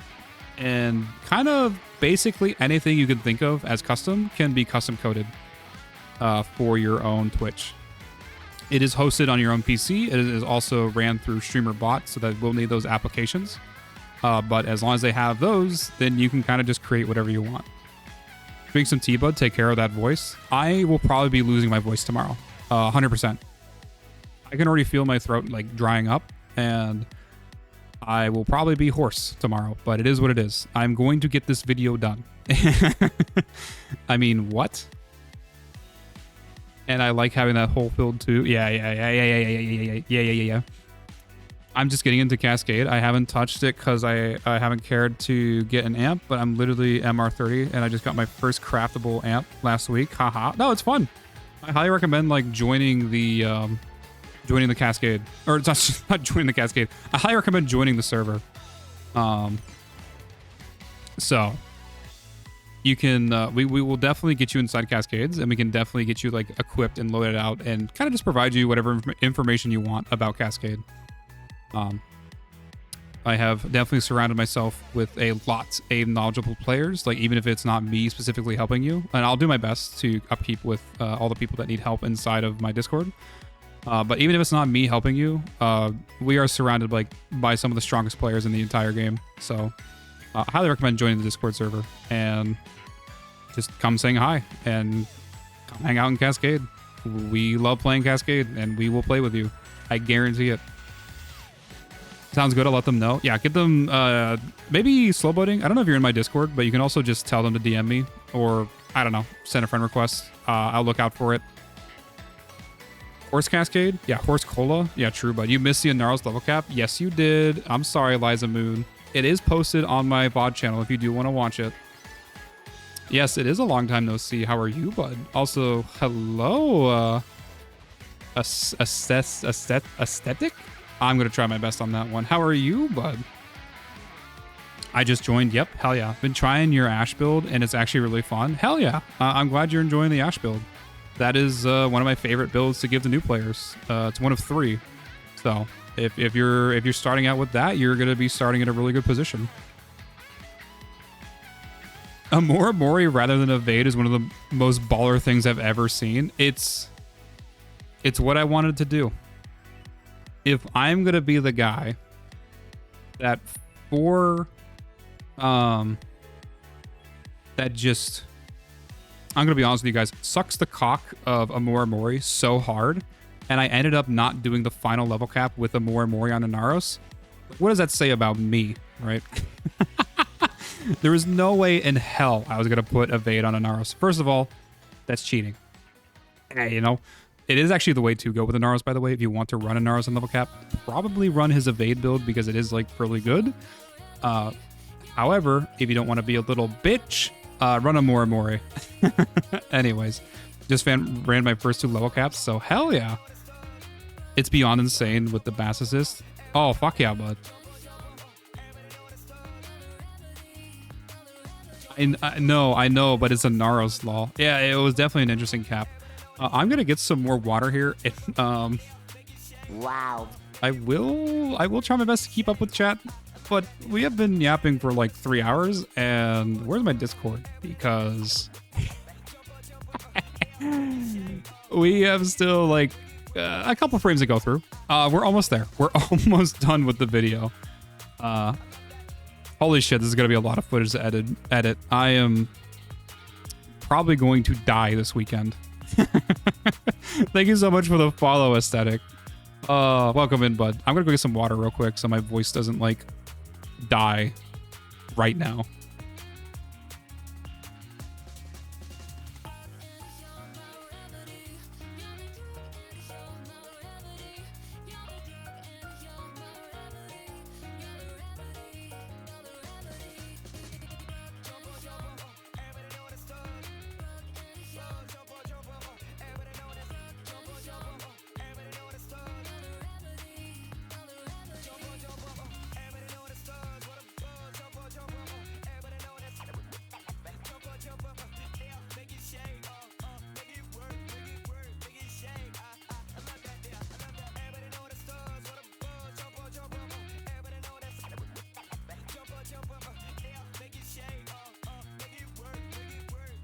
Dude, I'm gonna fucking hit the bed tonight and just actually die. Holy bud.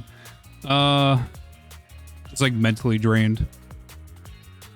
He's gonna have a Mori on his tombstone? Probably, bud. So he's gonna put it on every frame if possible. I mean, fuck it, bud. Why not? How long do you think it's gonna take to edit? Probably like 2 weeks. Just like with the amount of time that I have and also like me wanting to like hang out with people. The funny thing is I said I was gonna hang out with Hildren today. I don't think I'm gonna be hanging out with Hildren today. Because it's already like his bedtime and I was supposed to end stream like probably like 2 hours ago.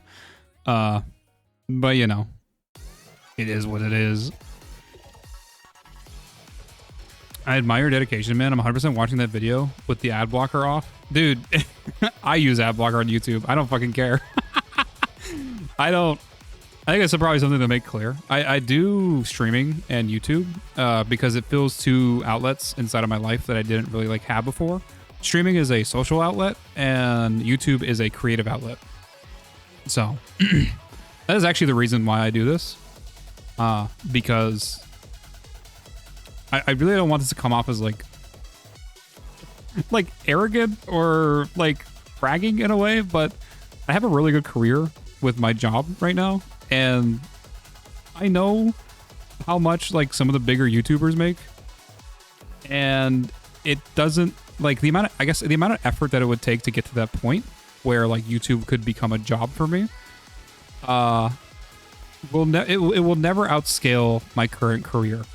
Like I am very comfortable financially.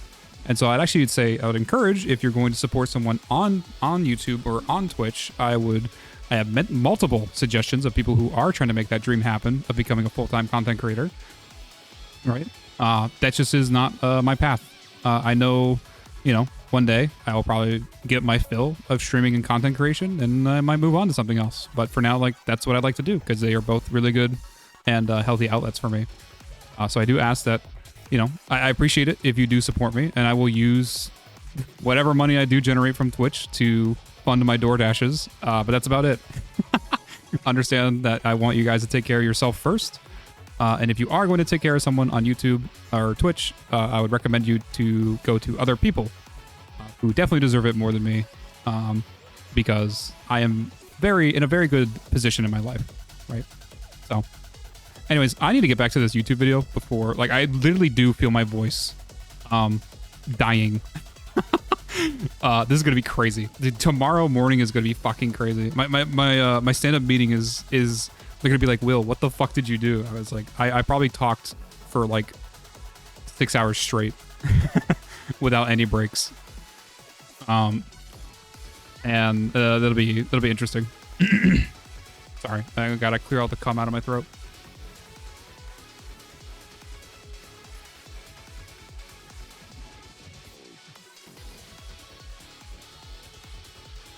Oh, holy buds. Okay. Last few messages I'll read and we'll get back into the YouTube video. More of the Lord's chicken. Of course, bud. I gotta order that homophobic chicken, bud. Oh, I see. That's actually amazing to hear. Glad you're in a secure spot where you can just like stream for fun or stream and make videos for fun. Yeah, no, it's super nice. And I'll do what I can to support my friends that I've made on streaming and just in general, because I do want to see them succeed. Anyways, we just got done talking with Noko. We need to talk about Nova real quick. I think she's like another just... I forgot to put this here. She's just like another really good frame in general. for Cascade. She kind of doesn't really need a damage subsume because she already comes with like good weapon buffs in general. And on top of that, like she is very comfortable to play inside of Cascade because her 4 just slows down all the enemies. Like if all the enemies are 75% slower, they are shooting you 75% less of the time. So she actually ends up being really comfortable to play inside a solo cap, and also in group capping, she is just a beast. She does have like a ton of different builds that you can go into. Of course, I went double recharge on Morimori. I can't beat the allegations at this point. It is what it is. But I don't think you can really go wrong with her builds. I just built her as an in general, like I'm going to spread molecular fusion or molecular prime. Sorry, I cannot pronounce that word because again, my brain is fried right now. It's only going to get worse. But she just feels good. She just feels good in general to play inside of Cascade. You can run a setup with her. Oh, what does her 1 do? It's like Null Star plus Hot Shot to like do a bunch of extra damage. You can run her as like a crit platform in that case. You could probably drop one of her recharges for like even more mod space. I feel like she's like one of the few frames because of her molecular slow that she can actually, that she has like survivability space inside of her build to sacrifice some of her survivability for more utility. Just because of how strong slow is inside of Cascade. And then of course, when you're running with groups, you're going to have better survivability in general because of multiple reasons, but so that you can sacrifice even more survivability if you want to pull in more utility with her build. But overall, just in general, like a good frame, good mobility, good damage, good weapons platform, has a lot of room to like do different things. Her 1 is nice for hot shot. Just all these thumbs ups are true, bud. And of course she pairs well with the classic Glaive plus Fierce. Can't go wrong with it, right? And yes, that is true. You can run a caster with her 1. That is very fun in lower level missions. It's just like a fun Null Star hot shot build, right? Just a frame that is overall just good and probably just good to have in your kit regardless. It's good to have in your toolbox, right? Regardless of what kind of stage you're at in Warframe. So, and she's just good at level cap. Can't go wrong with her. Oh, Nyx, my beloved. Save us. Okay. I forgot that was there. She's the immortal frame. You know, she falls in the same category as like Revenant, where she just doesn't die. Same thing with like Goss, where she just doesn't die. I think she's a little bit worse because you are locked out of any sort of parkour speed. And so, like, she doesn't feel like the most fun to play. I did run, like, an absurd amount of parkour speed on her. Yeah, this is way too much. Do, like, 3 of them. This was, like, almost uncontrollable speed because I was also running Firewalker on her. But, you know, I didn't really do anything, like, special with her. I just ran, like, Roar with her Assimilate. I tried to keep up her Assimilate for the entire Cascade, which is actually, it's like really easy to do. Try there is kind of misleading. It's not actually that hard to keep up her invincibility. Wow. And then it's not actually that hard to like keep up her invincibility. And then on top of that, like Roar is just a really good like subsume to put on someone if you just want your weapons to do more damage. And she kind of fits both of those things, right? Do damage and don't die. Probably the 2 most biggest things to solve whenever you're running Cascade. And she does both of them pretty flawlessly. Also, thank you so much for the follow, Saya. Or Saya. How are you, bud?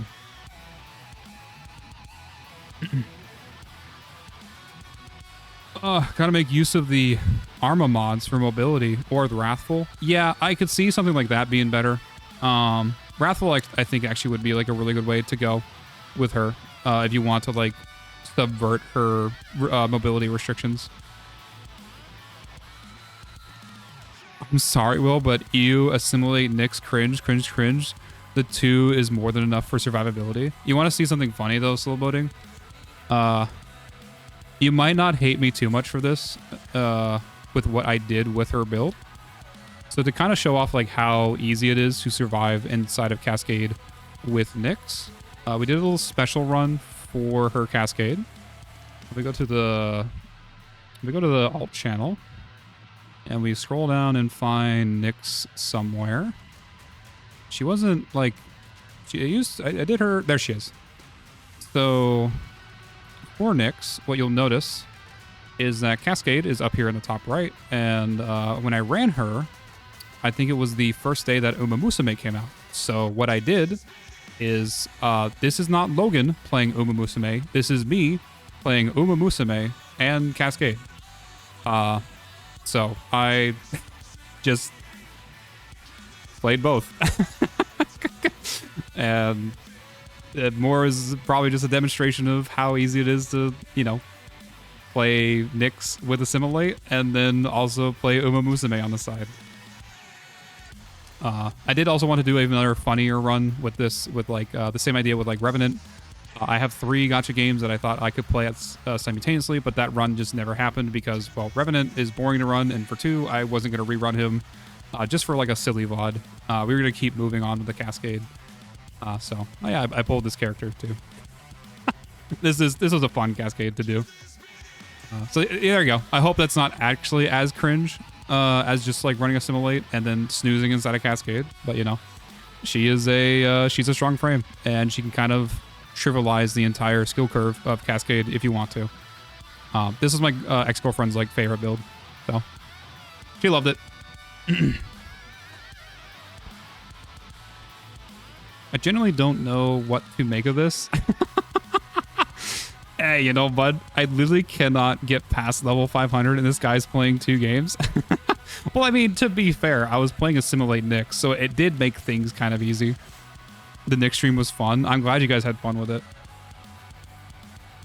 Moving on. Booberon. Is this the updated build, by the way? It might be. One-shot Corrupted Thorax with Viral Sex, you need to run at least 135% strength. Okay. Yeah, I think this is the updated build. I ran him before his rework, and we ran him after his rework. Before his rework, his build was kind of dumb. I ran a weapons status platform where the entire idea of the Cascade was just to confuse enemies by applying radiation to them. So I I didn't really even kill anybody.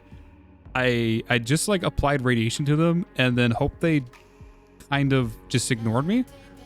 However, after his rework, he's just kind of good in general. His passive is goated, no pun intended. His 1 is goated. It can one-shot Thrax, and it's very fun to do. His Hollow Ground is also goated. His 3 is kind of unnecessary to run, so I just ran a Mori on it. And actually, the fun thing about this frame specifically, there were times inside of Cascade, even during solo cap, where I specifically turned off a Mori to see how he felt with just double recharge.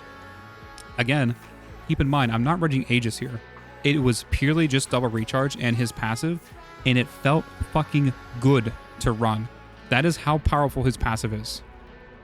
It did not require a Mori, and it did not require Aegis. So I can even see setups where you can run even catalyzing shields with a negative efficiency to brief respite, and then even open up position mod capacity on this frame for even more options, right? I think this guy's a very, very, very good contender for brief respiting in the future, and I might revisit him for that specifically because he felt really fucking good to play at level cap. This build was overkill on survivability, so if you just don't want to die, definitely run the Mori and the double recharge. But outside of that, he was just a fun frame to play.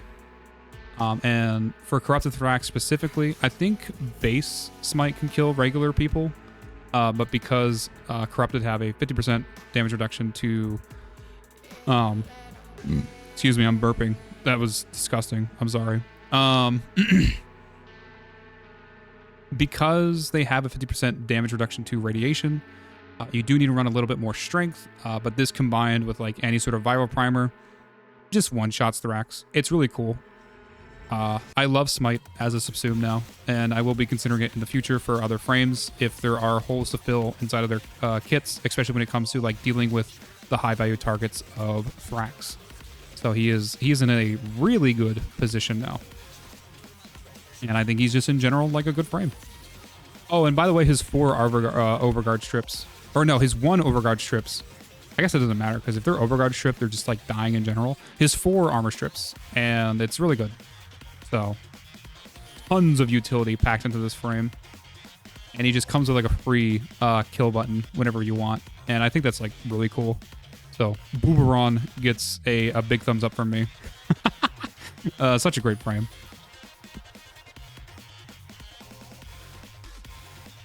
Yeah, blue is 100% correct. It was Smite, Infusion, and Duration, and that was it. That was all that I ran inside that Cascade. It was very interesting. Kind of just like a dumb way to like play the frame. Not really like effective. He did have strong builds beforehand. I just didn't want to engage with him because like, again, his build was going away, and I just wanted to engage with like the new build that was going to come out after his rework, and I'm very happy where he's at right now. What's the run down on fast deflection and vigor? Because I see it on a lot of your builds. So when it comes to there is for shield gating in Cascade, you can kind of like devolve your survivability into 2 different camps where you have a passive regen versus an active regen. The active regen is just catalyzing shield, which is what most people are familiar with. And that is when you cast an ability, you refresh your shield gate, and then when you take damage, you get a nice 1 second shield gate to not die. Now with double recharge, what I will call it is double recharge, you have a 0.25 second delay on your recharge.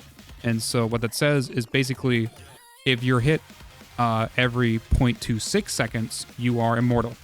Because even if you do, like, even if you charge like 1 shield, the next hit you take will not get over, the overkill damage will not go into your health, right? So what you're getting is a passive recharge on your shield that is pretty fast. You know, 1/4 of a second is pretty fast. It's not fast enough to survive in Cascade on its own. That's why we layer it with other things, and I'll talk about that here in like a second.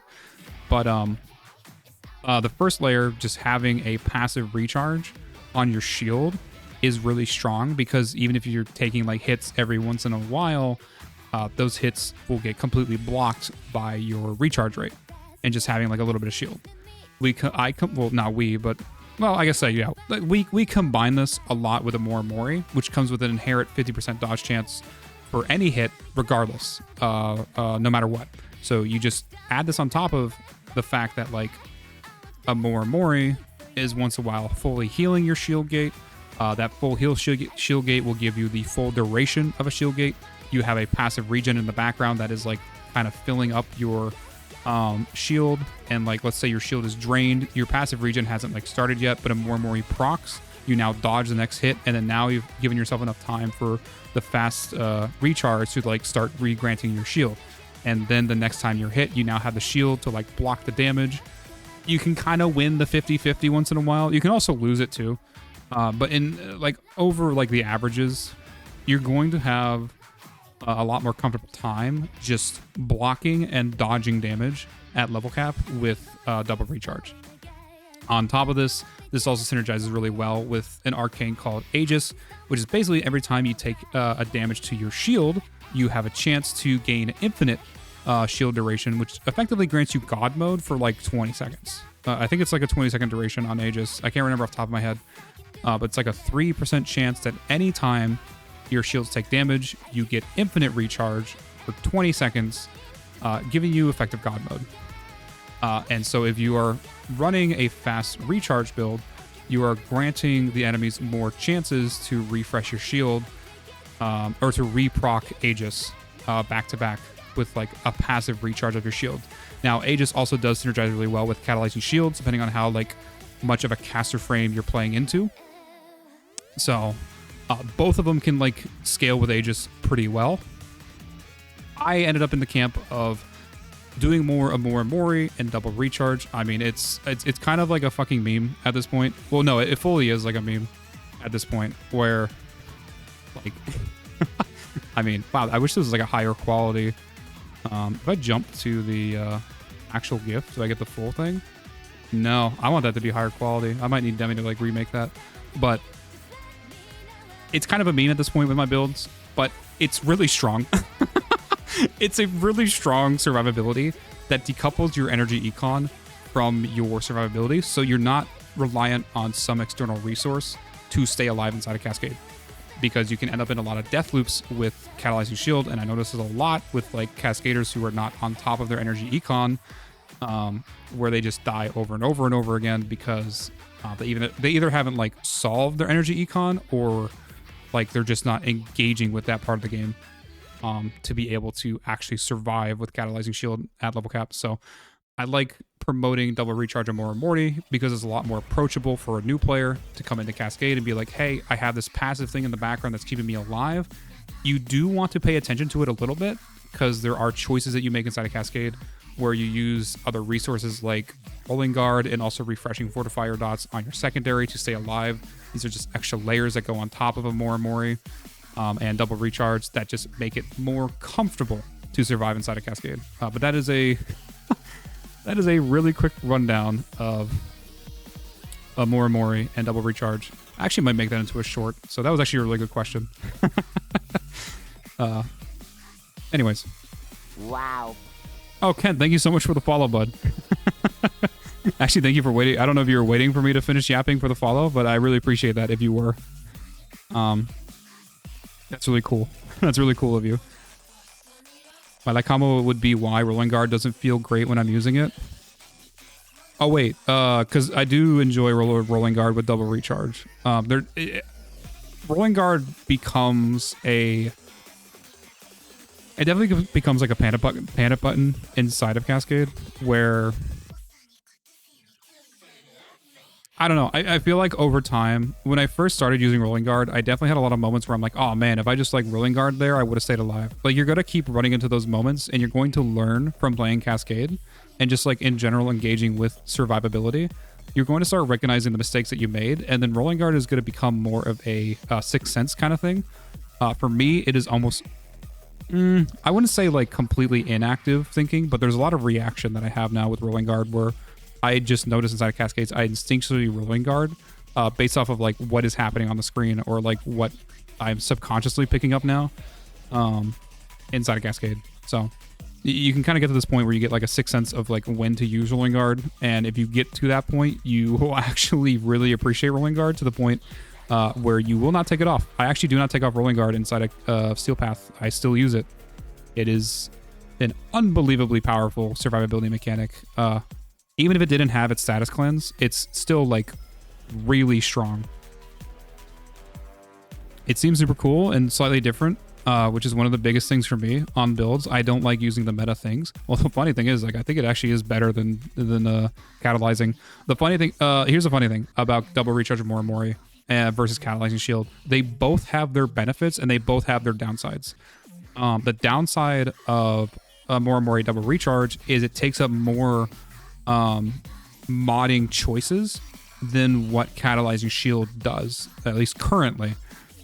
You will get more mod capacity and you can have a higher ceiling build if you want with catalyzing shield. However, you have to come in with the skill set to be able to use catalyzing shield effectively. It is not easy. I still also struggle with it to this day, partly because I don't practice with it a lot, but then also because it is just a hard strategy to do inside a Cascade. It's strong if you can get good with it, but I would not recommend it, at least to start out with Cascade. The trade-off for a Mori is it just takes up more slots. Like, obviously, you're taking up your subsume, you're taking up 2 slots inside of your mod capacity, and if you're combining it with Aegis, I mean, you combine Aegis with like both of the builds, but you know, you're taking up like another arcane slot, right? Whereas you only take up like an aura slot, which isn't really like that important, by the way, inside of builds. Your aura slot is very flexible. So you're taking up an aura slot and then like 1 mod slot with a catalyzing build, catalyzing shield setup. Sometimes Aegis, depending on the frame, depending on what you're doing, right? So they both have their like mod choices. If Catalyzing Shield ever gets nerfed, by the way, or ever gets fixed, I keep saying nerfed, but technically, like, yeah, it would get nerfed. Right now it's bugged, where basically at any point, if you have any amount of shield recharged, you get the full like 1.3 second shield gate with catalyzing. But if that bug ever gets patched, I think it will come with a lot more fun build puzzles to solve with the with catalyzing, because I do remember like the fun mini game you were playing with catalyzing when it first came out and it wasn't bugged, where you had to fully reset your shield gate with things like negative efficiency so that you could actually survive inside a cascade. Because if you just partially recharge your shield, you're not getting the full 1 second shield gate, meaning your reaction time either had to be faster or you just weren't fast enough and you died. And I thought it was kind of cool. Okay, I think I'm heading out here. I feel like I'm falling asleep in my chair. Enjoy your yapping, Will. Night, night. Oh my god, Blue, I appreciate you so much for being here, bud. Oh, slow buddy. I'm also a rolling guard fiend, but if you struggle with it, rapid resilience is a good alternative. 100%, yes. Rapid resilience, and that's actually what I used early on in a lot of my builds before I got more comfortable with rolling guard. Rapid resilience is a fantastic mod to swap it out with if you want that passive, like, status survivability. Also, hello, Kent. I don't think we have enough Thrax or Thrax killers in chat to like take care of you, bud. Sorry. For some reason, I can't fall asleep right now, so I'm just watching streams. Oh, hell yeah. We're going to go back into yapping here because, again, I do need to go to bed here soon, and we are kind of not close to being done. I keep going on the yap session. I do appreciate it, and I do want to engage with you guys, but I do need to focus on this. Oh, Araxia. Fuck, bud. Oh, Araxia. Oh, what the fuck is this build? Oh, sorry. I said Araxia and I just read Octavia. Jesus Christ, I'm actually cooked. Octavia. I don't know. You can run her modless inside of level cap and do just fine. She's actually that strong of a frame. Her kit is so front-loaded with like survivability and just damage that you don't really need to use mods on her. I think the funny thing is, like, with her build, this actually is not what I ran. I think I ran stuff like Toxin Resistance and like Firewalker, and then like Warm Coat was like what I ran. I need to go find the VOD. It is in there somewhere, but I just ran like a bunch of random mods on her. Shit, I probably should have auto-installed her. That would have been very funny to run in Cascade, but I mean, you can't really go wrong with her build. Like, if you're taking it a little bit more seriously, like, you do want more duration. Crepuscular scales with her are like really good because you get more strength and efficiency as well for more duration on her abilities. She just feels in good, like, with in general with like positive range, strength, and duration. So any combination of those three is just going to make her feel better. But she's like one of the few frames in the game that can run modless. The other two being Rhino and Valkyr. At least the ones that I've ran modless inside of Cascade. Well, I guess I also ran Nezha modless, but I don't really think he's a modless frame. I think you can just kind of like force it to happen. He's not really like effective as a modless frame, while the other two, or the other three, are actually effective in modless Cascade. Noko as well, very easy modless. Really, I'll have to check that out actually. Yeah. I've been mostly using her as a weapons platform personally. Yeah, you know, you can use Octavia as a good weapons platform. Her mallet scales with enemy level and enemy damage, so she has scaling, she has invisibility, and she's a weapon platform. Like, you literally cannot go wrong with her. She is very strong, but not really the most popular frame I see inside of Cascade. I don't really see a lot of Octavia players, and it might be just because she's kind of boring. She actually is kind of boring to play, so, you know. Maybe people just want more of an engaging a build when they do jump into Cascade. All right, now, holy shit, Araxia. Okay. You got to bear with me. I fucking hate Araxia. I hate her gameplay loop. I hate how she was designed. I hate everything about her. But I understand her as an extremely strong Warframe. Because she is. I just do not vibe with her gameplay loop. Just another weapons platform to gather dust in my inventory. The funny thing is, I'm pretty sure I have an updated build. I might not have made this public. It might be... Shit, it's probably not public right now. I ran an updated build with her at some point with the Sobek, where she felt a lot better to play, and I engaged more with like a do I have the updated build somewhere? I engaged more with her how do you spell Araxia? There we go. I engaged more with her wall humping gameplay loop, where like you hump the wall every 6 seconds to like just kind of have that survivability.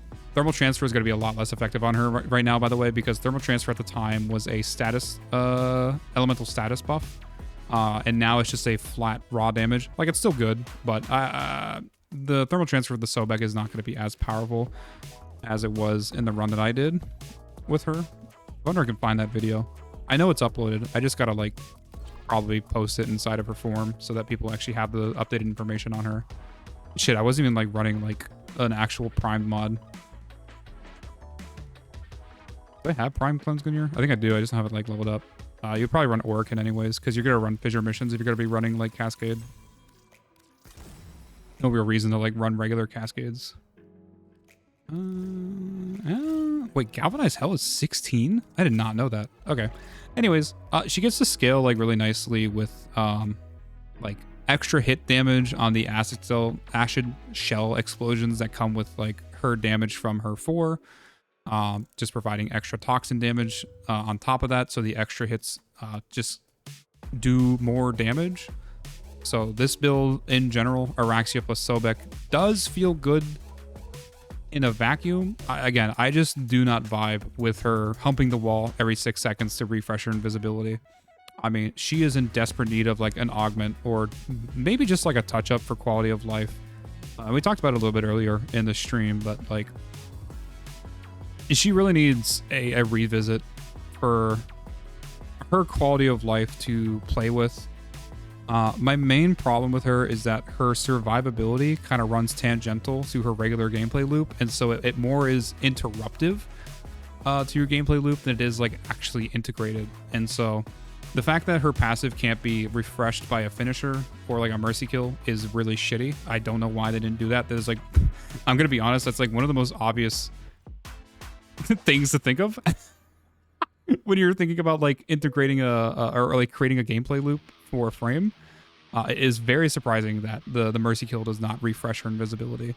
There might have been like a fear that would have been too powerful, but I don't know. Demanding a mercy kill from a player every 8 seconds, I don't think is broken, especially when there's like invisibility frames out there that exist that can just stay invisible for 30 seconds and then run like energy nexus so they can stay invisible forever with looping energy, not requiring like 2 kill enemies at all for effective immortality. So I'm gonna be honest, like just from a design perspective, I just hate her.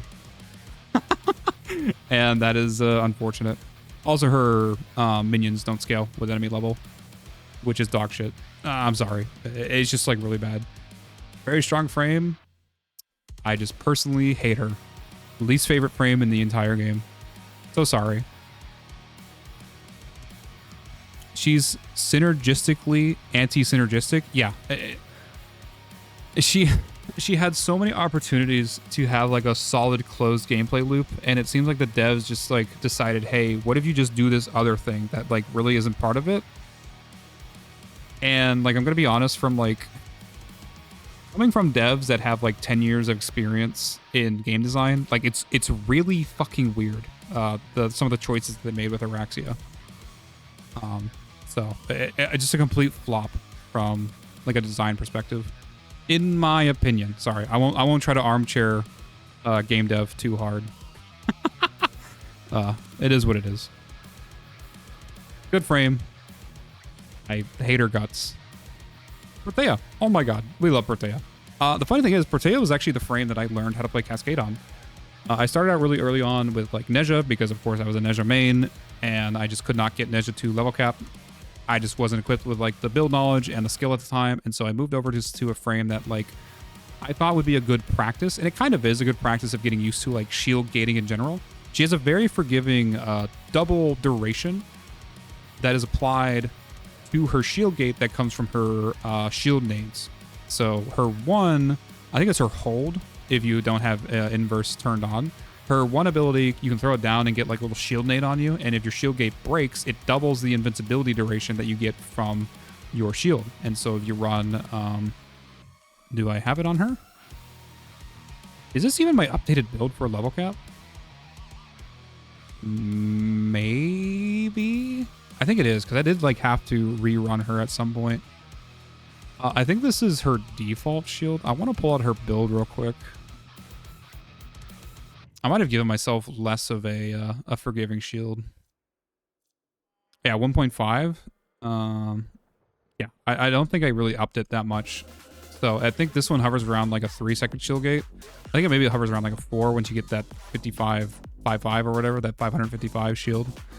And then if you run her full shield gate by running like any shield mod on her, then you get to run a 5-second shield gate, which does feel very comfortable to use. This build in general, like, is fine. Her turrets do like a decent amount of damage, but without any sort of priming or any sort of like heat inherit, they can't like actually kill level cap. Relatively. So then they become like a nice CC that you have on your frame. She's also really cool that like all of her abilities don't actually disable gray bar, except for her 4, which when you do take lethal damage gets toggled off. Unfortunately, it does knock you down on your ass, and so sometimes you will take lethal damage from that. But if you're good at micromanaging her 4's gray bar, you can like disable it a lot before you go into operator. You just like turn it off before going into an exo, and you turn it back on when you're coming back out of an exo. You have that little bit of a death gate to like kind of save you. On top of that, you have an extra long shield gate you get from her 1. Like a lot of these things combined actually make her like an extremely strong frame to play inside of level cap. She does have a skill curve to her though. I will warn you, if you're going to play Protea, she takes a little bit of time to get used to. It takes a lot of paying attention to your resources that you have available to you to stay alive. And in general, like, is not the easiest frame to play in Cascade, but she kind of falls within that, like, once you figure her out and once you're more comfortable with actually playing her at cap, she can be very rewarding. And in general, she's just a fun frame to play. In fact, she was so good that she almost replaced my Neja as a main at some point. I was almost a Protea main. Until I came back to the boy and I saw the light. So she almost subverted Neja. That's how strong and how fun of a frame she is to play. That the Neja main was almost a Protea main. Corvex. I actually made a video for him. The funny thing is about Corvex is he is a fun frame to play. And not like, he's not awful, right?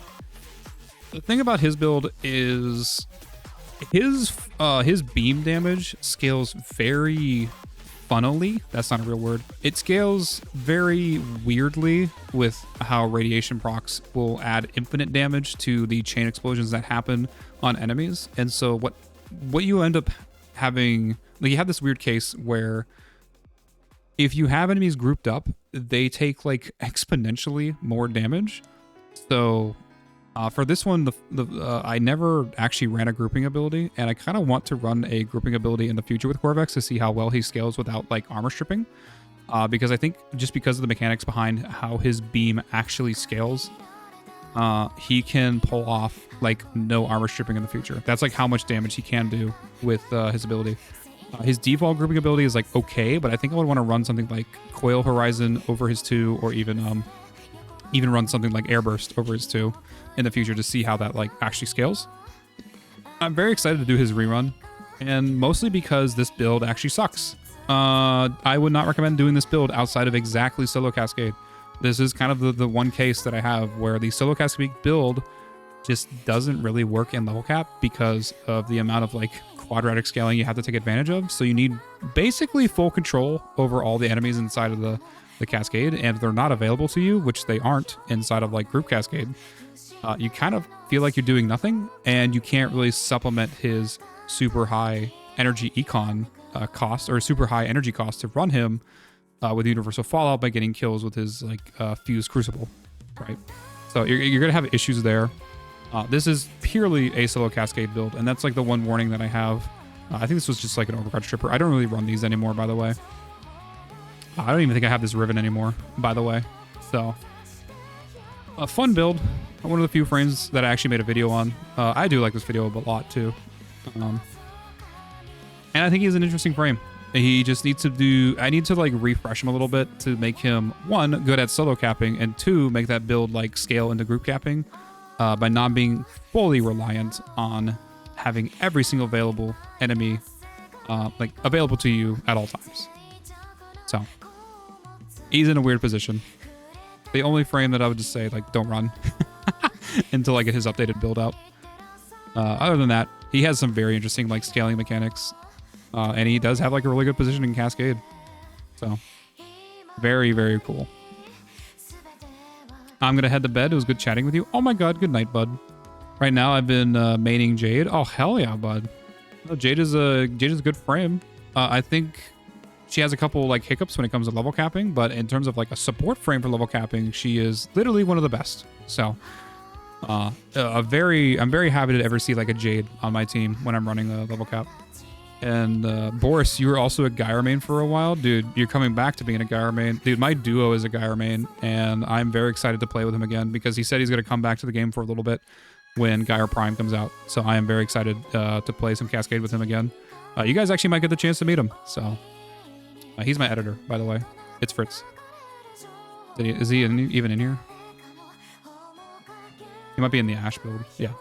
Fritz is my duo. I'm excited to play Cascade with him again in the future. It'll be very fun. The level cap, it's just me personally, but I don't really see you at a point in doing it. Oh, you don't see the point in doing it? I mean, it's up to you, right? Level cap is if you kind of like... I'm gonna be honest with you. Level cap is for people who get bored with Warframe. So if you get to the point where like you feel like you've done everything and you kind of just want to engage with like a higher challenge inside of the game, level cap can be kind of rewarding in that sense, but it's definitely not for everyone.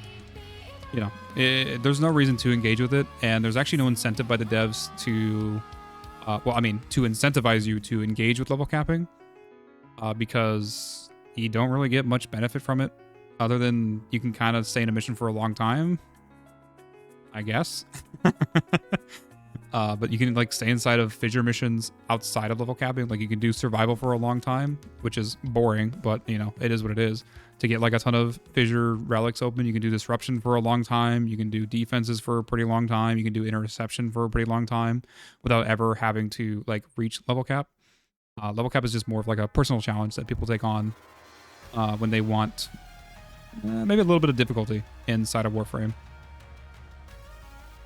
Anyways. There really isn't much to talk about Revenant. I feel like he's like one of the most covered frames in the entire game. And actually is the most bright frame in the entire game. So he is invincible and he makes you do a lot of damage. I don't even think the subsume here is like showed off. You just subsume Roar over his 4. You build high strength. You build high duration. You cast his Mesmer Skin. You don't die. And then you cast his Roar. And then all of your guns and melees and anything that you want to bring into Cascade just does more damage. So he kind of, like I said, solves the two problems of Cascade, which is damage and survivability. And he completely trivializes it to the point where you're not even like engaging with the skill curve of Cascade, which is why he's the only frame that I call the bitch frame. So, you know, I don't blame you if you just want to chill on Revenant. In the back of my head, though, I'll think you're just like a little bitch. I'm kidding. I don't actually think that, but it is very fun to say once in a while. He's good frame. Like, you can't go wrong with him. Like, when there's a reason, like, he has fire next to his name, right? It's just a strong frame. I can't argue with a strong frame, right? Damn, still going, bud? Yep, we're still going. Oh, Rhino. Another, like... Holy shit, bud. He's such a strong frame in general. And in fact, I did mention it earlier on before in this stream. He's one of the few frames that you can actually take the level cap without using a single mod on his kit. It's not, I didn't upload it here, but there is a modless run on here somewhere. Yeah, there's a modless Rhino Cap. And you can actually still run all of his... I guess I'm playing random, like, missions here. I think this is back when I was, like, uploading my full VODs to the game. I'm not playing whatever this is down here. I don't know what Logan's playing down here, but... Yeah, he's, like, one of the few frames you can actually, like, play in the game up to level cap and still engage with his abilities, too. His Iron Skin gating is completely busted. And he's at the point where, like, I don't think you can really build him wrong. Don't laugh at me for Prime Sure-Footed, by the way. Just letting you know, I have been knocked down in between Iron Skin castings, so you can fucking bite me. I'm going to run Prime Sure-Footed on him. But if you get good at his, like, Iron Skin gating, you don't have to... you really don't have to run any, like, extra survivability. This build just kind of exists as, like, an example of, like, hey, you kind of can't go wrong with building him. A little bit of shield recharge feels nice on him to have. So in between your Iron Skin gatings, you just get a full shield recharge. So if you aren't really paying attention to your Iron Skin, then you can just kind of rely on your default shield gate buffer time to be able to recast this too. On top of that, he actually is really nice. I want to run him again in the future with his augment that allows you to recast his too. There's a lot of times inside a Cascade where you have, like, breaks, quote unquote. And in those breaks, you can kind of just, like, refresh your 2 and take advantage of just, like, not having to worry about always being caught off guard and being reactive to your Iron Skin breaking. But in general, just, like, a good, strong frame. Of course, a more Mori. Can't go wrong with it. Good weapons platform. Can't go wrong with it. I didn't really, like, use this 4, but, you know, there are builds that like to use this 4 as, like, a good, like, AoE CC. I think it's, like, one of the highest slows in the game. Like, base slows. It's, like, 90 something, like, it's, like, 97.5% slow on everyone around you, I think. I don't know that. I won't double check that one. Enough talking out of my ass, bud. Let's actually, like, check something in the game. It's really high. Yeah, 90. Okay, it literally is 97.5. It doesn't scale with strength, but it is just, like, an incredibly good slow to have for CC if you do want to build range on him. In general, you just can't go wrong with the build. It is what it is. Oh, you going to bed, Logan? Oh, good night, bud. Bye, bud. I've been taking Frost and Hydra to level cap and trying something different for me. Oh, dude, it's both of them are very fun frames. The main weapons I've been using, honestly, is the Dread and Karnon. Oh, yeah, the Dread is, like, a really good weapon. Can't go wrong with it, bud. Oh, boy. Saren, oh, Saren, oh, Saren. It's crazy. This is a fan favorite, I think, amongst Cascade, and I don't think she deserves it. She's not bad. Don't get me wrong. I don't think she's, like, a bad frame. I think she definitely is, like, overhyped in terms of her effectiveness inside of Cascade. You can run some, like, funny, like, weapon platform setups on her. Her Toxic Lash is, like, a good extra hit ability in the game. Just in general, it's very strong. But, like, outside of that, like, Molt is nice for kind of distracting enemies with, like, different threat levels. It's also the I do talk about it here. She is, like, a good candidate for pure briefer spiting if you want. Yeah, of course. I just had, like, a cringe reaction to that. But I mean, if you can solve her energy econ, then briefer spiting on her can be pretty rewarding. She's probably the easiest frame to learn briefer spiting on if you are interested in, like, learning about how to catalyzing shield briefer spite. But in general, like, you know, just your bog standard weapons platform. Can't go wrong with her. Really. I think she's a little bit overhyped, but it is what it is. She's just, like, kind of good in general, but it didn't really, like, it wasn't, like, the most impressive run. Akikor, bad. I don't remember. I don't know why this was bad. What did I say here? Oh, by the way, if anyone doesn't know, Akikor is, like, cursed for me because every time I try to run it, I always run it wrong, and I don't know what goes wrong. Like, what went wrong with this Cascade? What I actually want to do is regardless of the optimal or not. Sometimes it's successful. However, this is not the suggestion. This is the requirement. Replace Hornet Strike with Diffusion. Yeah. Yeah, because you get your base damage from Galvanized Shot, and I wasn't running fucking multi-shot on here, which is very funny for a beam weapon.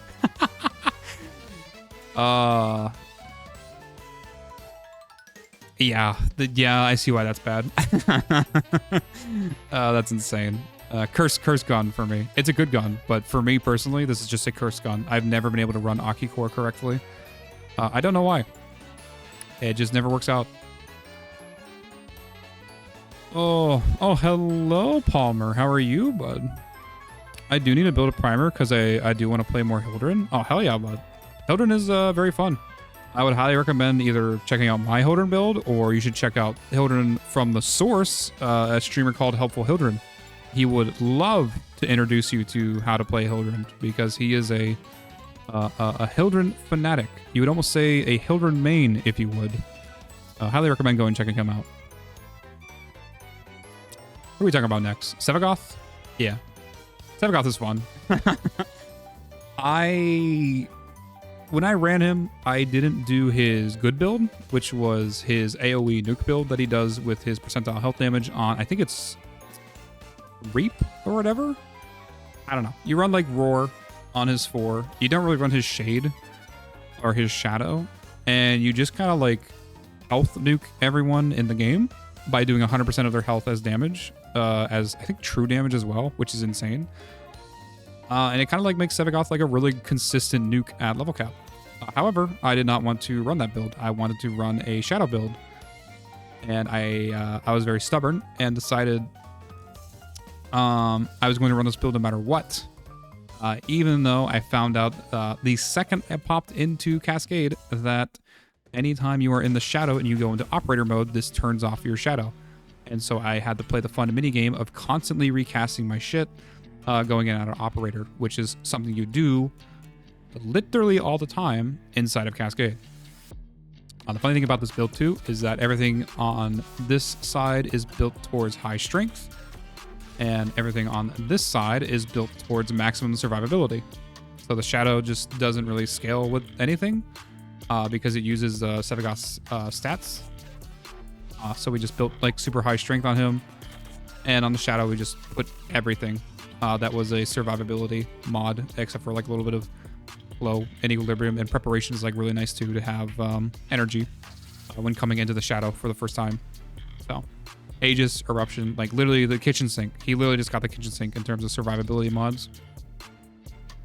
This actually does help, by the way, engaging with his passive res, because one of the problems that people have with his Shadow trying to res themselves is that the Shadow dies too quickly inside a Cascade.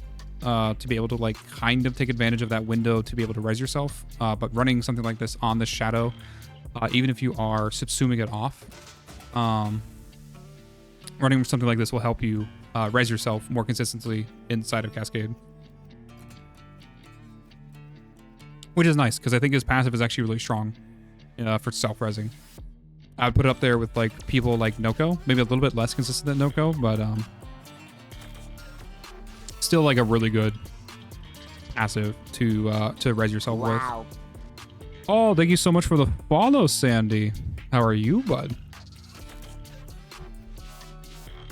Oh yeah, this was the claws, by the way. Did I do influence? I did do influence.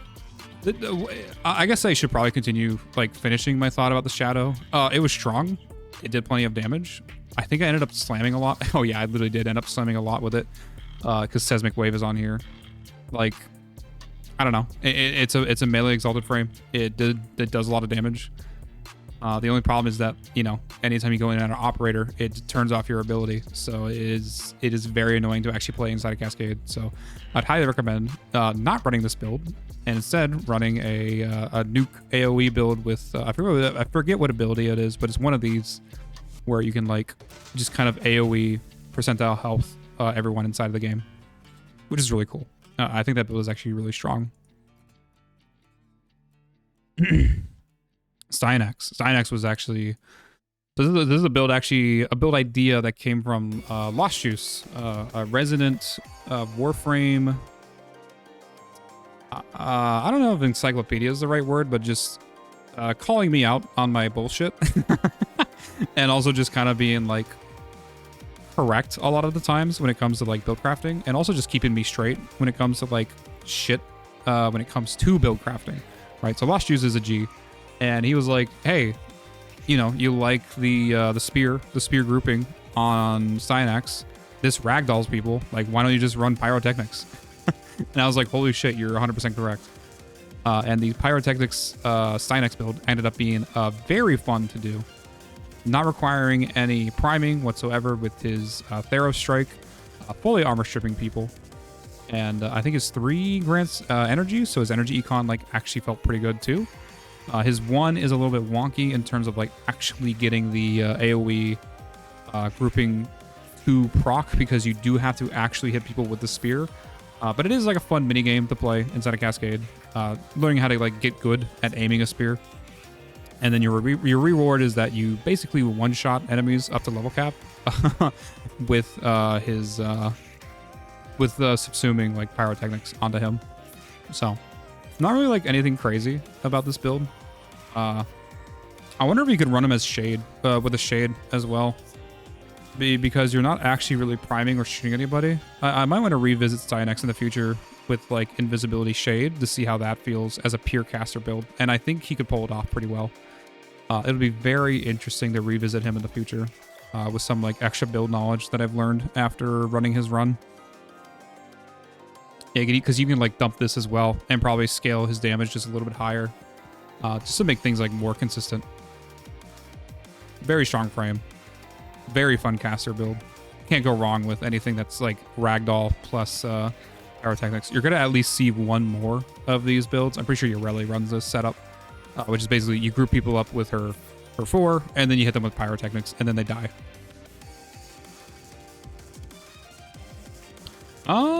Temple. Yeah, Temple was kind of mid. Temple was like fine. I think he's just like a very clunky frame in general to play. He has a lot of like buffs to upkeep and like certain conditions to meet when it comes to like actually surviving with him. Holy shit, why was I not running? Dude, what was I thinking? What was my survivability? Was I fucking high when I made this build? What did I say? Temple was okay. I really wanted to try and survive with their 3. Oh, okay. Yes. This idea of like staying invincible with their 3 was, I think kind of the main idea behind this build. So I guess I pulled it off pretty well.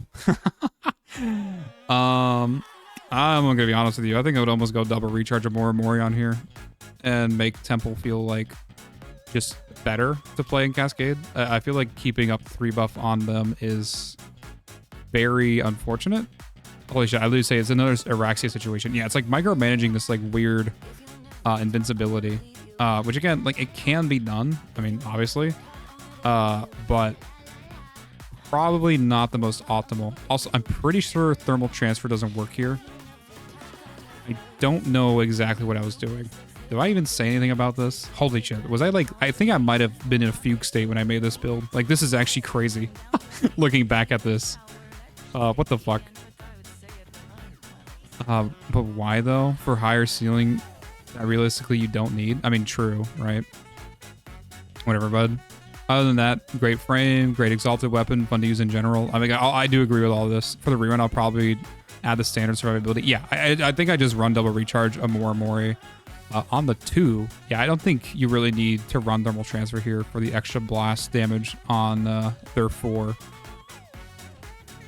Like, Lizzie is just, like, really strong in general with, like, heat procs. It was plenty to, like, chew through ads. And if anyone, like, was a problem, you just swap to a primer and delete them with 25x extra damage against them.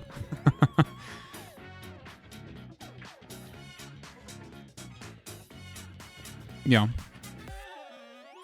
I like to build strength on Temple personally. I think they build with strength pretty well. It just wasn't like necessarily needed because the damage was already high enough for me to be comfortable with. You know, good frame. I mean, I'm excited for the rerun. I'd like to see what I can do. Oh, okay. So we are about to talk about Titania, and holy shit. I guess. I mean, there really isn't no two ways about it. She is single-handedly one of the strongest frames to play in Cascade. She exists at literally the top of the list. There is nobody that can subvert her in terms of like her effectiveness inside of Cascade. There is a lot of reasons for that. Unfortunately, I cannot cover all of them tonight because I am actually losing my mind and I've been streaming for almost 8 hours. I haven't been talking for 8 hours, but this is kind of crazy. This whole Yap session is going on for so long.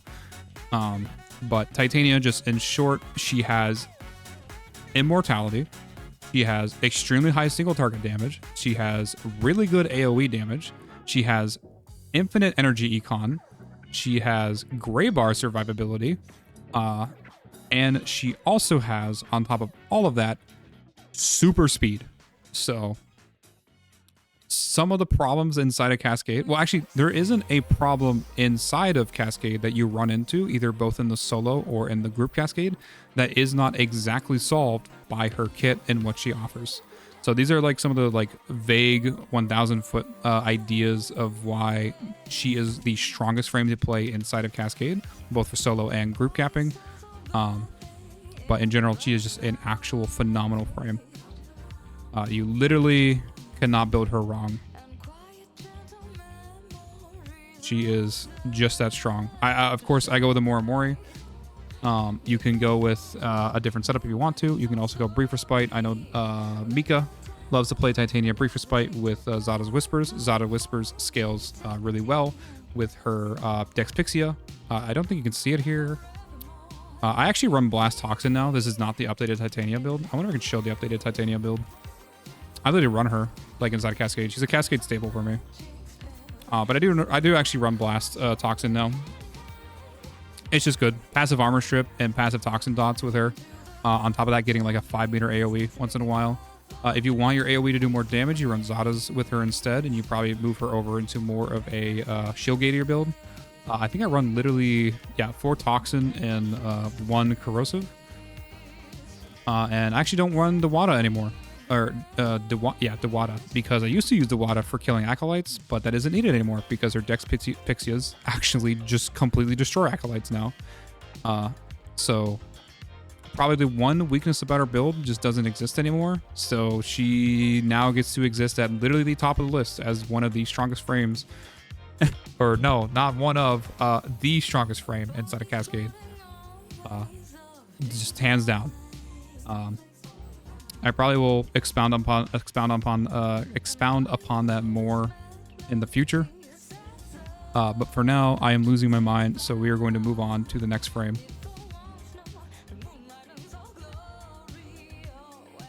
It's such a powerful frame, actually crazy. Trinity is fun. There isn't like anything to really write home about her. I really wanted to do a funny Champion's Blessing like crit setup with her and Combat Discipline. The funny part about that is I forgot that Combat Discipline doesn't work if you are running any sort of Overguard, because instead your Overguard takes damage. And of course, I usually run like Fortifier with all my setups. So I did not get any value out of this build. So if you do want to run like a crit platform on her and just like have your crit weapons do more crit, then make sure you're not running Fortifier. But in general, like I think I drop Combat Discipline and Champion's Blessing for other choices in the future, and just kind of run her as like a Mori double recharge, potentially just kind of like a support frame. I'd probably move her more into like a lot more range with her passive armor strip that she gets with her Link ability. I think that's like really cool. Her having access to like infinite energy with her vampire is also very fun. So like you kind of don't really need to worry about energy. And if you are bringing her into like group cascade, you can one, refresh your own shield gate by pressing her 4 at any time. So she just has like a free shield gate refresh on demand at any time you want. That also extends to all of your allies in affinity range. And then on top of that, if you're running Energy Vampire, you can, or not Energy Vampire, if you're running your energy, if you're running your 2, then you can just refresh all of your friends' energy for them. So very strong support frame, very strong frame in general to take into Cascade. Doesn't like do anything too crazy, but just kind of does everything that she wants to do pretty well. So good frame. Nothing to write home about though. Oh, Valkyr. Valkyr is very funny. When I ran her after her rework, and I ran her without any mods. This was an idea that I got from Mika. She was in the process of running Valkyr modless, and Skig, a friend of the channel, told me about it, and I was like, shit, that actually sounds like really fun, because she got a kind of like a broken passive in terms of just getting a free death gate on demand whenever she wanted. And because of the high mob density inside of Cascade, she can take advantage of this kind of like death gate loop where you are constantly refreshing it with rip lines, grouping, and then just kind of like hitting enemies that are inside that grouped bunch, right? So she got to sit in this very fun spot of one of the few frames in the game that you can run all the way to level cap without a single mod on her.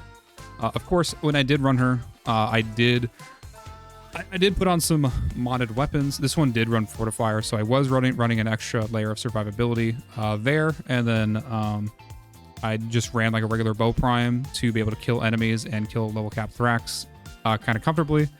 And just like enemies that like I did need to like group up with her one, I would just kill with her bow because the bow just scales really well quadratically, which is because of like how blast procs work. And anyone who didn't die to the blast proc just died to melee afflictions, and a bow is just like an extremely strong slam weapon, especially when you can take advantage of grouping, which she can do with her base kit. So strong frame. I don't actually have a real build for her. Well, I do. It's kind of just like out here in text, but she's definitely one of the frames that you cannot really go wrong building, except for exactly decreasing her range. I will say there's a lot of Cascaders that do play Valkyr, and they run negative range, and I think that is exactly the wrong choice you can do for her build, because a lot of her survivability comes from grouping enemies up and then hitting multiple enemies with a melee attack, whether that comes from your regular melee that you run inside a Cascade or her Hysteria, to be able to like refresh her passive, because her passive refreshes on melee hits and melee kills. So you want to run at least some positive range on her.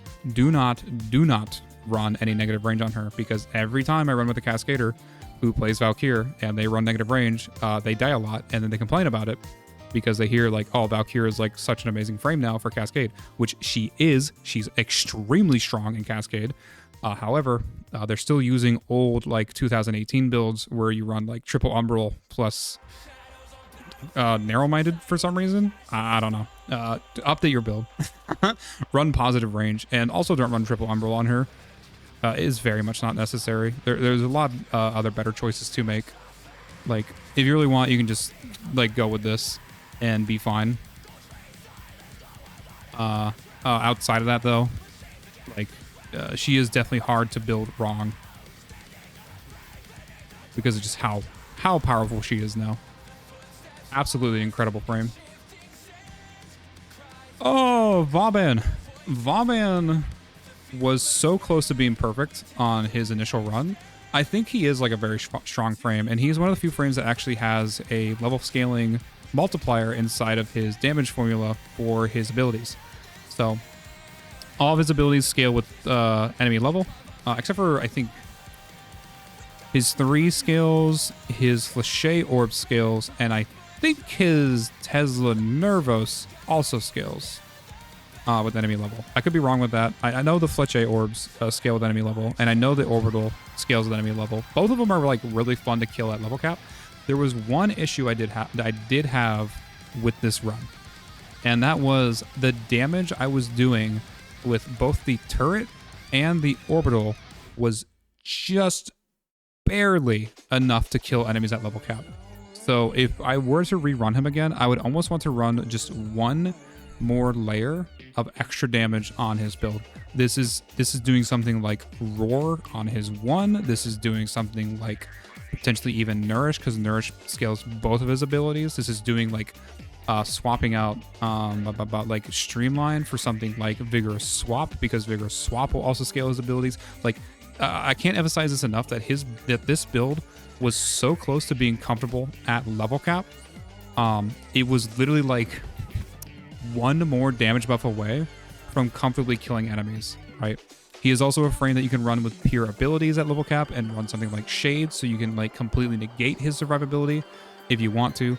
He does fit in a weird position where like you kind of have to wait until you get to level cap to fully engage with his like kit, because most of the scaling does come from the damage multiplier of enemy levels inside of his ability damage formula.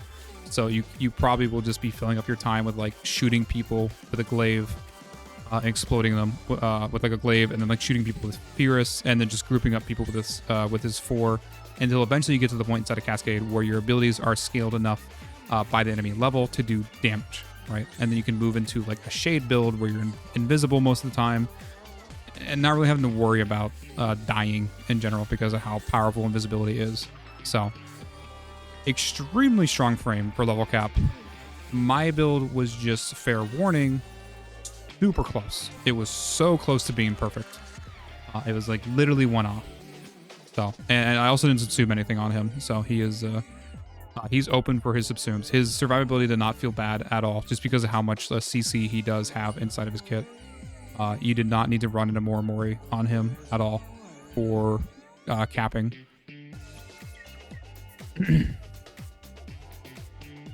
He also has one of the strongest like grouping abilities in the game. Also this armor strips too. So just keep both of those things in mind. Just a strong frame in general. Oh my god. Oh, bud, Volt was funny. So Volt is a very like fan favorite frame. And I did not want to run his standard build. Mainly because I have at this point already ran like a ton of different weapon platforms. So running like a 13th weapon platform just seems kind of boring to me.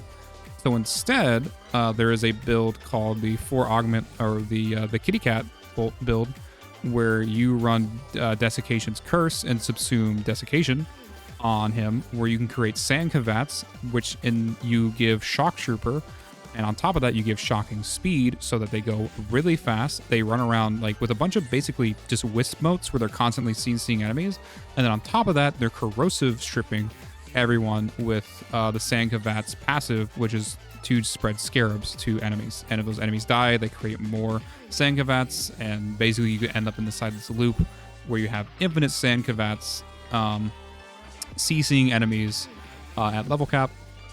The damage of this build is actually like really poopy, so it doesn't actually do a lot of damage, but what this does is an incredible amount of CC, to the point where the only survivability I ran on this build was just Capacitance.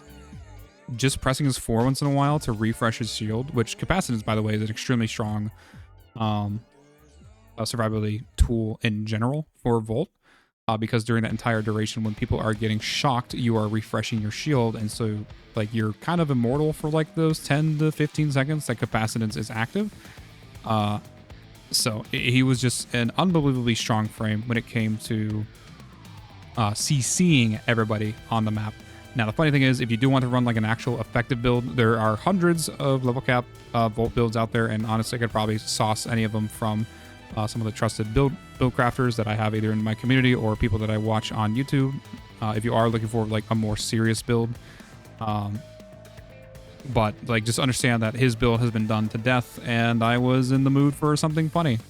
Of course, for his rerun, I will be taking it more seriously. I will be making a weapons platform build for him specifically whenever I get to it. But outside of that, just understand that like his weapon platform to build is really strong, but very solved at this point. So I want to do something different. want to do something fun. And sand cavats that basically disable an entire room from being able to shoot you was really fun. What else did I run here? I ran the Titron. I think this was a finisher Titron. I ran, that's the same Riven. This companion was here. Was this my butter dog? I think this was to, I think I ran this to like CC enemies and like CO prime them. Butter dog is mainly just a CO primer pet for me, and not really like an actual killer pet or like a utility pet. He is just like a primer. I can't remember why I actually ran that, but I don't know. In general, it was a fun build in general to play with. Don't think I'll ever run it again in cap, and if I do rerun him, he's definitely gets a more serious weapons platform build, which he is just a very strong weapons platform. So, oh, Varuna, my beloved. Oh, how you have fallen from grace, Varuna. The afflictions not working on Blood Altar at some point in October. Someone told me about this, and I tested it out. Actually, I think it was Skig. Skig was trying to do my Varuna build, and he told me, like, hey, like, I don't understand, like, why this isn't working. And so when I went to go test it out, afflictions does not work on Blood Altar anymore. Now, I understand why the devs made this choice. It makes me very sad. That is what it is. She doesn't require the Afflictions Blood Altar build to actually like scale her damage.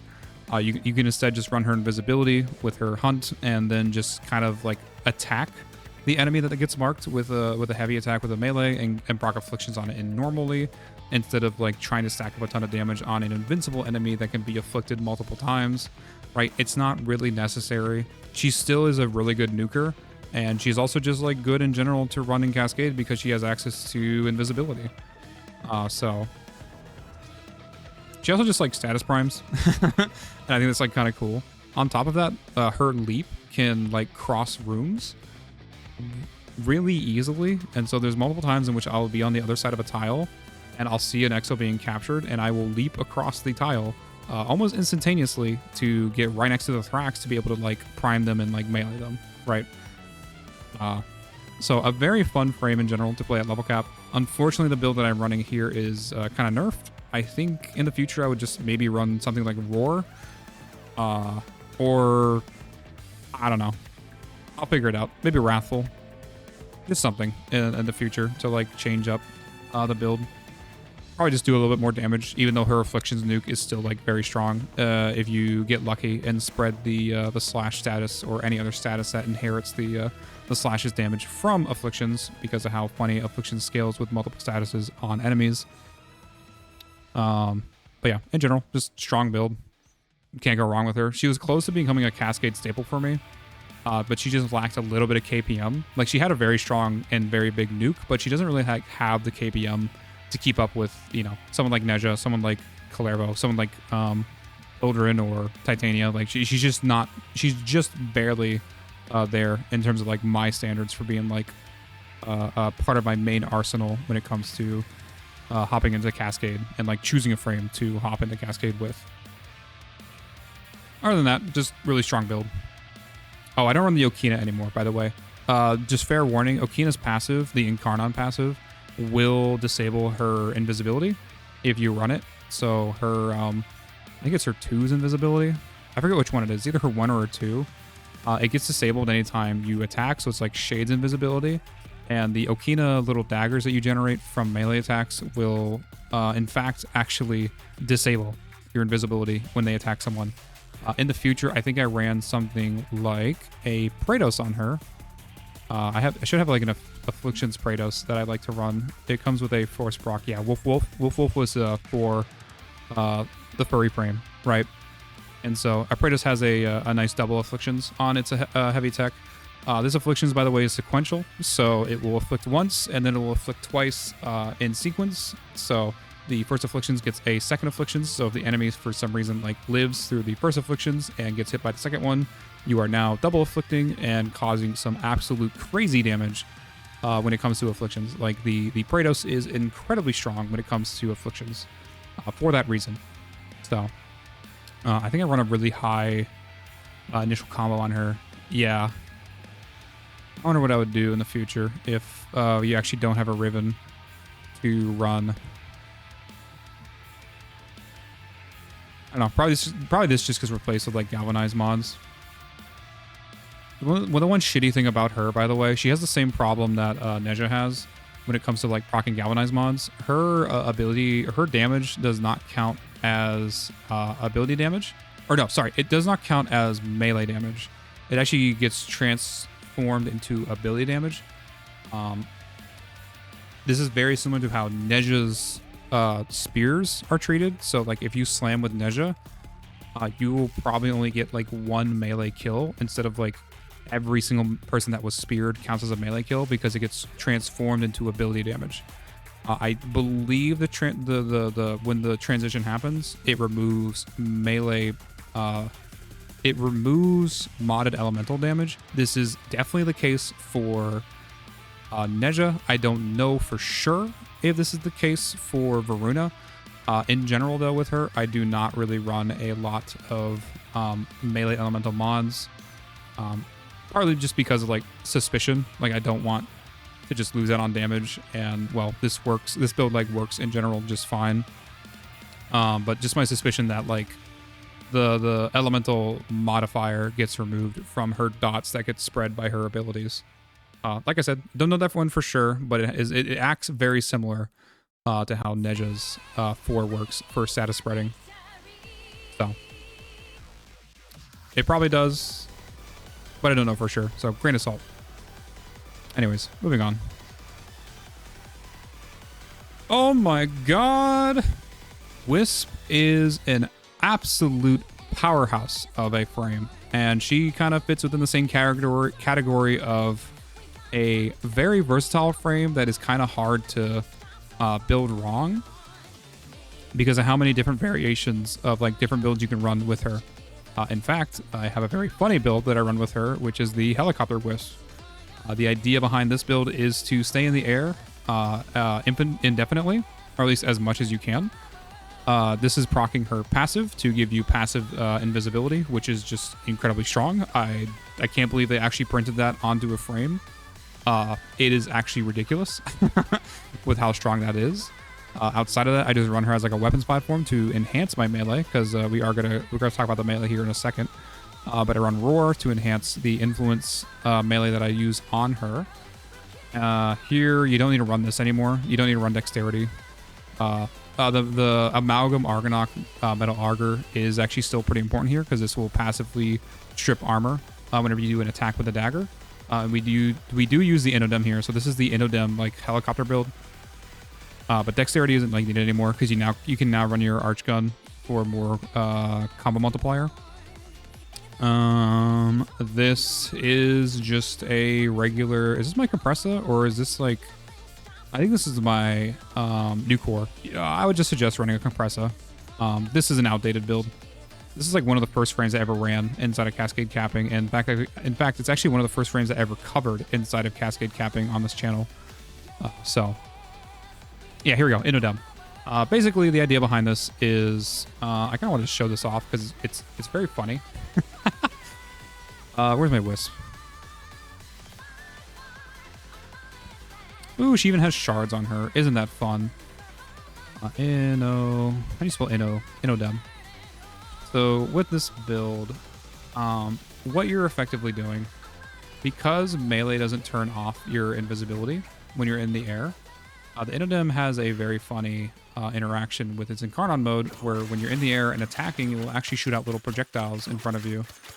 Let me turn on my Roar. Let me turn on one of her melee speed. Here we go.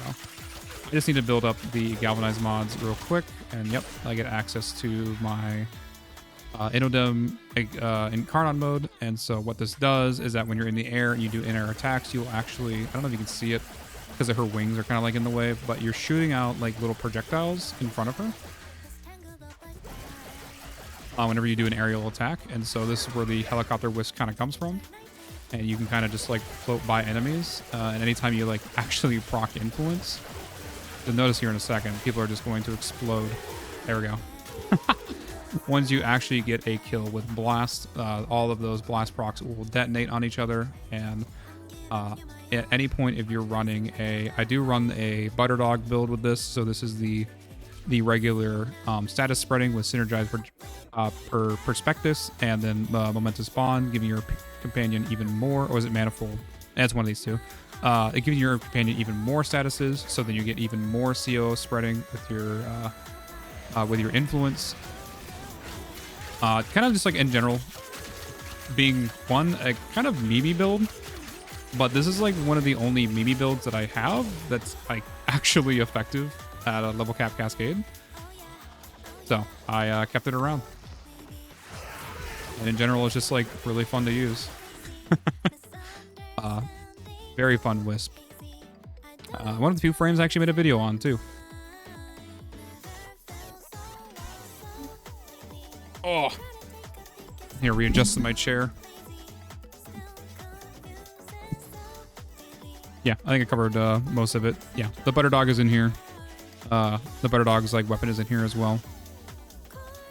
Just a good build in general. One of the many builds you can actually run with Wisp in level cap. Other than that, you can like run her as a regular weapons platform. You can run her as like a ability caster as well with her Breach Surge, which is an extremely strong just ability in general. And its damage will scale to the cap very easily. But yeah, you kind of can't go wrong with building her. Just an overall extremely powerful frame. Oh, Wukong. The monkey boy. This guy was interesting to run. I really wanted to run him as an exalted frame because I really found his staff like somewhat interesting. I think it's just barely on the cusp of doing like enough damage to be able to take care of level cap enemies, and that was like kind of the sentiment I got from this build. The unfortunate thing for Wukong is this build did not have like enough energy econ to be able to use his cloud as much as I wanted to as a survivability mechanic to stay alive. So his regular build is Slam Wukong, where you use I think just some sort of like buff for Roar, or you do like a Wrathful to buff up the Magistar, and you slam out of his cloud onto enemies, and then when you're done slamming, you just go immediately back into his cloud, which effectively gives you immortality. You're not really granting enemies a lot of opportunity to actually be able to attack you, but unfortunately I was not able to take advantage of that with this build because of like energy econ reasons. The 4 Exalted is, again, like I said, just barely powerful enough to be able to take care of level cap enemies. And the Dreamer's Wraith here was actually kind of like goated when it came to like the influence heavy attacks I would get off with the staff itself. That was like very easily able to nuke rooms, but it was not the most consistent. And I kept running into this issue of survivability where he was just barely able to stay alive. So if I was to like rerun this build, I think I mentioned it here, I think Roar comes off for Morimori, and I think I run like some sort of Bane on his weapon to make him feel just a little bit stronger at level cap. And just not as like hard to survive with if you're going to run this build in general. I would recommend running his Slam build, the going in and out of his cloud just for survivability, and spamming it for movement. On top of that, just spamming it for like his Slam, and just having like a free like getaway card whenever you want to is extremely strong. And you're offloading all your damage from your Warframe onto your weapons, which is like really nice. And again, whenever you can, what you'll notice is like with most builds in the game, when it comes to like level cap, a lot of the good ones are just synergy between like Warframe's kit and their loadout that they bring in. It's very rare that a Warframe's kit is enough to handle level cap just on its own with its abilities, right? Like Noko is a really good example of one that can pull it off. But a lot of frames, when they do scale in the cap, they do some sort of synergy between the weapons and abilities that they bring in. And so hybrid builds are very, very strong for level cap, and Wukong's Slam hybrid is one of them. But if you do want to run his Primal Fury, you can definitely pull it off. It is just not easy. Yeah. Yeah, this build, God, this build was so close to feeling good for survivability. Yo, hello, Carls. How are you, bud? Yeah, we're still going. We're almost done. I am fully losing my voice at this point, and I am ready to die.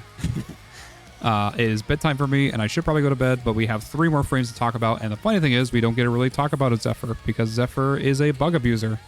I actually need to delete this post at some point, because I don't actually want to promote bugs, but we will talk about Zephyr in the abstract when I get to her. I will show off another build that I run on her to level cap that is not posted, but is very fun to run in general, just because of how much like free damage it gets, and it also just is invincible. Anyways, oh, Zaku, absolute Cascade king, probably like one of the most popular frames to take into Cascade. I see Zaku's like literally everywhere. She or he or they, I think it's they get to take advantage of again the Amorimori 87% dodge chance. Yeah, I literally talk about it right here. So they have Bast on Time, which basically grants you a 75% chance to dodge enemy bullets. And you can stack this dodge chance with a Amorimori to reach a near 90% chance to dodge enemy bullets. And so they get to run the effective Immortality that Mirage gets to run, and also that Titania gets to run when they stack up with a Amorimori. So this basically kind of opens up the build to do whatever you want. The extra layers of survivability I do run on Zaku is Rolling Guard with Fortifier. Their guns scale with enemy level. So if you're pulling off guns from level cap, there is a part of his damage formula that will apply a level modifier to the damage that those guns will do. So his gun damage will just scale with you as you are going up and closer to level cap. This is partly why I don't really run a ton of strength on him. I've definitely seen builds that run all the way up to like 400% strength on Zaku, and I think those are funny. This also, just a real quick note here, this is a older build, so this does not use his updated augment. I will be exploring that in the future for his rerun, but for now, Zaku just remains a very solid frame to take in the level cap, and kind of can't go wrong with him. He's a very comfy frame to play. He comes with perfect dodge chance. If you get used to Rolling Guard and Fortifier, you become effectively immortal with him. He's a really good candidate for armor stripping AoE, which is nice, and then just has like a nice CC and just dodge chance in general with his Vast on Time. This also applies like a void debuff that does apply to Thrax Ghosts, and so once in a while you can actually take out a Thrax Ghost with extra damage if they've been hit by your Vast on Time, and then also on top of that, his Vast on Time, their Vast on Time can take care of spears. So if you see a bunch of spears inside of a room and you just want them to go away, you can press their 4 and they will all disappear. So Zaku is a very, very strong contender for like some of the top frames that you could run inside a Cascade. Both for solo and for group capping. Absolutely an absolute unit of a frame. Oh my god. Ureli. I think Ureli, I don't think I have the video posted here, but Ureli is like another one that I played. Is this even the updated build? I don't think this is the updated build. Oh, this is interesting. Yeah, this is not the updated build. We got to go back into the simulacrum. So Ureli is like a really interesting frame. She kind of has very similar survivability to someone like Neja, because both Neja and Ureli can take advantage of a redirection ability. However, Ureli's is a little bit stronger because you can kind of call her invincibility that she gets at the beginning and end of her skateboard that she just summons, her Marilena, whenever you want. So you can kind of use it as like a pseudo rolling guard. Let me pull out Ureli. So if I were to go in and out of Marilena, right? You see my gray bar up there? It lasts for like a few seconds, and then if I decast it, I can cast it again to get like another gray bar, right? So you just kind of go in and out of this as long as you have energy. And you can have like a pseudo rolling guard. I think I still run rolling guard on her in general. Yeah, I do. Because she's like a strong frame, but she does funny things, because guess what? You're going to see this theme again. any frame that has access to grouping can take advantage of like one of the strongest scalings in the game, which is quadratic scaling. So with her Riptide sucking everyone up and also ragdolling them, you can run a pyrotechnics build. Basically applying hundreds of heat dots to enemies before you can apply hundreds of heat dots to enemies, absolutely obliterating them at level cap. And in fact, I don't cover this inside of my video, but one of the best primers I found for this build is actually Torrid, which is very interesting for a heat inherit weapon. Let's see, do I even have it? Yeah, it's literally right here. So Torrid is really funny with this build, where you can just, let me get off my Incarnon, pull this out, prime them, and then you can hit them for like a couple million with a couple million heat dot, and so that will scale into cap very well. This is probably like one of my favorite frames to run pyrotechnics on, and I mean, with her Marilena 2 being an on-demand rolling guard, kind of when you need to, once you get used to her rotating invincibilities between rolling guard and like resummoning Marilena, you can kind of get to this point where you get really comfortable at Cascade with her. Oh, by the way, Pyrotechnics also scales off a Vigorous swap. Oh, so that's another thing to keep in mind. But yeah, on top of that, this is just like a very strong build in general when it comes to like scaling to level cap.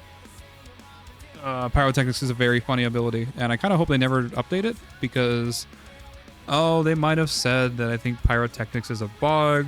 It shouldn't be applying as many heat dots as it does on like certain enemies, but I'm going to be honest, like I don't think Pyrotechnics is a good enough ability on its own. So the fact that it has like a mechanical advantage inside of the game is very fun because, you know, it gets to take advantage of anyone who can do like group scaling with ragdolling. So very fun frame. It really was such a refreshing run for me inside of Cascade. Especially being able to like move her away from her weapons platform build and run her more as an ability caster. This was super refreshing to do. So yeah, I think this is the weapons platform build. You can run a Morimori on her. You can run double recharge. You just buff like your secondary weapons, and you have group scaling, so you can take advantage of a quadratic scaling with like the Lex. I think I ran like gas procs here. The damage here is like not actually anything to write home about with the Lex, but when you start factoring in quadratic scaling, the Lex will actually be able to kill level cap enemies pretty well. I think both of their videos, I have the Pyrotechnics video and the weapons platform video up on the alt channel. So either of those are like really easy to check out. And finally, oh my god, the last frame on this list. I can't believe I'm so close to being done. This is going to be a nightmare of a video to edit. Oh my god. Zephyr. Incredible frame. There's a reason I'm not clicking on this link, by the way. And it's because on this run, I actually did a little bit of a funny. She has a current bug with her right now, which I will not talk about today, because I do not want to promote actual bug abuse inside of this game. So instead, what we're going to do is we're going to go... I'm going to try my best to remember this because I don't think I have the build anymore. But we're going to move on to Zephyr's normal build. Oh, wait, here we go. Yeah, just a regular Zada's Whisper tornado build. Where the idea behind this is that if you run Zada's Whisper and any sort of like blast slam weapon, if we run up against some of these Grenier... I forget, do you have to hold cast her for? I don't remember. You proc Zadas, and the whole idea is that you just slam, and everything dies. You get multiple blast procs re-procking on themselves with the tornadoes, spreading more status damage for more procs, for more blast, and this kind of combines in, well, excuse the pun, but cascades into a absolute metric fuck ton of damage. And you can kind of just like run this build with any... Or you can kind of run this build with like any like blast slam weapon. Bow is probably one of the best because of its high Incarnon status damage. But you can also run like blast weapons. I wonder if I can pull out my blast burstin. Let me see if I can find that real quick. So you can run like a blast burstin if you want and kind of get the same scaling. right? She just is a very funny weapons platform that turns Blast Zadas into probably one of the most strongest like builds in the entire game in terms of when it comes to doing a metric fuck ton of damage to enemies. In fact, before damage attenuation changes, she was like one of the #1 ways to deal with damage attenuation enemies because of how many instances of damage she could do within a fraction of a second to an enemy before damage attenuation even like kicked in, right? Okay, I kind of wish these tornadoes would hold still. Thank you. Yeah, there we go. Right.